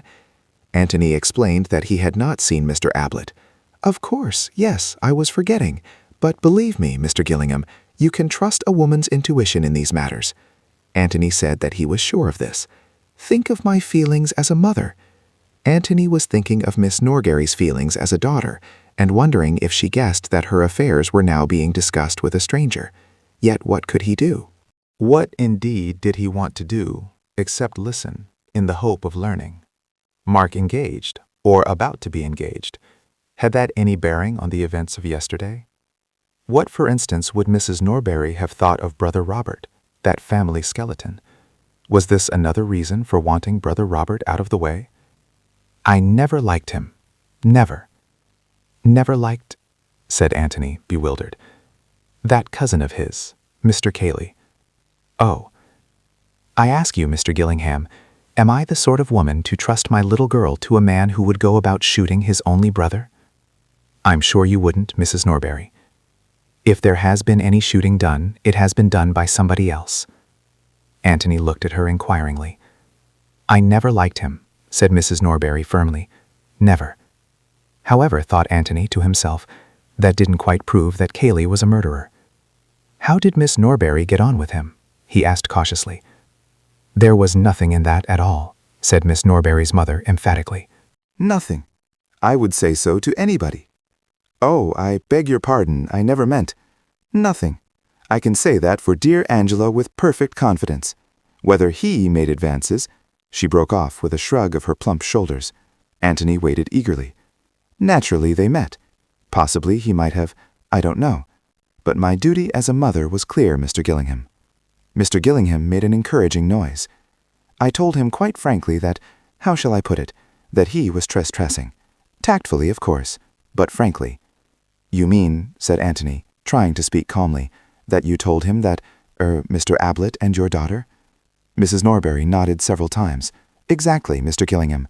I had my duty as a mother. I am sure, Mrs. Norbury, that nothing would keep you from doing your duty, but it must have been disagreeable, particularly if you weren't quite sure. He was attracted, Mr. Gillingham, obviously attracted." "Who would not be?" said Antony with a charming smile. It must have been something of a shock to him to— It was just that which made me so glad that I had spoken. I saw at once that I had not spoken a moment too soon. "There must have been a certain awkwardness about the next meeting," suggested Antony. "Naturally, he has not been here since. No doubt they would have been bound to meet up at the Red House sooner or later." "Oh, this was only quite lately?" "Last week, Mr. Gillingham. I spoke just in time." "Ah," said Antony under his breath. He had been waiting for it. He would have liked now to have gone away so that he might have thought over the new situation by himself, or perhaps preferably to have changed partners for a little while with Bill. Miss Norbury would hardly be ready to confide in a stranger with the readiness of a mother, but he might have learned something by listening to her. For which of them had she the greater feeling, Cayley or Mark? Was she really prepared to marry Mark? Did she love him, or the other, or neither? Mrs. Norbury was only a trustworthy witness in regard to her own actions and thoughts. He had learnt all that was necessary of those, and only the daughter now had anything left to tell him. But Mrs. Norbury was still talking. "Girls are so foolish, Mr. Gillingham," she was saying. "It is fortunate that they have mothers to guide them. It was so obvious to me from the beginning that dear Mr. Ablett was just the husband for my little girl. You never knew him?" Antony said again that he had not seen Mr. Ablett. Such a gentleman, so nice-looking, in his artistic way, a regular Velasquez, I should say Van Dyke. Angela would have it that she could never marry a man with a beard, as if that mattered, when— She broke off, and Antony finished her sentence for her. "The Red House is certainly charming," he said. "Charming, quite charming. And it is not as if Mr. Ablett's appearance were in any way undistinguished. Quite the contrary." "I'm sure you agree with me." Antony said that he had never had the pleasure of seeing Mr. Ablett. "Yes, and quite the center of the literary and artistic world, so desirable in every way." She gave a deep sigh and communed with herself for a little. Antony was about to snatch the opportunity of leaving when Mrs. Norbury began again. "And then there's this scapegrace brother of his. He was perfectly frank with me, Mr. Gillingham. He would be. He told me of this brother, and I told him that I was quite certain it would make no difference to my daughter's feelings for him. After all, the brother was in Australia. When was this? Yesterday. Antony felt that if Mark had only mentioned it after his brother's announcement of a personal call at the Red House, this perfect frankness had a good deal of wisdom behind it. It couldn't have been yesterday, Mr. Gillingham. Yesterday, she shuddered and shook her head. I thought perhaps he had been down here in the morning. Oh no, there is such a thing, Mr. Gillingham, as being too devoted a lover. Not in the morning, no. We both agreed that dear Angela— Oh, no, the day before yesterday, when he happened to drop in about tea time. It occurred to Antony that Mrs. Norbury had come a long way from her opening statement that Mark and Miss Norbury were practically engaged. She was now admitting that dear Angela was not to be rushed, that dear Angela had indeed no heart for the match at all. The day before yesterday, as it happened, dear Angela was out. Not that it mattered. He was driving to Middleston. He hardly had time for a cup of tea, so that even if she had been in— Antony nodded absently. This was something new. Why did Mark go to Middleston the day before yesterday? But after all, why shouldn't he? 100 reasons unconnected with the death of Robert might have taken him there. He got up to go. He wanted to be alone. Alone, at least, with Bill. Mrs. Norbury had given him many things to think over. But the great outstanding fact which had emerged was this, that Cayley had reason to hate Mark. Mrs. Norbury had given him that reason. To hate? Well, to be jealous, anyhow. But that was enough. "You see," he said to Bill as they walked back, "we know that Cayley is perjuring himself and risking himself over this business. And that must be for one of two reasons, either to save Mark or to endanger him. That is to say, he is either wholeheartedly for him or wholeheartedly against him. Well, now we know that he is against him, definitely against him." "But I say, you know," protested Bill, "one doesn't necessarily try to ruin one's rival in love." "Doesn't one?" said Antony, turning to him with a smile. Bill blushed. "Well, of course, one never knows, but I mean— You mightn't try to ruin him, Bill, but you wouldn't perjure yourself in order to get him out of a trouble of his own making." "Lord, no." "So that of the two alternatives, the other is the more likely." They had come to the gate into the last field which divided them from the road, and having gone through it, they turned round and leant against it, resting for a moment, and looking down at the house which they had left. "Jolly little place, isn't it?" said Bill. "Very, but rather mysterious." "In what way?" "Well, where's the front door?" "The front door? Why, you've just come out of it. But isn't there a drive or a road or anything?" Bill laughed. "No, that's the beauty of it to some people, and that's why it's so cheap, and why the Norburys can afford it, I expect. They're not too well off." "But what about luggage and tradesmen and that kind of thing?" "Oh, there's a cart track, but motor cars can't come any nearer than the road. He turned round and pointed. Up there. So the weekend millionaire people don't take it. At least they'd have to build a road and a garage and all the rest of it, if they did.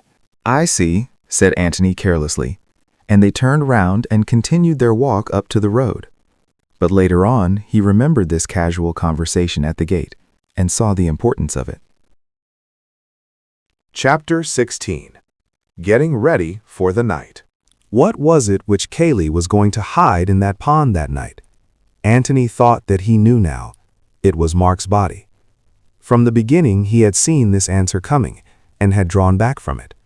For if Mark had been killed, it seemed such a cold-blooded killing. Was Cayley equal to it? Bill would have said no, but that was because he had had breakfast with Cayley and lunch with him and dinner with him, had ragged him and played games with him. Bill would have said no because Bill wouldn't have killed anybody in cold blood himself, and because he took it for granted that other people behaved pretty much as he did. But Antony had no such illusions. Murders were done. Murder had actually been done here, for there was Robert's dead body. Why not another murder? Had Mark been in the office at all that afternoon? The only evidence, other than Cayley's, which obviously did not count, was Elsie's. Elsie was quite certain that she had heard his voice. But then Bill had said that it was a very characteristic voice, an easy voice, therefore, to imitate. If Bill could imitate it so successfully, why not Cayley? But perhaps it had not been such a cold-blooded killing, after all. Suppose Cayley had had a quarrel with his cousin that afternoon over the girl whom they were both wooing. Suppose Cayley had killed Mark, either purposely, in sudden passion, or accidentally, meaning only to knock him down. Suppose that this had happened in the passage, say about 2 o'clock, either because Cayley had deliberately led him there, or because Mark had casually suggested a visit to it. One could imagine Mark continually gloating over that secret passage. Suppose Cayley there, with the body at his feet, feeling already the rope round his neck, his mind darting this way and that in frantic search for a way of escape. And suppose that suddenly and irrelevantly, he remembers that Robert is coming to the house at 3 o'clock that afternoon. Automatically he looks at his watch. In half an hour's time. In half an hour's time. He must think of something quickly. Shall he bury the body in the passage and let it be thought that Mark ran away, frightened at the mere thought of his brother's arrival? But there was the evidence of the breakfast table. Mark had seemed annoyed at this resurrection of the black sheep, but certainly not frightened. No, that was much too thin a story. But suppose Mark had actually seen his brother and had a quarrel with him. Suppose it could be made to look as if Robert had killed Mark. Antony pictured to himself Cayley in the passage, standing over the dead body of his cousin and working it out. How could Robert be made to seem the murderer if Robert were alive to deny it? But suppose Robert were dead, too. He looks at his watch again. Only 25 minutes now. Suppose Robert were dead, too. Robert dead in the office, and Mark dead in the passage. How does that help? Madness. But if the bodies were brought together somehow, and Robert's death looked like suicide, was it possible? Madness again. Too difficult. Only 20 minutes now. Too difficult to arrange in 20 minutes. Can't arrange a suicide. Too difficult. Only 19 minutes. And then the sudden inspiration. Robert dead in the office. Mark's body hidden in the passage. Impossible to make Robert seem the murderer. But how easy to make Mark. Robert dead and Mark missing. Why, it jumped to the eye at once. Robert had killed Robert. Accidentally. Yes, that would be more likely. And then had run away. Sudden panic. He looks at his watch again. 15 minutes, but plenty of time now. The thing arranges itself. Was that the solution, Antony wondered? It seemed to fit in with the facts as they knew them. But then, so did that other theory which he had suggested to Bill in the morning. Which one? Said Bill. They had come back from Jollin's through the park and were sitting in the copse above the pond, from which the inspector and his fishermen had now withdrawn. Bill had listened with open mouth to Antony's theory, and, save for an occasional, "By Jove," had listened in silence. "Smart man, Cayley," had been his only comment at the end. Which other theory? That Mark had killed Robert accidentally and had gone to Cayley for help, and that Cayley, having hidden him in the passage, locked the office door from the outside and hammered on it. Yes, but you were so dashed mysterious about that. I asked you what the point of it was, and you wouldn't say anything. He thought for a little and then went on. I suppose you meant that Cayley deliberately betrayed Mark and tried to make him look like a murderer? I wanted to warn you that we should probably find Mark in the passage, alive or dead. And now you don't think so? Now I think that his dead body is there. Meaning that Cayley went down and killed him afterwards? After you had come? After the police had come? Well, that's what I shrink from, Bill. It's so horribly cold-blooded. Cayley may be capable of it, but I hate to think of it. But dash it all, your other way is cold-blooded enough. According to you, he goes up to the office and deliberately shoots a man with whom he has no quarrel, whom he hasn't seen for 15 years. Yes, but to save his own neck. That makes a difference. My theory is that he quarreled violently with Mark over the girl and killed him in sudden passion. Anything that happened after that would be self-defense. I don't mean that I excuse it, but that I understand it. And I think that Mark's dead body is in the passage now, and has been there since, say, 2:30 yesterday afternoon. And tonight, Cayley is going to hide it in the pond. Bill pulled at the moss on the ground beside him, threw away a handful or two, and said slowly, "You may be right, but it's all guesswork, you know." Antony laughed. "Good Lord, of course it is," he said. "And tonight we shall know if it's a good guess or a bad one." Bill brightened up suddenly. "Tonight," he said. "I say, tonight's going to be rather fun. How do we work it?" Antony was silent for a little. "Of course," he said at last, "we ought to inform the police, so that they can come here and watch the pond tonight." "Of course," grinned Bill. "But I think that perhaps it is a little early to put our theories before them." "I think perhaps it is," said Bill solemnly. Antony looked up at him with a sudden smile.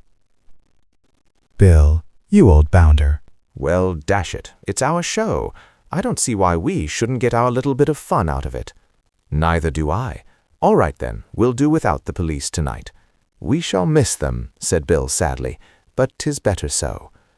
There were two problems in front of them. First, the problem of getting out of the house without being discovered by Cayley, and secondly, the problem of recovering whatever it was which Cayley dropped into the pond that night.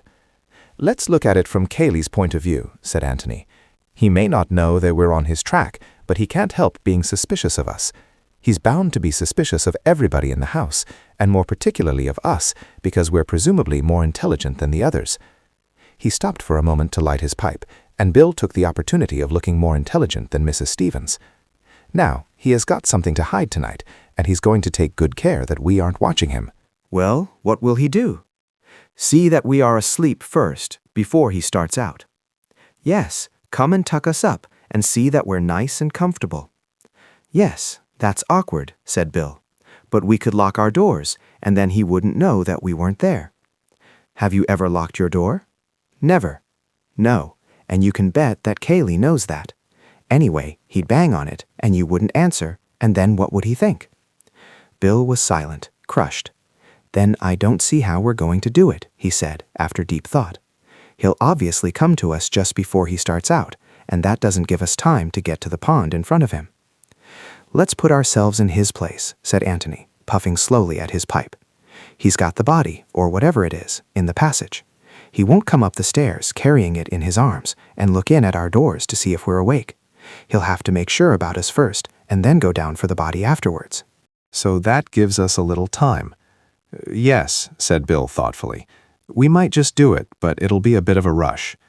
But wait, when he's gone down to the passage and got the body, what will he do next? Come out again, said Bill helpfully. Yes, but which end? Bill sat up with a start. By Jove, you mean that he will go out at the far end by the bowling green? Don't you think so? Just imagine him walking across the lawn in full view of the house at midnight with a body in his arms.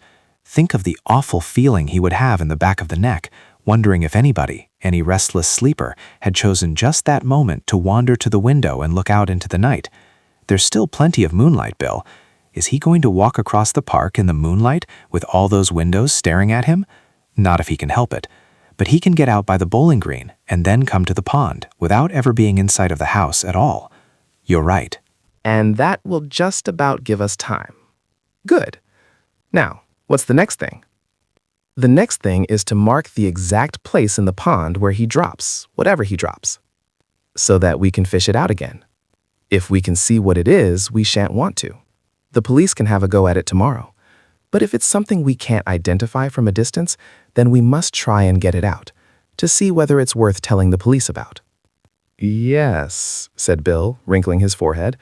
Of course, the trouble with water is that one bit of it looks pretty much like the next bit. I don't know if that had occurred to you. It had, smiled Antony.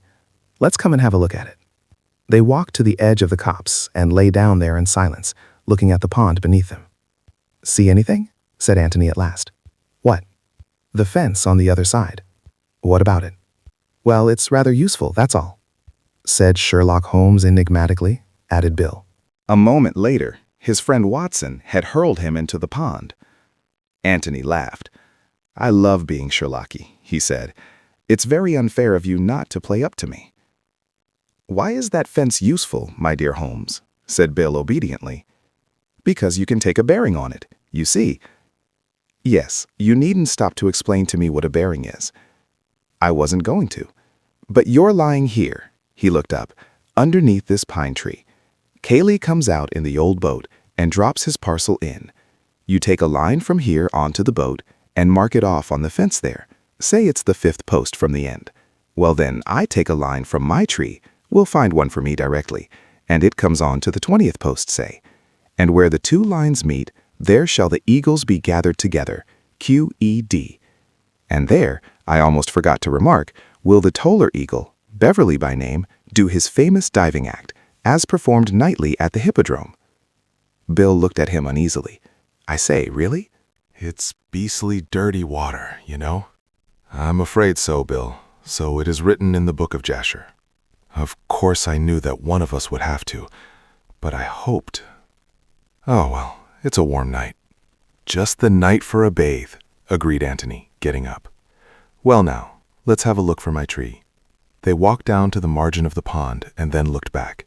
Bill's tree stood up and took the evening, tall and unmistakable, 50 feet nearer to heaven than its neighbors.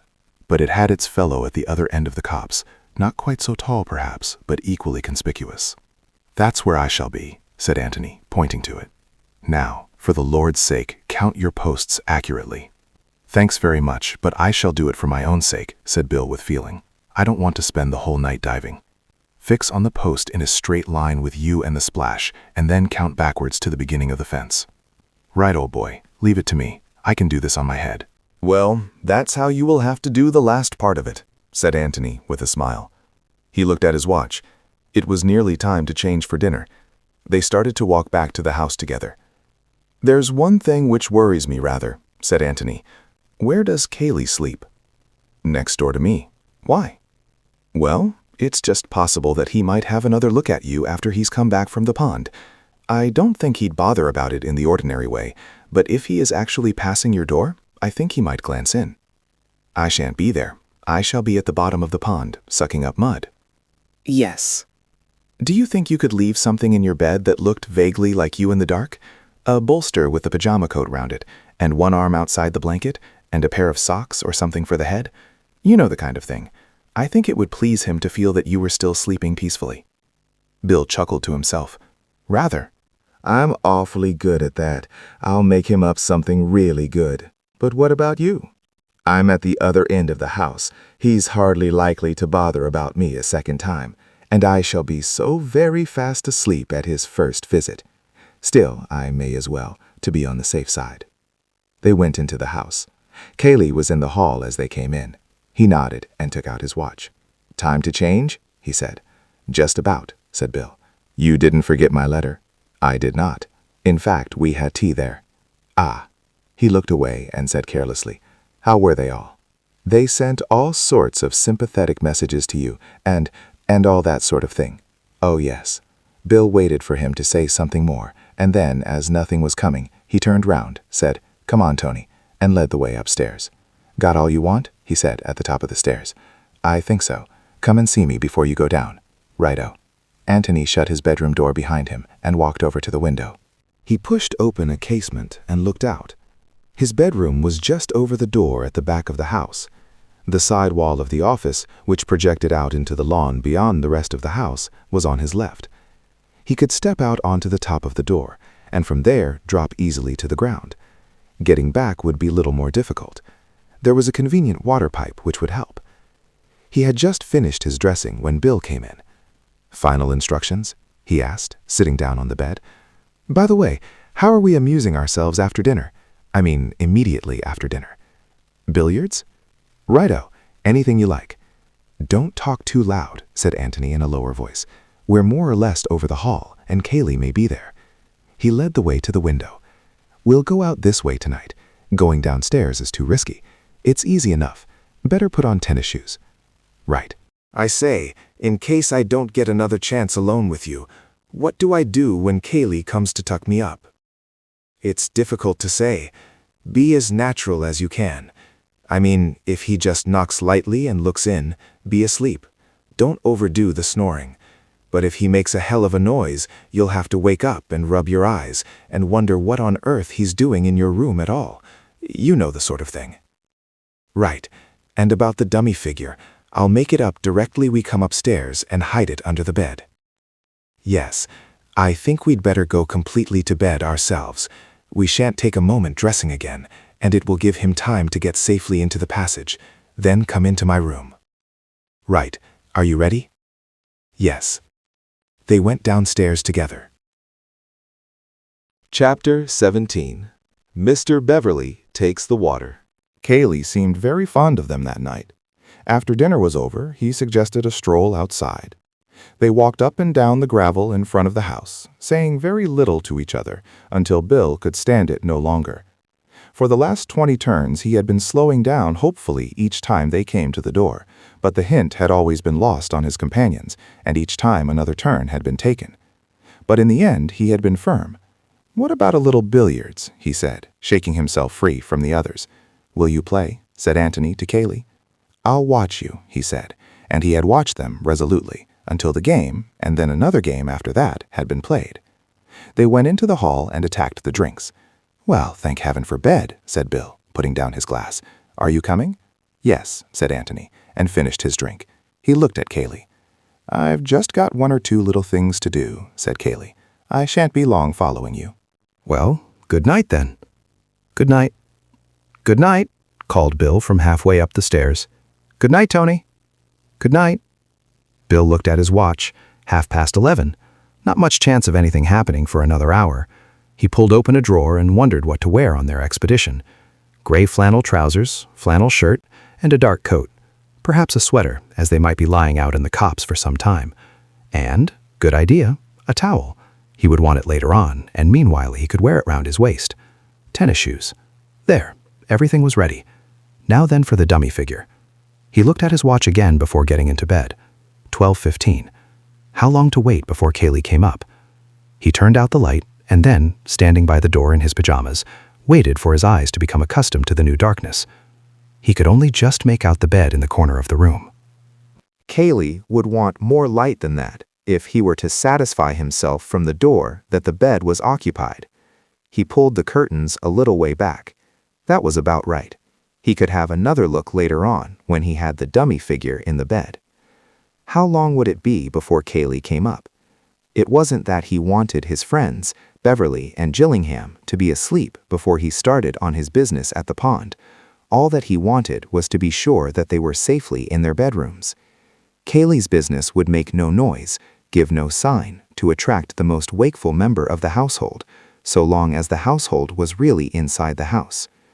But if he wished to reassure himself about his guests, he would have to wait until they were far enough on their way to sleep not to be disturbed by him as he came up to reassure himself. So it amounted to the same thing, really. He would wait until they were asleep. Until they were asleep. Asleep. With a great effort, Bill regained the mastery over his wandering thoughts and came awake again. This would never do. It would be fatal if he went to sleep. If he went to sleep. To sleep. And then, in an instant, he was intensely awake. Suppose Cayley never came at all. Suppose Cayley was so unsuspicious that as soon as they had gone upstairs, he had dived down into the passage and set about his business. Suppose even now he was at the pond, dropping into it that secret of his. Good heavens, what fools they had been! How could Antony have taken such a risk? Put yourself in Cayley's place, he had said. But how was it possible? They weren't Cayley. Cayley was at the pond now. They would never know what he had dropped into it. Listen. Somebody at the door. He was asleep. Quite naturally now. Breathe a little more loudly, perhaps. He was asleep. The door was opening. He could feel it opening behind him. Good Lord, suppose Cayley really was a murderer. Why, even now he might be— No, he mustn't think of that. If he thought of that, he would have to turn round. He mustn't turn round. He was asleep, just peacefully asleep. But why didn't the door shut? Where was Cayley now? Just behind him? And in his hand? No, he mustn't think of that. He was asleep. But why didn't the door shut? The door was shutting. There was a sigh from the sleeper in the bed, a sigh of relief which escaped him involuntarily, but it had a very natural sound, a deep breath from a heavy sleeper. He added another one to it to make it seem more natural. The door was shut. Bill counted 100 slowly, and then got up. As quickly and as noiselessly as possible, he dressed himself in the dark. He put the dummy figure in the bed, arranged the clothes so that just enough but not too much of it was showing, and stood by the door looking at it. For a casual glance, the room was just about light enough. Then, very quietly, very slowly, he opened the door. All was still. There was no light from beneath the door of Cayley's room. Very quietly, very carefully, he crept along the passage to Antony's room. He opened the door and went in. Antony was still in bed. Bill walked across to wake him up, and then stopped rigid, and his heart thumped against his ribs. There was somebody else in the room. "All right, Bill," said a whispering voice, and Antony stepped out from the curtains. Bill gazed at him without saying anything. "Rather good, isn't it?" said Antony, coming closer and pointing to the bed. "Come on, the sooner we get out now, the better." He led the way out of the window, the silent Bill following him. They reached the ground safely and noiselessly, went quickly across the lawn, and so over the fence into the park. It was not until they were out of sight of the house that Bill felt it safe to speak. "I quite thought it was you in bed," he said. "I hoped you would." "I shall be rather disappointed now if Cayley doesn't call again. It's a pity to waste it. He came all right just now." "Oh, rather. What about you?" Bill explained his feelings picturesquely. "There wouldn't have been much point in his killing you," said Antony prosaically, "besides being too risky." "Oh," said Bill, and then, "I had rather hoped that it was his love for me which restrained him." Antony laughed. "I doubt it. You didn't turn up your light when you dressed?" "Good Lord, no. Did you want me to?" Antony laughed again and took him by the arm. "You're a splendid conspirator, Bill. You and I could take on anything together." The pond was waiting for them, more solemn in the moonlight. The trees which crowned the sloping bank on the far side of it were mysteriously silent. It seemed that they had the world very much to themselves. Almost unconsciously, Antony spoke in a whisper. "There's your tree. There's mine." As long as you don't move, there's no chance of his seeing you. After he's gone, don't come out till I do. He won't be here for a quarter of an hour or so don't be impatient." "Righto," whispered Bill. Antony gave him a nod and a smile, and they walked off to their posts. The minutes went by slowly. To Antony, lying hidden in the undergrowth at the foot of his tree, a new problem was presenting itself. Suppose Cayley had to make more than one journey that night. He might come back to find them in the boat, one of them, indeed, in the water. And if they decided to wait in hiding, on the chance of Cayley coming back again, what was the least time they could safely allow? Perhaps it would be better to go round to the front of the house and watch for his return there, the light in his bedroom, before conducting their experiments at the pond. But then they might miss his second visit in this way, if he made a second visit. It was difficult. His eyes were fixed on the boat as he considered these things, and suddenly, as if materialized from nowhere, Cayley was standing by the boat. In his hand was a small brown bag. Cayley put the bag in the bottom of the boat, stepped in, and using an oar as a punt pole, pushed slowly off. Then, very silently, he rowed towards the middle of the pond. He had stopped. The oars rested on the water. He picked up the bag from between his feet, leaned over the nose of the boat, and rested it lightly on the water for a moment. Then he let go. It sank slowly. He waited there, watching, afraid, perhaps, that it might rise again. Antony began to count. And now Cayley was back at his starting place. He tied up the boat, looked carefully round to see that he had left no traces behind him, and then turned to the water again. For a long time, as it seemed to the watchers, he stood there, very big, very silent in the moonlight. At last he seemed satisfied. Whatever his secret was, he had hidden it, and so, with a gentle sigh, as unmistakable to Antony as if he had heard it, Cayley turned away and vanished again as quietly as he had come. Antony gave him 3 minutes and stepped out from the trees. He waited there for Bill to join him. 6, whispered Bill. Antony nodded. I'm going round to the front of the house. You get back to your tree and watch, in case Cayley comes again. Your bedroom is the left-hand end one, and Cayley's the end but one, is that right? Bill nodded. Right. Wait in hiding till I come back. I don't know how long I shall be, but don't be impatient. It will seem longer than it is. He patted Bill on the shoulder, and with a smile and a nod of the head, he left him there. What was in the bag? What could Cayley want to hide other than a key or a revolver? Keys and revolvers sink of themselves. No need to put them in a bag first. What was in the bag? Something which wouldn't sink of itself. Something which needed to be helped with stones before it would hide itself safely in the mud. Well, they would find that out. There was no object in worrying about it now. Bill had a dirty night's work in front of him. But where was the body which Antony had expected so confidently? Or, if there were no body, where was Mark? More immediately, however, where was Cayley? As quickly as he could, Antony had gotten to the front of the house and was now lying in the shrubbery which bordered the lawn, waiting for the light to go up in Cayley's window. If it went up in Bill's window, then they were discovered. It would mean that Cayley had glanced into Bill's room, had been suspicious of the dummy figure in the bed, and had turned up the light to make sure. After that, it was war between them. But if it went up in Cayley's room, there was a light. Antony felt a sudden thrill of excitement. It was in Bill's room. War.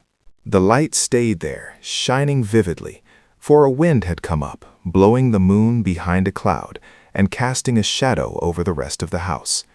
Bill had left his curtains undrawn.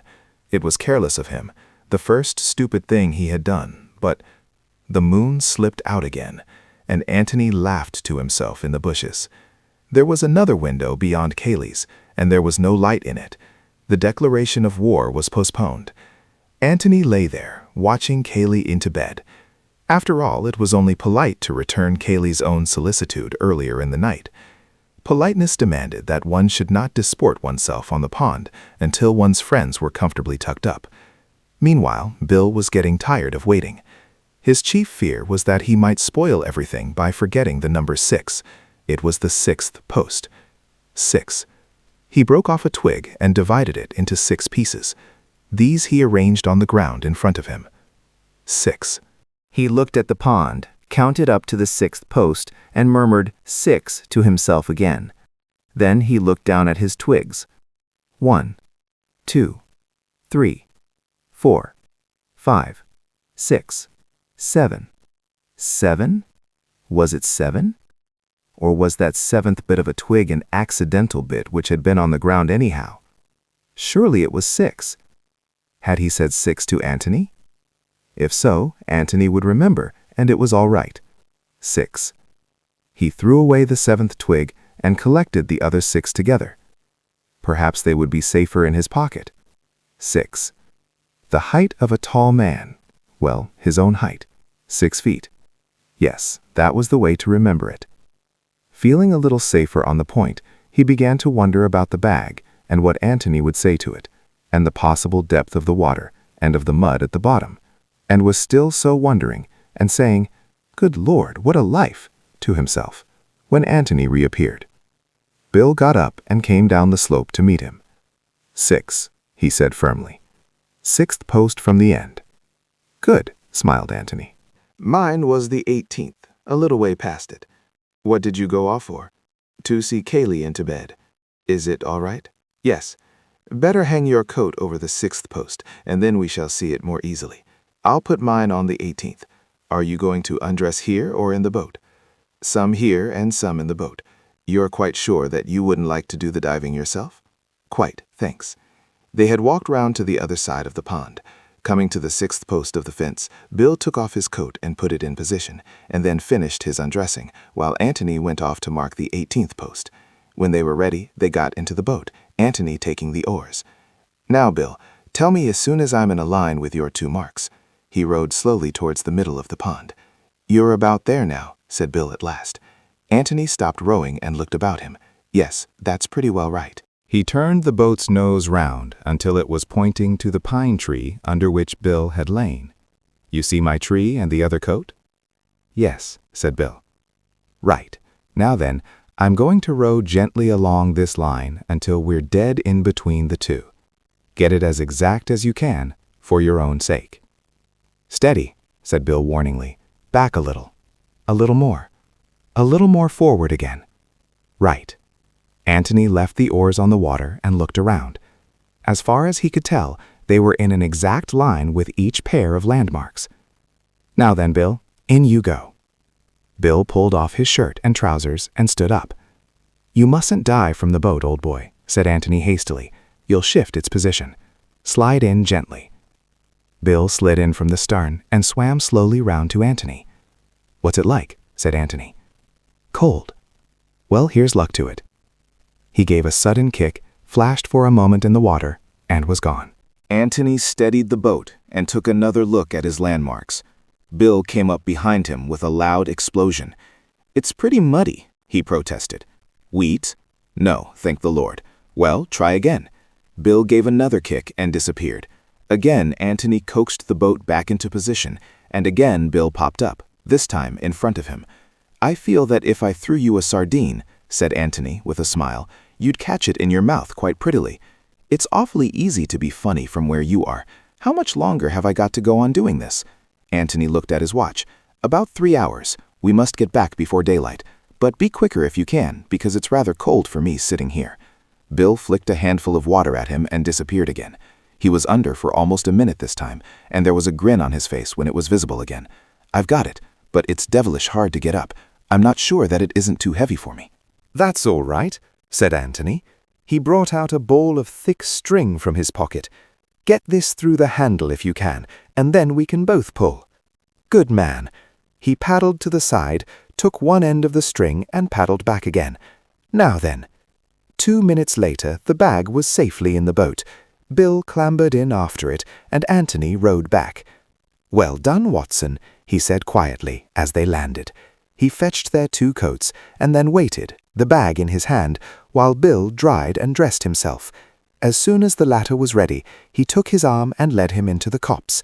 He put the bag down and felt in his pockets. I shall light a pipe before I open it, he said. What about you? Yes. With great care they filled and lit their pipes. Bill's hand was a little unsteady. Antony noticed it and gave him a reassuring smile. Ready? Yes.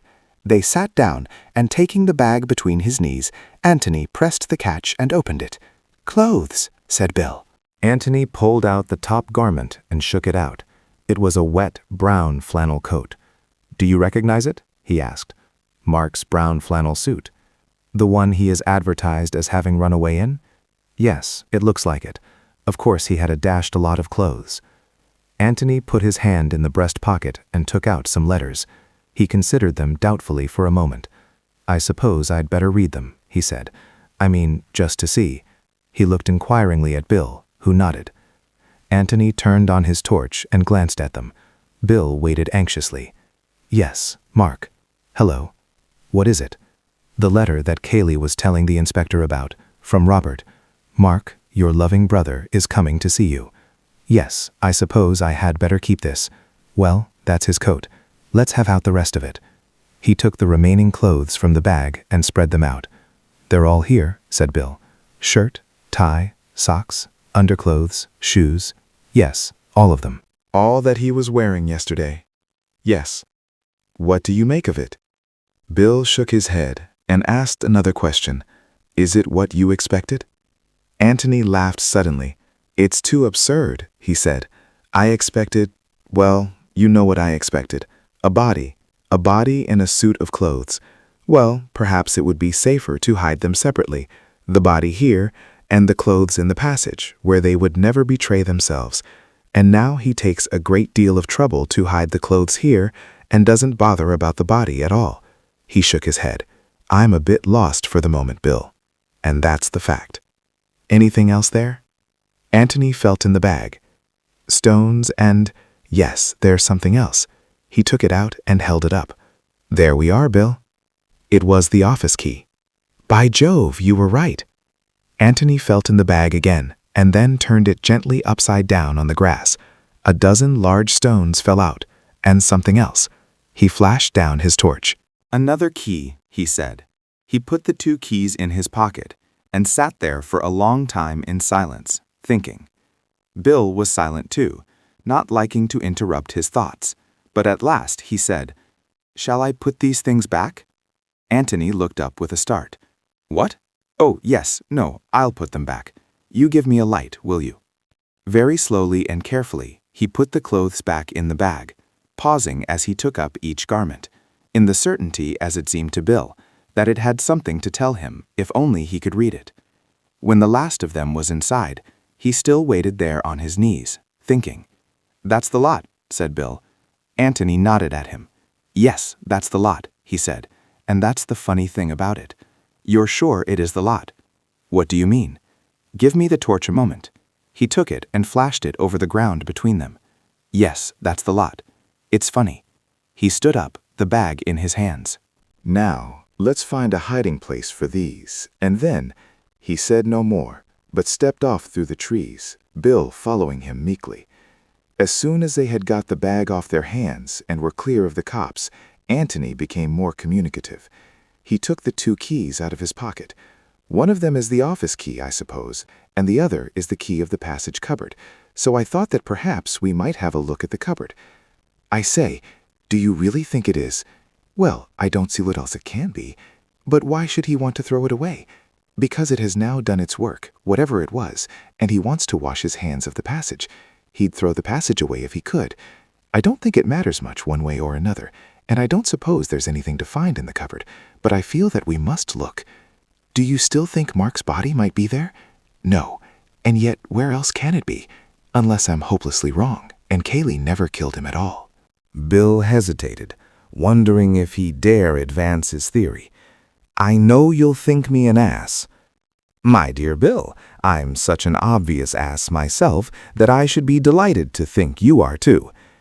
Well then, suppose Mark did kill Robert, and Cayley helped him to escape, just as we thought at first. I know you proved afterwards that it was impossible, but suppose it happened in a way we don't know about, and for reasons we don't know about. I mean, there are such a lot of funny things about the whole show that, well, almost anything might have happened. You're quite right. Well then, this clothes business. Doesn't that seem rather to bear out the escaping theory? Mark's brown suit was known to the police. Couldn't Cayley have brought him another one in the passage to escape in, and then have had the brown one on his hands, and thought it safest to hide it in the pond? Yes, said Antony thoughtfully. Then, go on. Bill went on eagerly. It all seems to fit in, you know. I mean, even with your first theory, that Mark killed him accidentally and then came to Cayley for help. Of course, if Cayley had played fair, he'd have told Mark that he had nothing to be afraid of. But he isn't playing fair. He wants to get Mark out of the way because of the girl. Well, this is his chance. He makes Mark as frightened as possible and tells him that his only hope is to run away. Well, naturally, he does all he can to get him well away, because if Mark is caught, the whole story of Cayley's treachery comes out. Yes, but isn't it overdoing it rather to make him change his underclothes and everything? It wastes a good deal of time, you know. Bill was pulled up short and said, "Oh," in great disappointment. "No, it's not as bad as that, Bill," said Antony with a smile. "I dare say the underclothes could be explained. But here's the difficulty. Why did Mark need to change from brown to blue, or whatever it was, when Cayley was the only person who saw him in brown? The police description of him says that he is in a brown suit. Yes, because Cayley told the police. You see, even if Mark had had lunch in his brown suit, and the servants had noticed it, Cayley could always have pretended that he had changed into blue after lunch, because only Cayley saw him afterwards. So if Cayley had told the inspector that he was wearing blue, Mark could have escaped quite comfortably in his brown, without needing to change at all. "But that's just what he did do," cried Bill triumphantly. "What fools we are!" Antony looked at him in surprise, and then shook his head. "Yes, yes," insisted Bill. "Of course. Don't you see? Mark did change after lunch, and to give him more of a chance of getting away, Cayley lied and said that he was wearing the brown suit in which the servants had seen him. Well, then he was afraid that the police might examine Mark's clothes and find the brown suit still there, so he hid it and then dropped it in the pond afterwards." He turned eagerly to his friend, but Antony said nothing. Bill began to speak again, and was promptly waved into silence. "Don't say anything more, old boy. You've given me quite enough to think about. Don't let's bother about it tonight. We'll just have a look at this cupboard and then get to bed." But the cupboard had not much to tell them that night. It was empty, save for a few old bottles. "Well, that's that," said Bill. But Antony, on his knees with the torch in his hand, continued to search for something. "What are you looking for?" asked Bill at last. "Something that isn't there," said Antony, getting up and dusting his trousers, and he locked the door again. Chapter 18.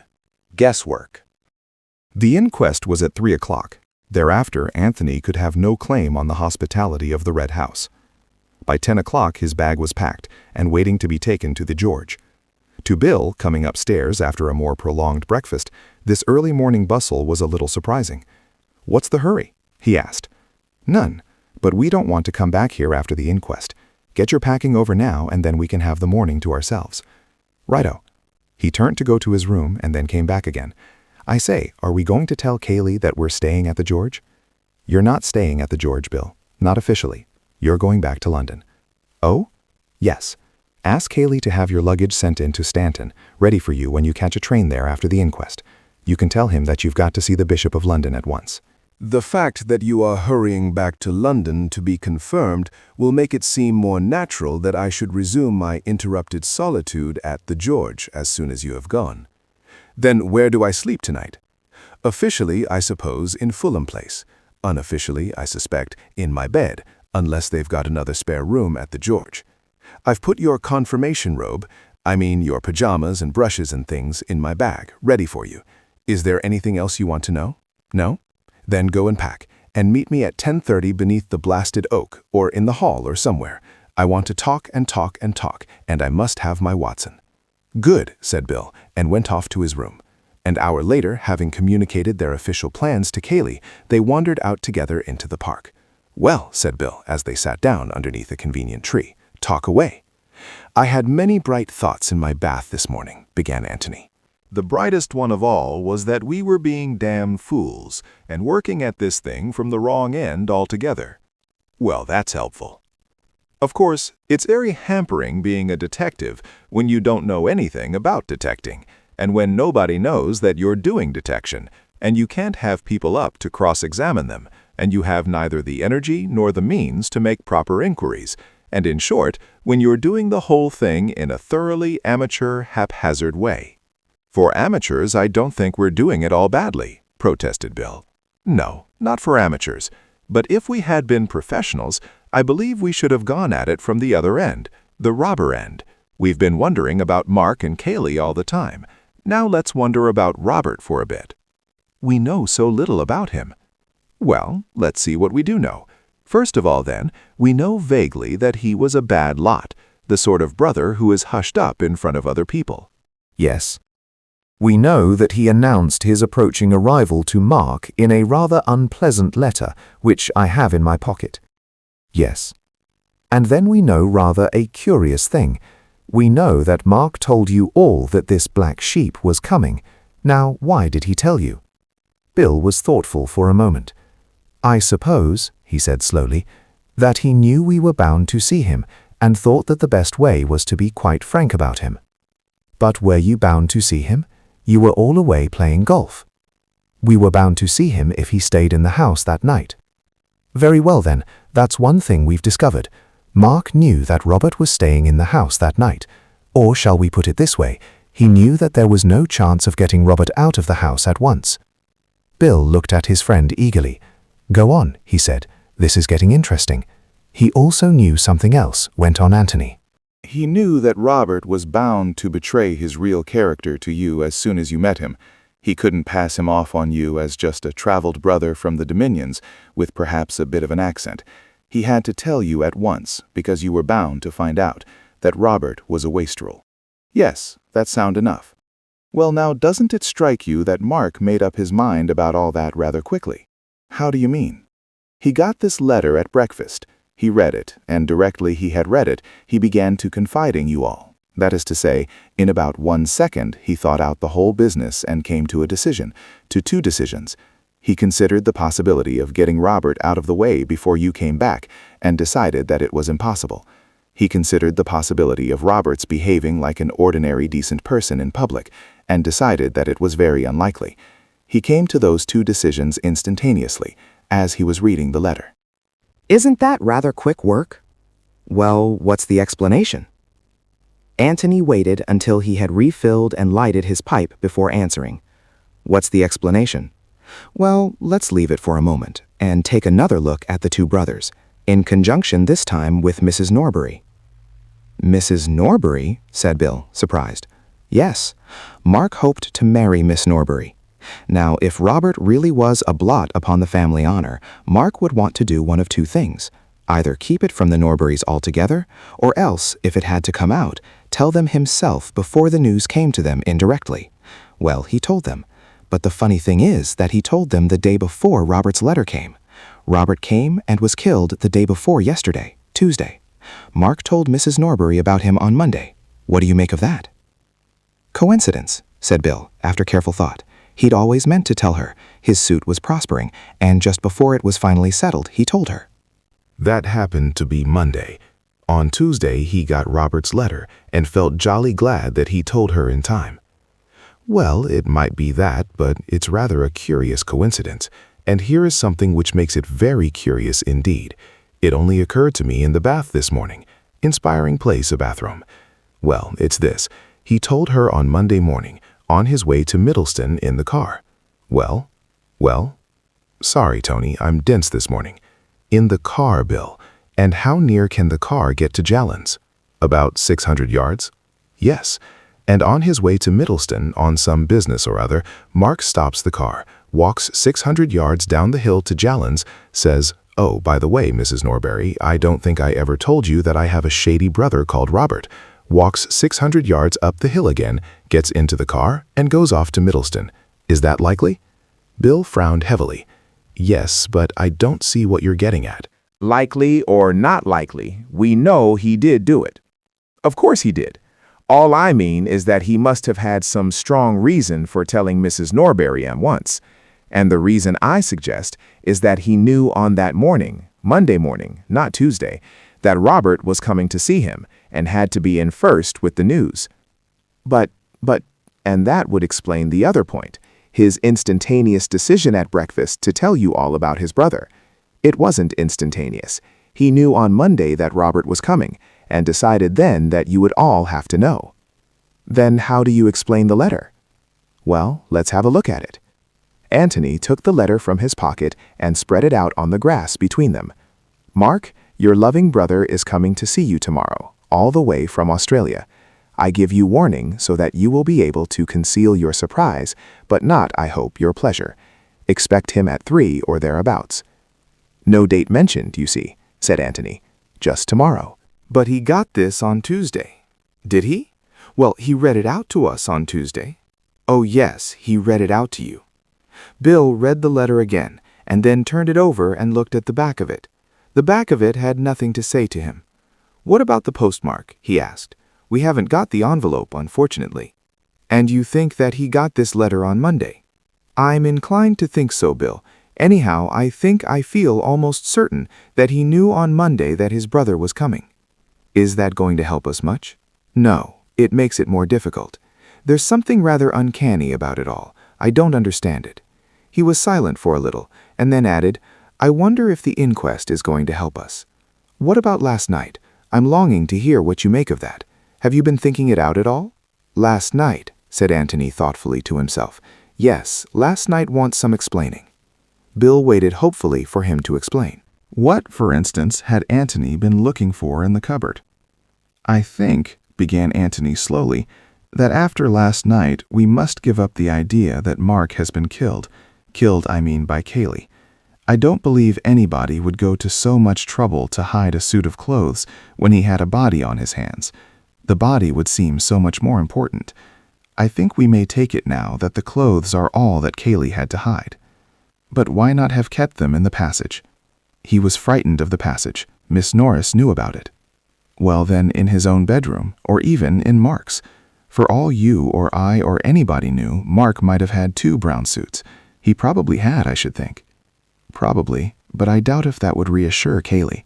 The brown suit hid a secret, and therefore the brown suit had to be hidden. We all know that in theory the safest hiding place is the most obvious, but in practice very few people have the nerve to risk it." Bill looked rather disappointed. "Then we just come back to where we were," he complained.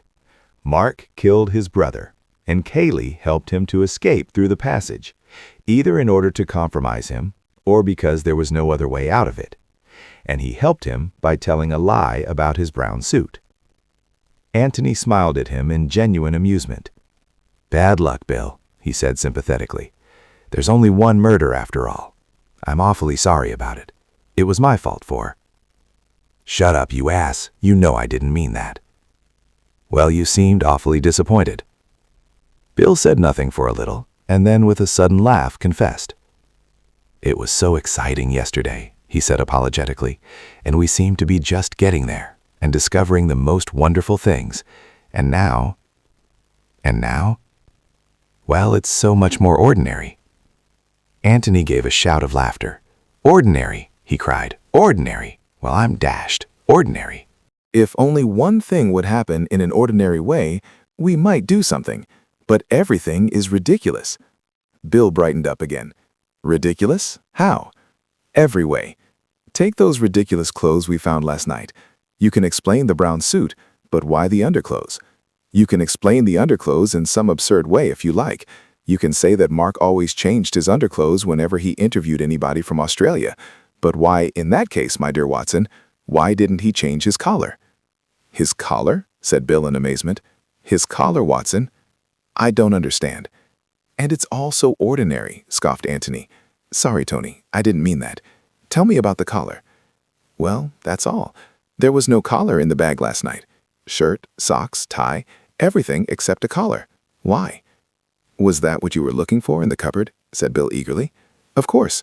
Why no collar?" I said. For some reason, Cayley considered it necessary to hide all Mark's clothes, not just the suit, but everything which he was wearing or supposed to be wearing at the time of the murder. But he hadn't hidden the collar. Why? Had he left it out by mistake? So I looked in the cupboard. It wasn't there. Had he left it out on purpose? If so, why? And where was it? Naturally, I began to say to myself, where have I seen a collar lately? A collar all by itself. And I remembered. What, Bill? Bill frowned heavily to himself and shook his head. "Don't ask me, Tony. I can't. By Jove," he threw up his head. "In the basket in the office bedroom." "Exactly. But is that the one? The one that goes with the rest of the clothes? I don't know. Where else can it be? But if so, why send the collar quite casually to the wash in the ordinary way and take immense trouble to hide everything else? Why? Bill bit hard at his pipe, but could think of nothing to say. "Anyhow," said Antony, getting up restlessly, "I'm certain of one thing. Mark knew on the Monday that Robert was coming here." Chapter 19. The Inquest. The coroner, having made a few commonplace remarks as to the terrible nature of the tragedy which they had come to investigate that afternoon, proceeded to outline the case to the jury. Witnesses would be called to identify the deceased as Robert Ablett, the brother of the owner of the Red House, Mark Ablett. It would be shown that he was something of a ne'er-do-well who had spent most of his life in Australia, and that he had announced in what might almost be called a threatening letter his intention of visiting his brother that afternoon. There would be evidence of his arrival, of his being shown into the scene of the tragedy, a room in the Red House, commonly called the office, and of his brother's entrance into that room. The jury would have to form their own opinion as to what happened there, but whatever happened, happened almost instantaneously. Within 2 minutes of Mark Ablett's entrance, as would be shown in the evidence, a shot was heard, and when, perhaps 5 minutes later, the room was forced open, the dead body of Robert Ablett was found stretched upon the floor. As regards Mark Ablett, nobody had seen him from the moment of his going into the room, but evidence would be called to show that he had enough money on him at the time to take him to any other part of the country, and that a man answering to his description had been observed on the platform of Stanton Station, apparently waiting to catch the 3:55 up train to London.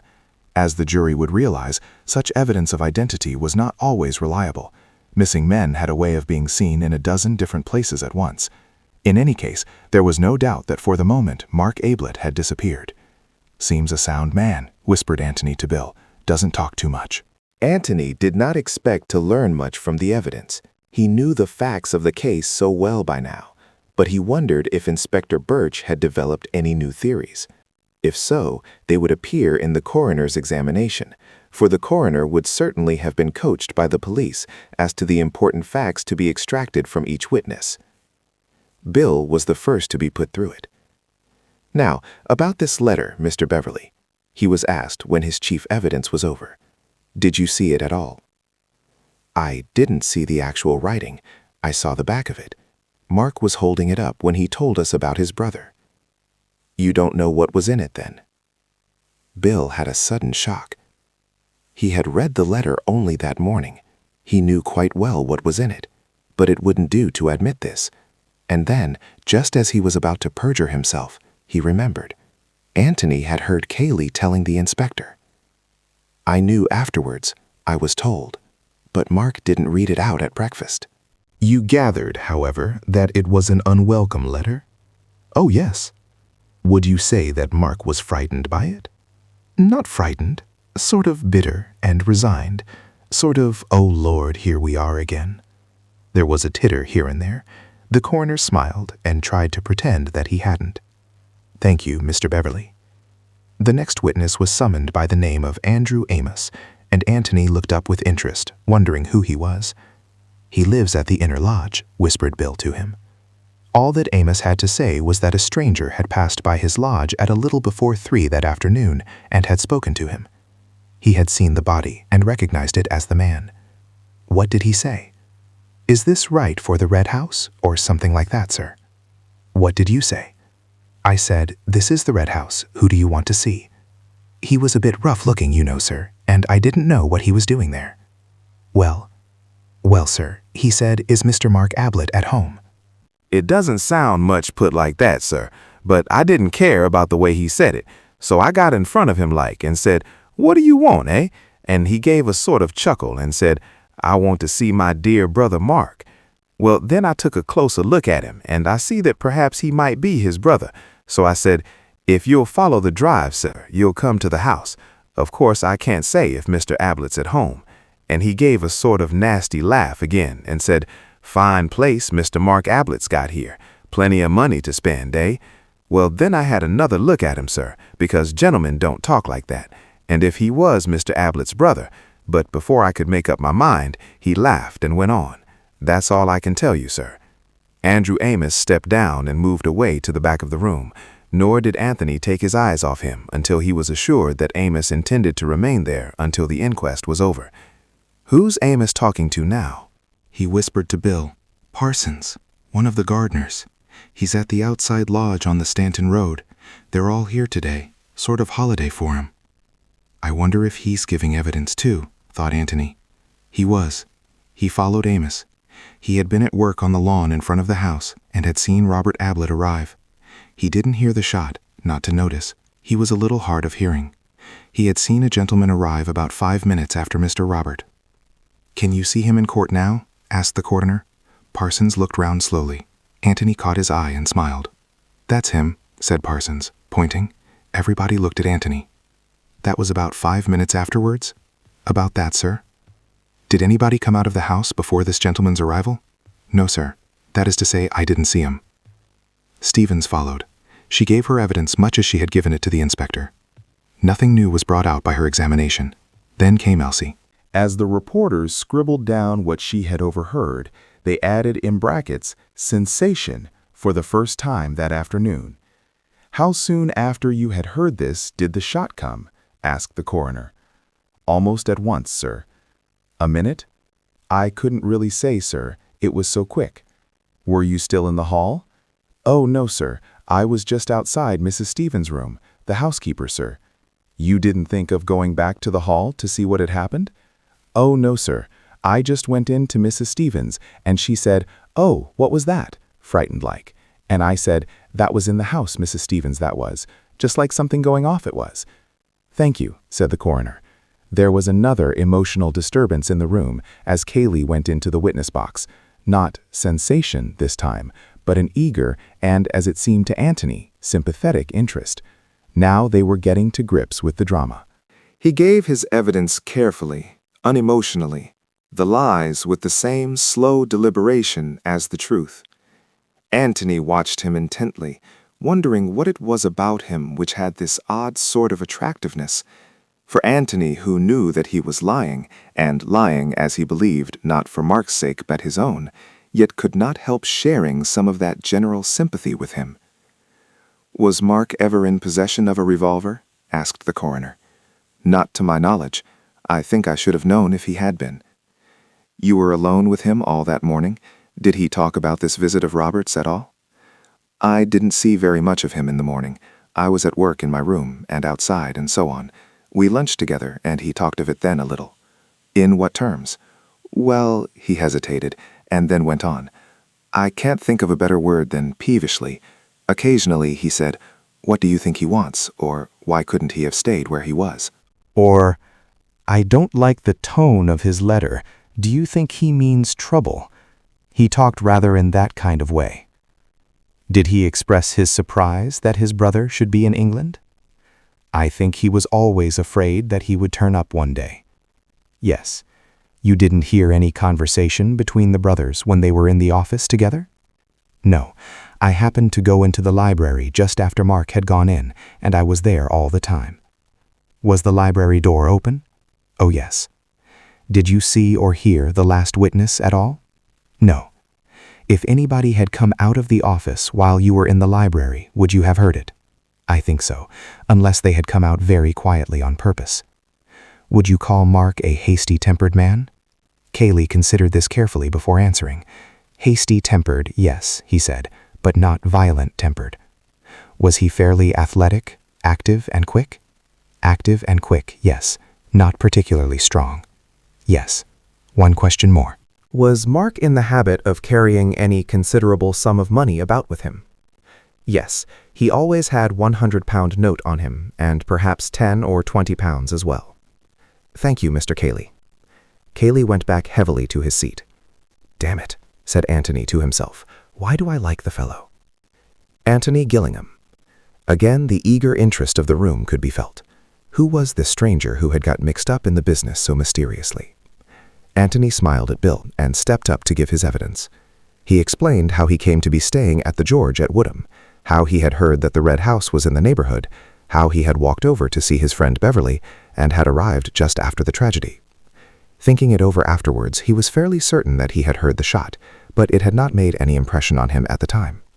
He had come to the house from the Woodham end, and consequently had seen nothing of Robert Ablett, who had been a few minutes in front of him. From this point, his evidence coincided with Cayley's. You and the last witness reached the French windows together and found them shut? Yes. You pushed them in and came to the body. Of course, you had no idea whose body it was. No. Did Mr. Cayley say anything? He turned the body over, just so as to see the face, and when he saw it, he said, "Thank God." Again, the reporters wrote, "Sensation." Did you understand what he meant by that? I asked him who it was, and he said that it was Robert Ablett. Then he explained that he was afraid at first it was the cousin with whom he lived, Mark. Yes. Did he seem upset? Very much so at first, less when he found that it wasn't Mark. There was a sudden snigger from a nervous gentleman in the crowd at the back of the room, and the coroner put on his glasses and stared sternly in the direction from which it came. The nervous gentleman hastily decided that the time had come to do up his bootlace. The coroner put down his glasses and continued. Did anybody come out of the house while you were coming up the drive? No. Thank you, Mr. Gillingham. He was followed by Inspector Birch. The inspector, realizing that this was his afternoon and that the eyes of the world were upon him, produced a plan of the house and explained the situation of the different rooms. The plan was then handed to the jury. Inspector Birch, so he told the world, had arrived at the Red House at 4:42 p.m. on the afternoon in question. He had been received by Mr. Matthew Cayley, who had made a short statement to him, and he had then proceeded to examine the scene of the crime. The French windows had been forced from outside. The door leading into the hall was locked. He had searched the room thoroughly and had found no trace of a key. In the bedroom leading out of the office, he had found an open window. There were no marks on the window, but it was a low one, and, as he found from experiment, quite easy to step out of without touching it with the boots. A few yards outside the window, a shrubbery began. There were no recent footmarks outside the window, but the ground was in a very hard condition, owing to the absence of rain. In the shrubbery, however, he found several twigs on the ground, recently broken off, together with other evidence that somebody had been forcing its way through. He had questioned everybody connected with the estate, and none of them had been into the shrubbery recently. By forcing a way through the shrubbery, it was possible for a person to make a detour of the house and get to the Stanton end of the park without ever being in sight of the house itself. He had made inquiries about the deceased. Deceased had left for Australia some 15 years ago, owing to some financial trouble at home. Deceased was not well spoken of in the village from which he and his brother had come. Deceased and his brother had never been on good terms, and the fact that Mark Ablett had come into money had been a cause of great bitterness between them. It was shortly after this that Robert had left for Australia. He had made inquiries at Stanton Station. It had been market day at Stanton, and the station had been more full of arrivals than usual. Nobody had particularly noticed the arrival of Robert Ablett. There had been a good many passengers by the 2:10 train that afternoon, the train by which Robert had undoubtedly come from London. A witness, however, would state that he noticed a man resembling Mark Ablett at the station at 3:53 p.m. that afternoon, and this man caught the 3:55 up train to town. There was a pond in the grounds of the Red House. He had dragged this, but without result. Antony listened to him carelessly, thinking his own thoughts all the time. Medical evidence followed, but there was nothing to be got from that. He felt so close to the truth. At any moment, something might give his brain the one little hint which it wanted. Inspector Birch was just pursuing the ordinary. Whatever else this case was, it was not ordinary. There was something uncanny about it. John Borden was giving evidence. He was on the up platform seeing a friend off by the 3:55 on Tuesday afternoon. He had noticed a man on the platform with coat collar turned up and a scarf round his chin. He had wondered why the man should do this on such a hot day. The man seemed to be trying to escape observation. Directly the train came in, he hurried into a carriage. And so on. There's always a John Borden at every murder case, said Antony to himself. Have you ever seen Mark Ablett? Once or twice, sir. Was it he? I never really got a good look at him, sir, what with his collar turned up and the scarf and all. But directly I heard of the sad affair, and that Mr. Ablett was missing, I said to Mrs. Borden, now I wonder if that was Mr. Ablett I saw at the station. So then we talked it over and decided that I ought to come and tell Inspector Birch. It was just Mr. Ablett's height, sir. Antony went on with his thoughts. The coroner was summing up. The jury, he said, had now heard all the evidence and would have to decide what had happened in that room between the two brothers. How had the deceased met his death? The medical evidence would probably satisfy them that Robert Ablett had died from the effects of a bullet wound in the head. Who had fired that bullet? If Robert Ablett had fired it himself, no doubt they would bring in a verdict of suicide. But if this had been so, where was the revolver which had fired it, and what had become of Mark Ablett? If they disbelieve in this possibility of suicide, what remained? Accidental death, justifiable homicide, and murder. Could the deceased have been killed accidentally? It was possible, but then would Mark Ablett have run away? The evidence that he had run away from the scene of the crime was strong. His cousin had seen him go into the room. The servant, Elsie Wood, had heard him quarreling with his brother in the room. The door had been locked from the inside, and there were signs that outside the open window someone had pushed his way very recently through the shrubbery. Who, if not Mark? They would have then to consider whether he would have run away if he had been guiltless of his brother's death. No doubt innocent people lost their heads sometimes. It was possible that if it were proved afterwards that Mark Ablett had shot his brother, it might also be proved that he was justified in so doing, and that when he ran away from his brother's corpse, he had really nothing to fear at the hands of the law. In this connection, he need hardly remind the jury that they were not the final tribunal, and that if they found Mark Ablett guilty of murder, it would not prejudice his trial in any way if and when he was apprehended. The jury could consider their verdict. They considered it. They announced that the deceased had died as the result of a bullet wound, and that the bullet had been fired by his brother, Mark Ablett. Bill turned round to Antony at his side, but Antony was gone. Across the room he saw Andrew Amos and Parsons going out of the door together, and Antony was between them. Chapter 20. Mr. Beverley is Tactful. The inquest had been held at the Lamb at Stanton. At Stanton, Robert Ablett was to be buried next day. Bill waited about outside for his friend, wondering where he had gone. Then, realizing that Cayley would be coming out to his car directly, and that a farewell talk with Cayley would be a little embarrassing, he wandered round to the yard at the back of the inn, lit a cigarette, and stood surveying a torn and weather-beaten poster on the stable wall. Grand Theatrical Enter, it announced, to take place on Wednesday, December. Bill smiled to himself as he looked at it, for the part of Joe, a loquacious postman, had been played by William B. Beverley, as the remnants of the poster still maintained, and he had been much less loquacious than the author had intended, having forgotten his words completely, but it had all been great fun. And then he stopped smiling, for there would be no more fun now at the Red House. "Sorry to keep you waiting," said the voice of Antony behind him. My old friends Amos and Parsons insisted on giving me a drink. He slipped his hand into the crook of Bill's arm and smiled happily at him. Why were you so keen about them? Asked Bill, a little resentfully. I couldn't think where on earth you had got to. Antony didn't say anything. He was staring at the poster.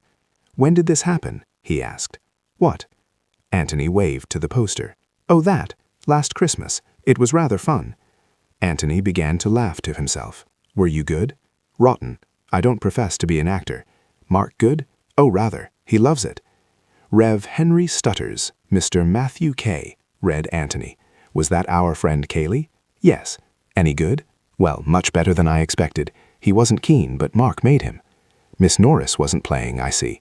My dear Tony, she's a professional. Of course she wasn't. Antony laughed again. A great success, was it? Oh, rather.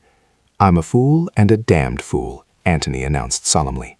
And a damned fool, he said again under his breath, as he led Bill away from the poster and out of the yard into the road. And a damned fool. Even now.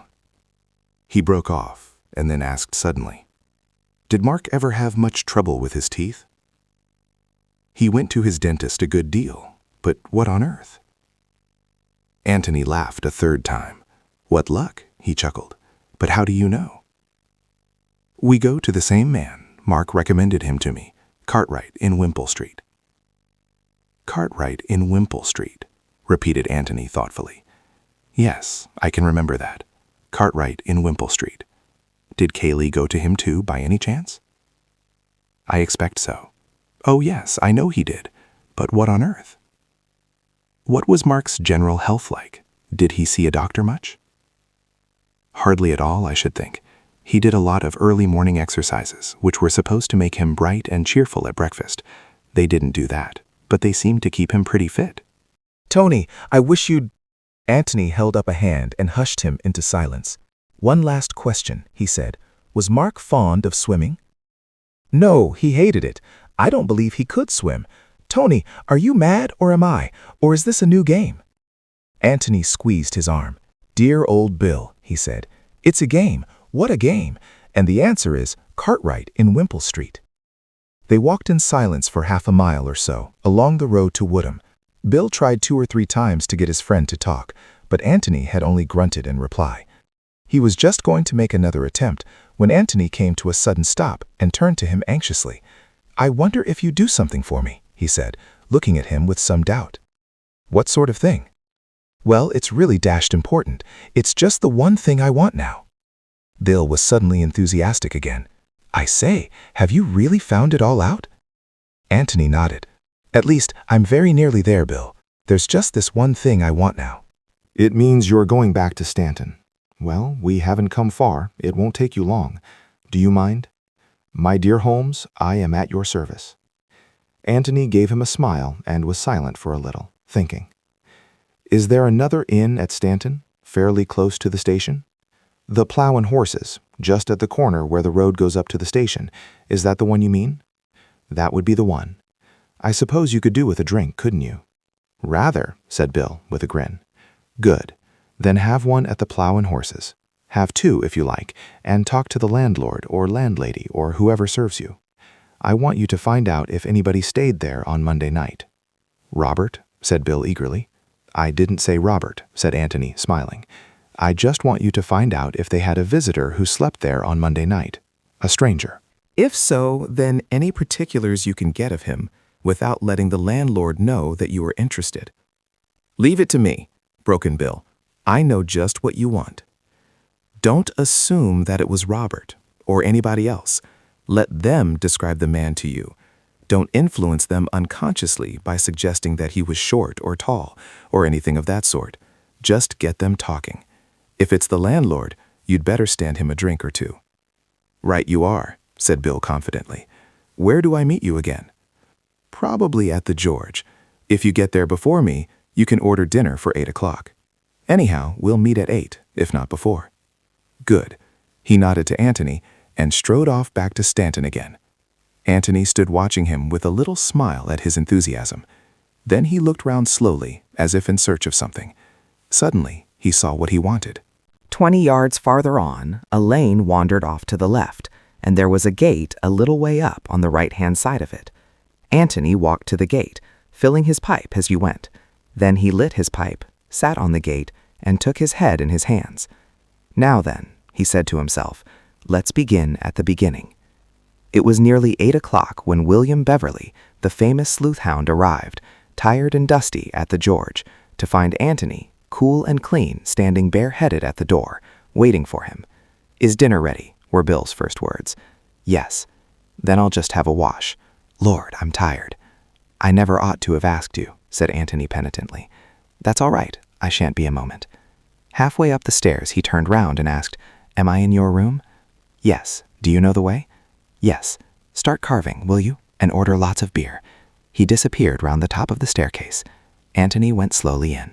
When the first edge of his appetite had worn off, and he was able to spare a little time between the mouthfuls, Bill gave an account of his adventures. The landlord of the Plough and Horses had been sticky, decidedly sticky. Bill had been unable at first to get anything out of him. But Bill had been tactful. Lord bless you, how tactful he had been. He kept on about the inquest, and what a queer affair it had been, and so on, and how there'd been an inquest in his wife's family once, which he seemed rather proud about.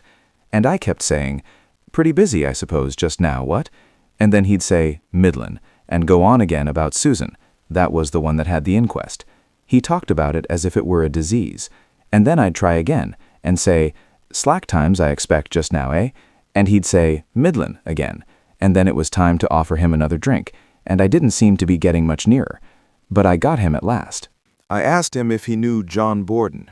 He was the man who said he'd seen Mark at the station. Well, he knew all about Borden, and after he'd told me all about Borden's wife's family, and how one of them had been burnt to death. After you with the beer, thanks. Well, then I said carelessly that it must be very hard to remember anybody whom you had just seen once, so as to identify him afterwards, and he agreed that it would be middlin' hard. And then— "Give me 3 guesses," interrupted Antony. "You asked him if he remembered everybody who came to his inn?" "That's it. Bright, wasn't it?" "Brilliant. And what was the result? The result was a woman. A woman? Said Antony eagerly. A woman, said Bill impressively. Of course I thought it was going to be Robert. So did you, didn't you? But it wasn't. It was a woman. Came quite late on Monday night in a car, driving herself. Went off early next morning. Did he describe her? Yes, she was middling. Middling tall, middling age, middling color, and so on.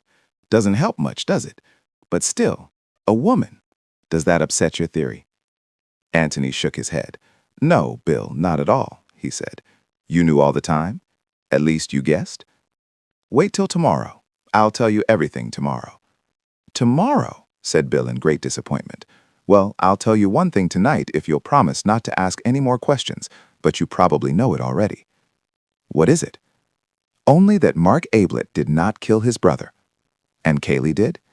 That's another question, Bill. However, the answer is that Cayley didn't either.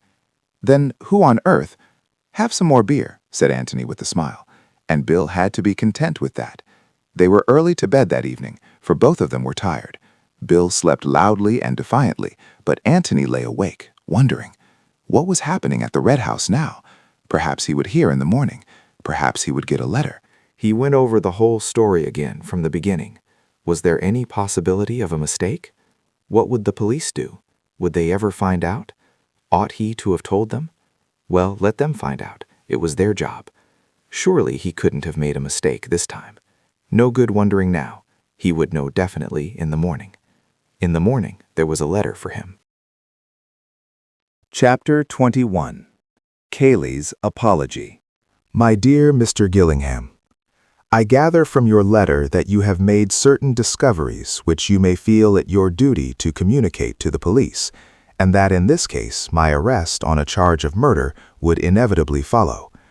Why, in these circumstances, you should give me such ample warning of your intentions, I do not understand, unless it is that you are not wholly out of sympathy with me. But whether or not you sympathize, at any rate, you will want to know, and I want you to know, the exact manner in which Ablett met his death, and the reasons which made that death necessary. If the police have to be told anything, I would rather that they too knew the whole story. They, and even you, may call it murder, but by that time I shall be out of the way. Let them call it what they like. I must begin by taking you back to a summer day 15 years ago, when I was a boy of 13, and Mark a young man of 25. His whole life was make-believe, and just now he was pretending to be a philanthropist. He sat in our little drawing room, flicking his gloves against the back of his left hand, and my mother, good soul, thought what a noble young gentleman he was, and Philip and I, hastily washed and crammed into collars, stood in front of him, nudging each other and kicking the backs of our heels and cursing him in our hearts for having interrupted our game. He had decided to adopt one of us, kind cousin Mark. Heaven knows why he chose me. Philip was 11, 2 years longer to wait. Perhaps that was why. Well, Mark educated me. I went to a public school and to Cambridge, and I became his secretary. Well, much more than his secretary, as your friend Beverley perhaps has told you. His land agent, his financial advisor, his courier, but this most of all, his audience. Mark could never live alone. There must always be somebody to listen to him. I think in his heart he hoped I should be his Boswell. He told me one day that he had made me his literary executor, poor devil, and he used to write me the absurdest long letters when I was away from him, letters which I read once and then tore up. The futility of the man. It was 3 years ago that Philip got into trouble. He had been hurried through a cheap grammar school and into a London office, and discovered there that there was not much fun to be got in this world on £2 a week. I had a frantic letter from him one day, saying that he must have 100 at once, or he would be ruined, and I went to Mark for the money. Only to borrow it, you understand. He gave me a good salary, and I could have paid it back in 3 months. But no, he saw nothing for himself in it, I suppose. No applause, no admiration. Philip's gratitude would be to me, not to him. I begged, I threatened, we argued, and while we were arguing, Philip was arrested. It killed my mother. He was always her favorite. But Mark, as usual, got his satisfaction out of it. He preened himself on his judgment of character in having chosen me and not Philip 12 years before. Later on, I apologized to Mark for the reckless things I had said to him, and he played the part of a magnanimous gentleman with his accustomed skill. But, though outwardly we were as before to each other, from that day forward, though his vanity would never let him see it, I was his bitterest enemy. If that had been all, I wonder if I should have killed him. To live on terms of intimate friendship with a man whom you hate is dangerous work for your friend. Because of his belief in me as his admiring and grateful protégé, and his belief in himself as my benefactor, he was now utterly in my power. I could take my time and choose my opportunity. Perhaps I should not have killed him, but I had sworn to have my revenge, and there he was, poor vain fool, at my mercy. I was in no hurry. 2 years later, I had to reconsider my position, for my revenge was being taken out of my hands. Mark began to drink. Could I have stopped him? I don't think so. But to my immense surprise, I found myself trying to. Instinct, perhaps, getting the better of reason. Or did I reason it out and tell myself that if he drank himself to death, I should lose my revenge? Upon my word, I cannot tell you. But for whatever motive, I did genuinely want to stop it. Drinking is such a beastly thing anyhow. I could not stop him, but I kept him within certain bounds, so that nobody but myself knew his secret. Yes, I kept him outwardly decent, and perhaps now I was becoming like the cannibal who keeps his victim in good condition for his own ends.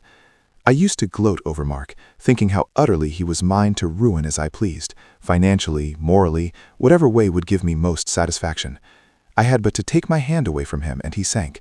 But again, I was in no hurry. Then he killed himself. That futile little drunkard, eaten up with his own selfishness and vanity, offered his beastliness to the truest and purest woman on this earth. You have seen her, Mr. Gillingham, but you never knew Mark Ablett. Even if he had not been a drunkard, there was no chance for her of happiness with him. I had known him for many years, but never once had I seen him moved by any generous emotion. To have lived with that shriveled little soul would have been hell for her, and 1,000 times worse hell when he began to drink. So he had to be killed. I was the only one left to protect her, for her mother was in league with Mark to bring about her ruin. I would have shot him openly for her sake, and with what gladness, but I had no mind to sacrifice myself needlessly. He was in my power. I could persuade him to almost anything by flattery. Surely it would not be difficult to give his death the appearance of an accident. I need not take up your time by telling you of the many plans I made and rejected. For some days I inclined towards an unfortunate boating accident in the pond. Mark, a very indifferent swimmer, myself almost exhausted in a gallant attempt to hold him up. And then he himself gave me the idea, he and Miss Norris between them, and so put himself in my hands. Without risk of discovery, I should have said, had you not discovered me. We were talking about ghosts. Mark had been even more vain, pompous and absurd than usual, and I could see that Miss Norris was irritated by it. After dinner, she suggested dressing up as a ghost and frightening him. I thought it my duty to warn her that Mark took any joke against himself badly, but she was determined to do it. I gave way reluctantly. Reluctantly also, I told her the secret of the passage. There is an underground passage from the library to the bowling green. You should exercise your ingenuity, Mr. Gillingham, in trying to discover it. Mark came upon it by accident a year ago. It was a godsend to him. He could drink there in greater secrecy. But he had to tell me about it. He wanted an audience, even for his vices. I told Miss Norris then, because it was necessary for my plan that Mark should be thoroughly frightened. Without the passage, she could never have got close enough to the bowling green to alarm him properly, but as I arranged it with her, she made the most effective appearance, and Mark was in just the state of rage and vindictiveness which I required. Miss Norris, you understand, is a professional actress. I need not say that to her I appeared to be animated by no other feeling than a boyish desire to bring off a good joke, a joke directed as much against the others as against Mark. He came to me that night, as I expected, still quivering with indignation. Miss Norris must never be asked to the house again. I was to make a special note of it. Never again. It was outrageous. Had he not a reputation as a host to keep up, he would pack her off next morning. As it was, she could stay. Hospitality demanded it, but never again would she come to the Red House. He was absolutely determined about that. I was to make a special note of it. I comforted him. I smoothed down his ruffled feathers. She had behaved very badly, but he was quite right. He must try not to show how much he disapproved of her. And of course she would never come again. That was obvious. And then suddenly I began to laugh. He looked up at me indignantly. "Is there a joke?" he said coldly. I laughed gently again. "I was just thinking," I said, "that it would be rather amusing if you, well, had your revenge." "My revenge? How do you mean?" "Well, paid her back in her own coin."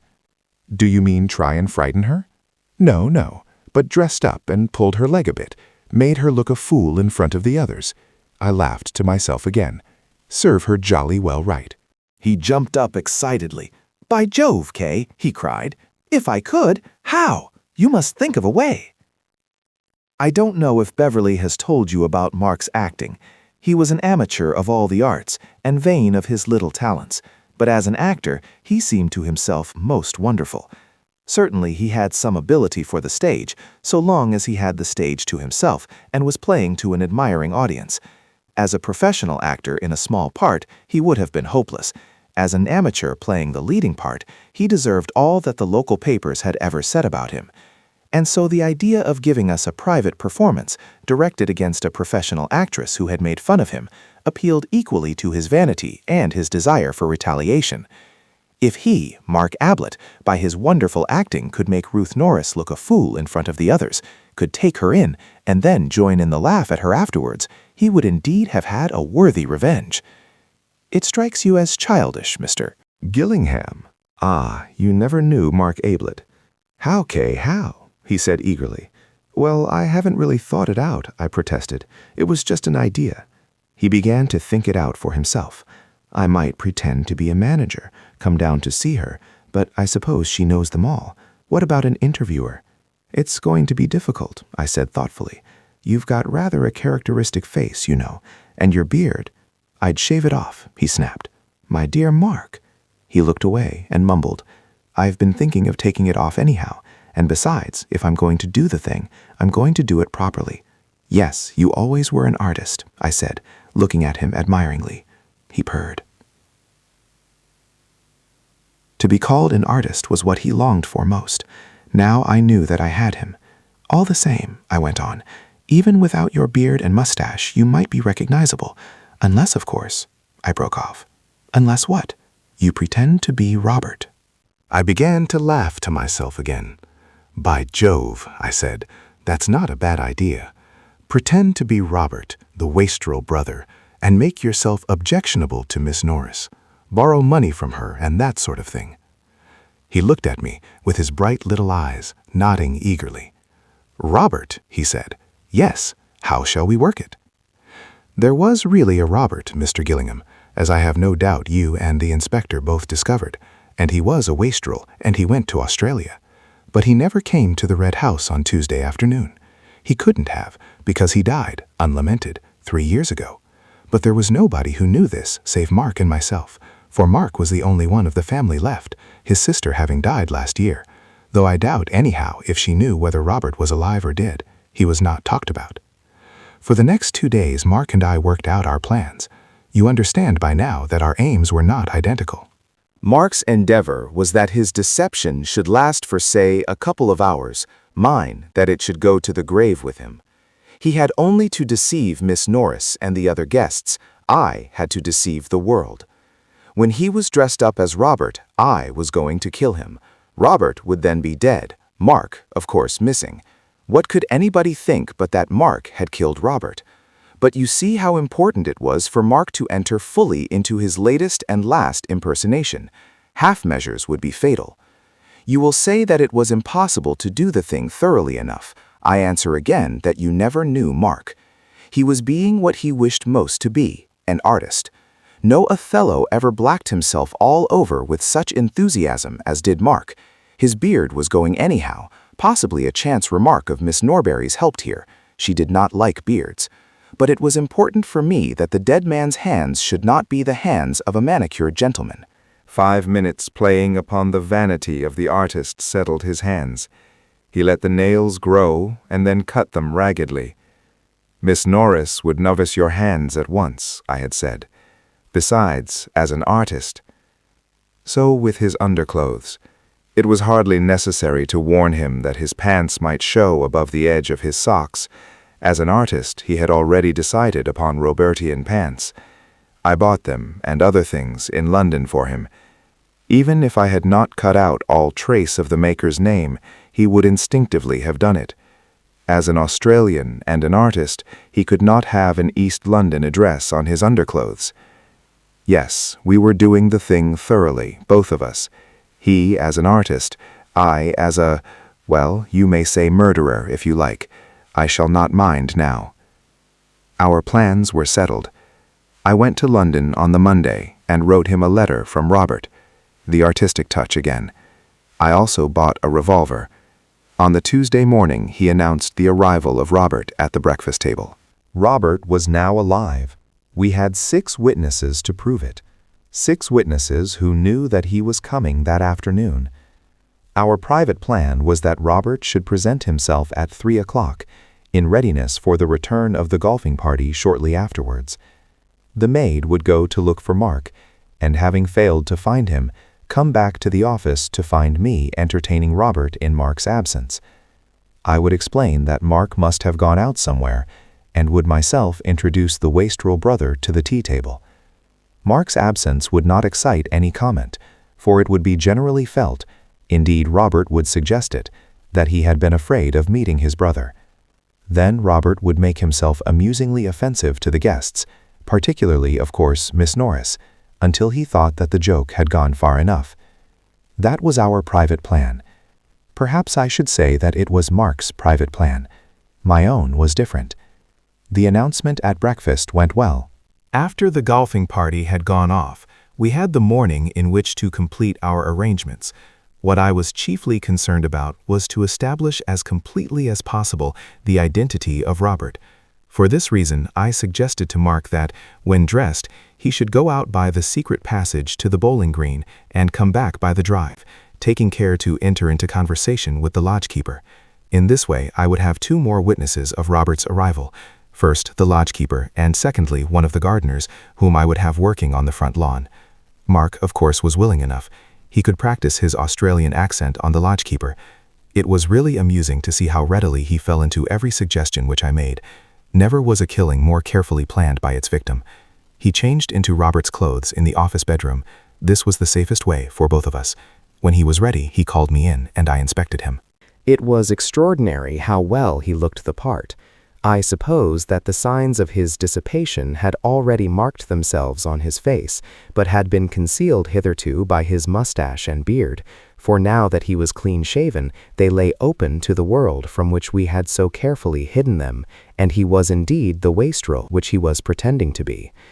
"By Jove, you're wonderful," I said. He smirked and called my attention to the various artistic touches which I might have missed. "Wonderful," I said to myself again. Nobody could possibly guess. I peered into the hall. It was empty. We hurried across to the library. He got into the passage and made off. I went back to the bedroom, collected all his discarded clothes, did them up in a bundle, and returned with them to the passage. Then I sat down in the hall and waited. You heard the evidence of Stevens, the maid. As soon as she was on her way to the temple in search of Mark, I stepped into the office. My hand was in my side pocket, and in my hand was the revolver. He began at once in his character of Robert, some rigmarole about working his passage over from Australia, a little private performance for my edification. Then, in his natural voice, gloating over his well-planned retaliation on Miss Norris, he burst out, "It's my turn now, you wait." It was this which Elsie heard.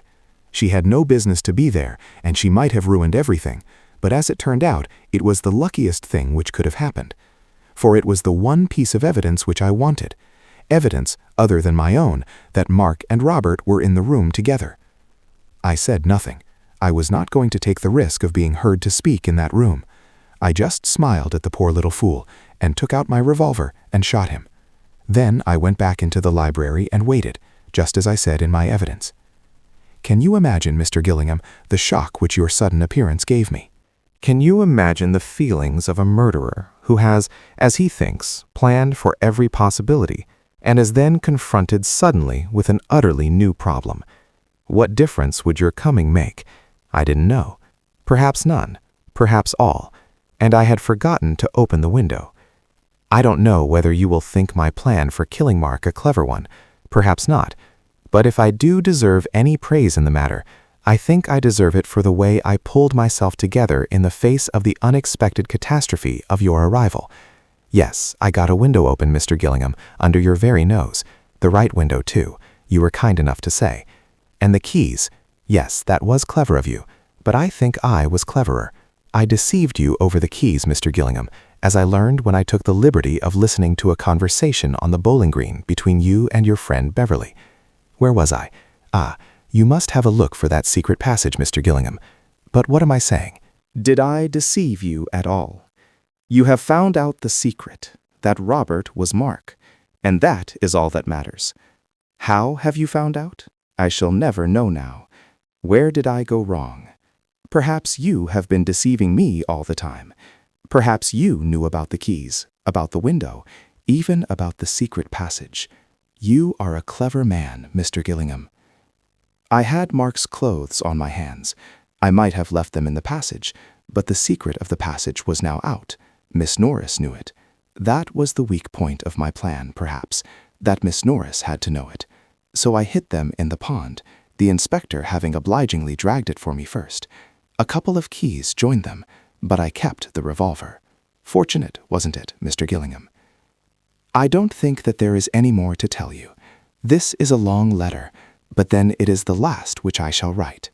There was a time when I hoped that there might be a happy future for me, not at the Red House, not alone. Perhaps it was never more than an idle daydream, for I am no more worthy of her than Mark was.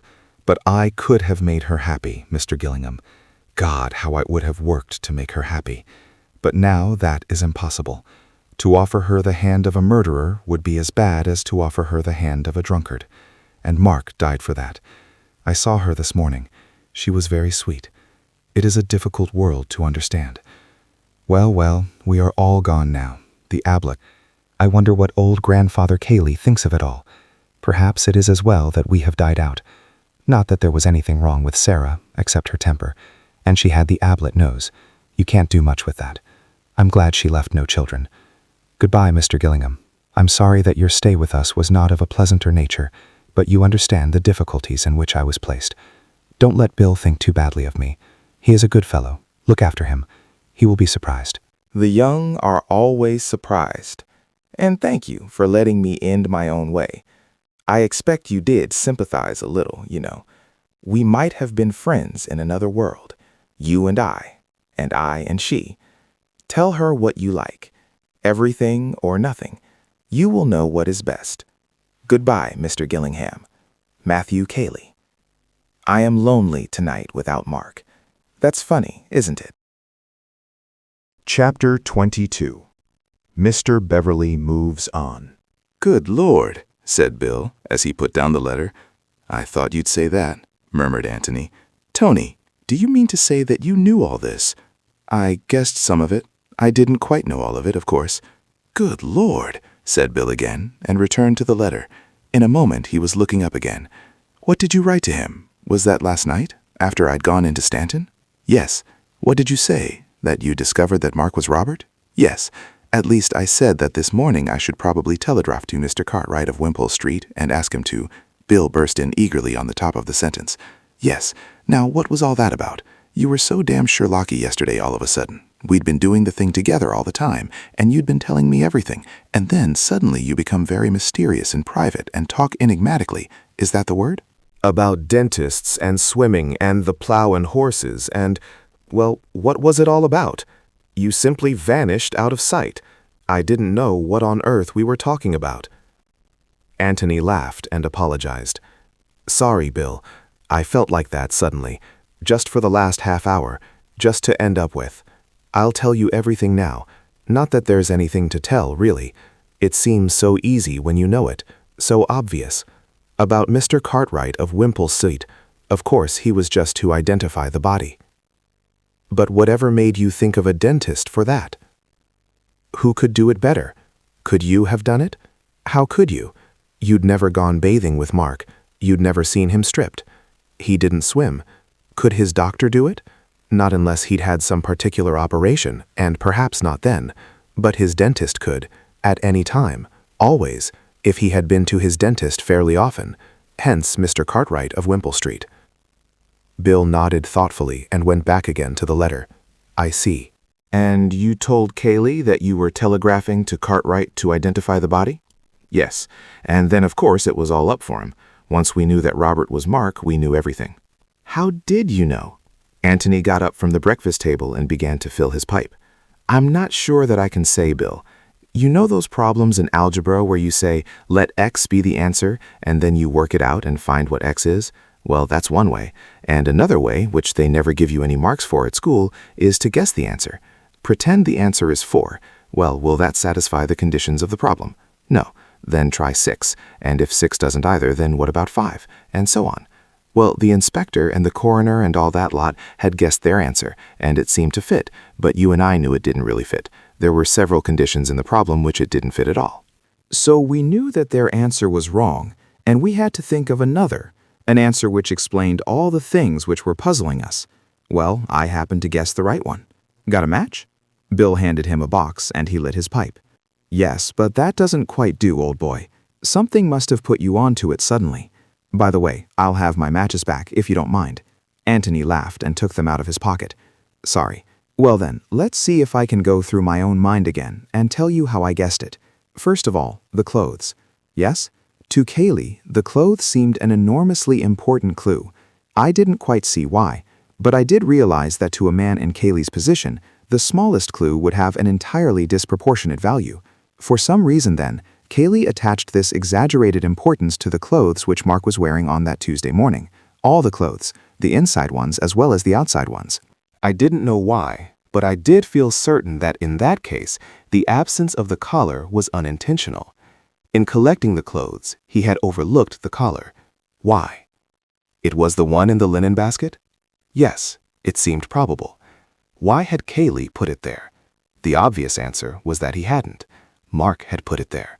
I remembered what you told me about Mark being finicky and having lots of clothes and so on, and I felt that he was just the sort of man who would never wear the same collar twice. He paused and then asked, "Is that right, do you think?" "Absolutely," said Bill with conviction. "Well, I guessed it was. So then I began to see an X which would fit just this part of the problem, the clothes part. I saw Mark changing his clothes. I saw him instinctively dropping the collar in the linen basket, just as he had always dropped every collar he had ever taken off, but leaving the rest of the clothes on a chair in the ordinary way. And I saw Cayley collecting all the clothes afterwards, all the visible clothes, and not realizing that the collar wasn't there." "Go on," said Bill eagerly. "Well, I felt pretty sure about that, and I wanted an explanation of it. Why had Mark changed down there instead of in his bedroom? The only answer was that the fact of his changing had to be kept secret. When did he change? The only possible time was between lunch, when he would be seen by the servants, and the moment of Robert's arrival. And when did Cayley collect the clothes in a bundle? Again, the only answer was before Robert's arrival. So another X was wanted, to fit those three conditions. And the answer was that a murder was intended, even before Robert arrived. Yes. Well, now, it couldn't be intended on the strength of that letter, unless there was very much more behind the letter than we knew. Nor was it possible a murder could be intended without any more preparation than the changing into a different suit in which to escape. The thing was too childish. Also, if Robert was to be murdered, why go out of the way to announce his existence to you all, even at the cost of some trouble to Mrs. Norbury? What did it all mean? I didn't know, but I began to feel now that Robert was an incident only, that the plot was a plot of Cayley's against Mark, either to get him to kill his brother or to get his brother to kill him, and that for some inexplicable reason, Mark seemed to be lending himself to the plot. He was silent for a little, and then said almost to himself, "I had seen the empty brandy bottles in that cupboard." "You never said anything about them," complained Bill. "I only saw them afterwards. I was looking for the collar, you remember." They came back to me afterwards. I knew how Cayley would feel about it. Poor devil. Go on, said Bill. Well then, we had the inquest, and of course I noticed, and I suppose you did too, the curious fact that Robert had asked his way at the second lodge and not at the first. So I talked to Amos and Parsons. That made it more curious. Amos told me that Robert had gone out of his way to speak to him, had called to him, in fact. Parsons told me that his wife was out in their little garden at the first lodge all the afternoon, and was certain that Robert had never come past it. He also told me that Cayley had put him onto a job on the front lawn that afternoon. So I had another guess. Robert had used the secret passage, the passage which comes out into the park between the first and second lodges. Robert then had been in the house. It was a put-up job between Robert and Cayley. But how could Robert be there without Mark knowing? Obviously, Mark knew too. What did it all mean? When was this? Interrupted Bill. Just after the inquest. After you'd seen Amos and Parsons, of course. Yes. I got up and left them, and came to look for you. I'd got back to the clothes then. Why did Mark change his clothes so secretly? Disguise? But then what about his face? That was much more important than clothes.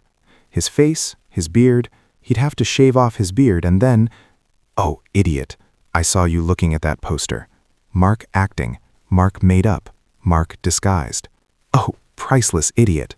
Mark was Robert. Matches, please. Bill passed over the matches again, waited till Antony had relit his pipe, and then held out his hand for them, just as they were going into the other's pocket. Yes, said Bill thoughtfully. Yes. But wait a moment. What about the plow and horses? Antony looked comically at him. You'll never forgive me, Bill, he said. You'll never come clue hunting with me again. What do you mean? Antony sighed. It was a fake, Watson. I wanted you out of the way. I wanted to be alone. I'd guessed at my ex, and I wanted to test it every way, by everything we'd discovered. I simply had to be alone just then. So, he smiled and added, well, I knew you wanted a drink. You are a devil, said Bill, staring at him. And your interest when I told you that a woman had been staying there. Well, it was only polite to be interested when you'd taken so much trouble. You brute, you Sherlock. And then you keep trying to steal my matches. Well, go on. That's all. My ex fitted. Did you guess Miss Norris and all that? Well, not quite. I didn't realize that Cayley had worked for it from the beginning, had put Miss Norris up to frightening Mark. I thought he'd just seized the opportunity. Bill was silent for a long time. Then, puffing at his pipe, he said slowly, Has Cayley shot himself? Antony shrugged his shoulders. Poor devil, said Bill. It was decent of you to give him a chance. I'm glad you did. I couldn't help liking Cayley in a kind of way, you know? He's a clever devil. If you hadn't turned up just when you did, he would never have been found out. I wonder. It was ingenious, but it's often the ingenious thing which gets found out. The awkward thing from Cayley's point of view was that though Mark was missing, neither he nor his body could ever be found. Well, that doesn't often happen with a missing man. He generally gets discovered in the end. A professional criminal, perhaps not, but an amateur like Mark? He might have kept the secret of how he killed Mark, but I think it would have become obvious sooner or later that he had killed him. Yes, there's something in that. Oh, just tell me one thing. Why did Mark tell Miss Norbury about his imaginary brother? That's puzzled me rather too, Bill. It may be that he was just doing the Othello business, painting himself black all over. I mean, he may have been so full of his appearance as Robert that he had almost got to believe in Robert and had to tell everybody. More likely, though, he felt that, having told all of you at the house, he had better tell Miss Norbury, in case she met one of you, in which case, if you mentioned the approaching arrival of Robert, she might say, "Oh, I'm certain he has no brother. He would have told me if he had," and so spoil his joke. Possibly, too, Cayley put him on to it. Cayley obviously wanted as many people as possible to know about Robert. Are you going to tell the police? Yes, I suppose they'll have to know. Cayley may have left another confession. I hope he won't give me away. You see, I've been a sort of accessory since yesterday evening, and I must go and see Miss Norbury. I asked, explained Bill, because I was wondering what I should say to Betty, Miss Calladine. You see, she's bound to ask. Perhaps you won't see her again for a long, long time, said Antony sadly. As a matter of fact, I happen to know that she will be at the Barringtons, and I go up there tomorrow. Well, you had better tell her. You're obviously longing to. Only don't let her say anything for a day or two. I'll write to you. Righto. Antony knocked the ashes out of his pipe and got up. The Barringtons, he said. Large party? Fairly, I think. Antony smiled at his friend. Yes, well, if any of them should happen to be murdered, you might send for me. I'm just getting into the swing of it. The end.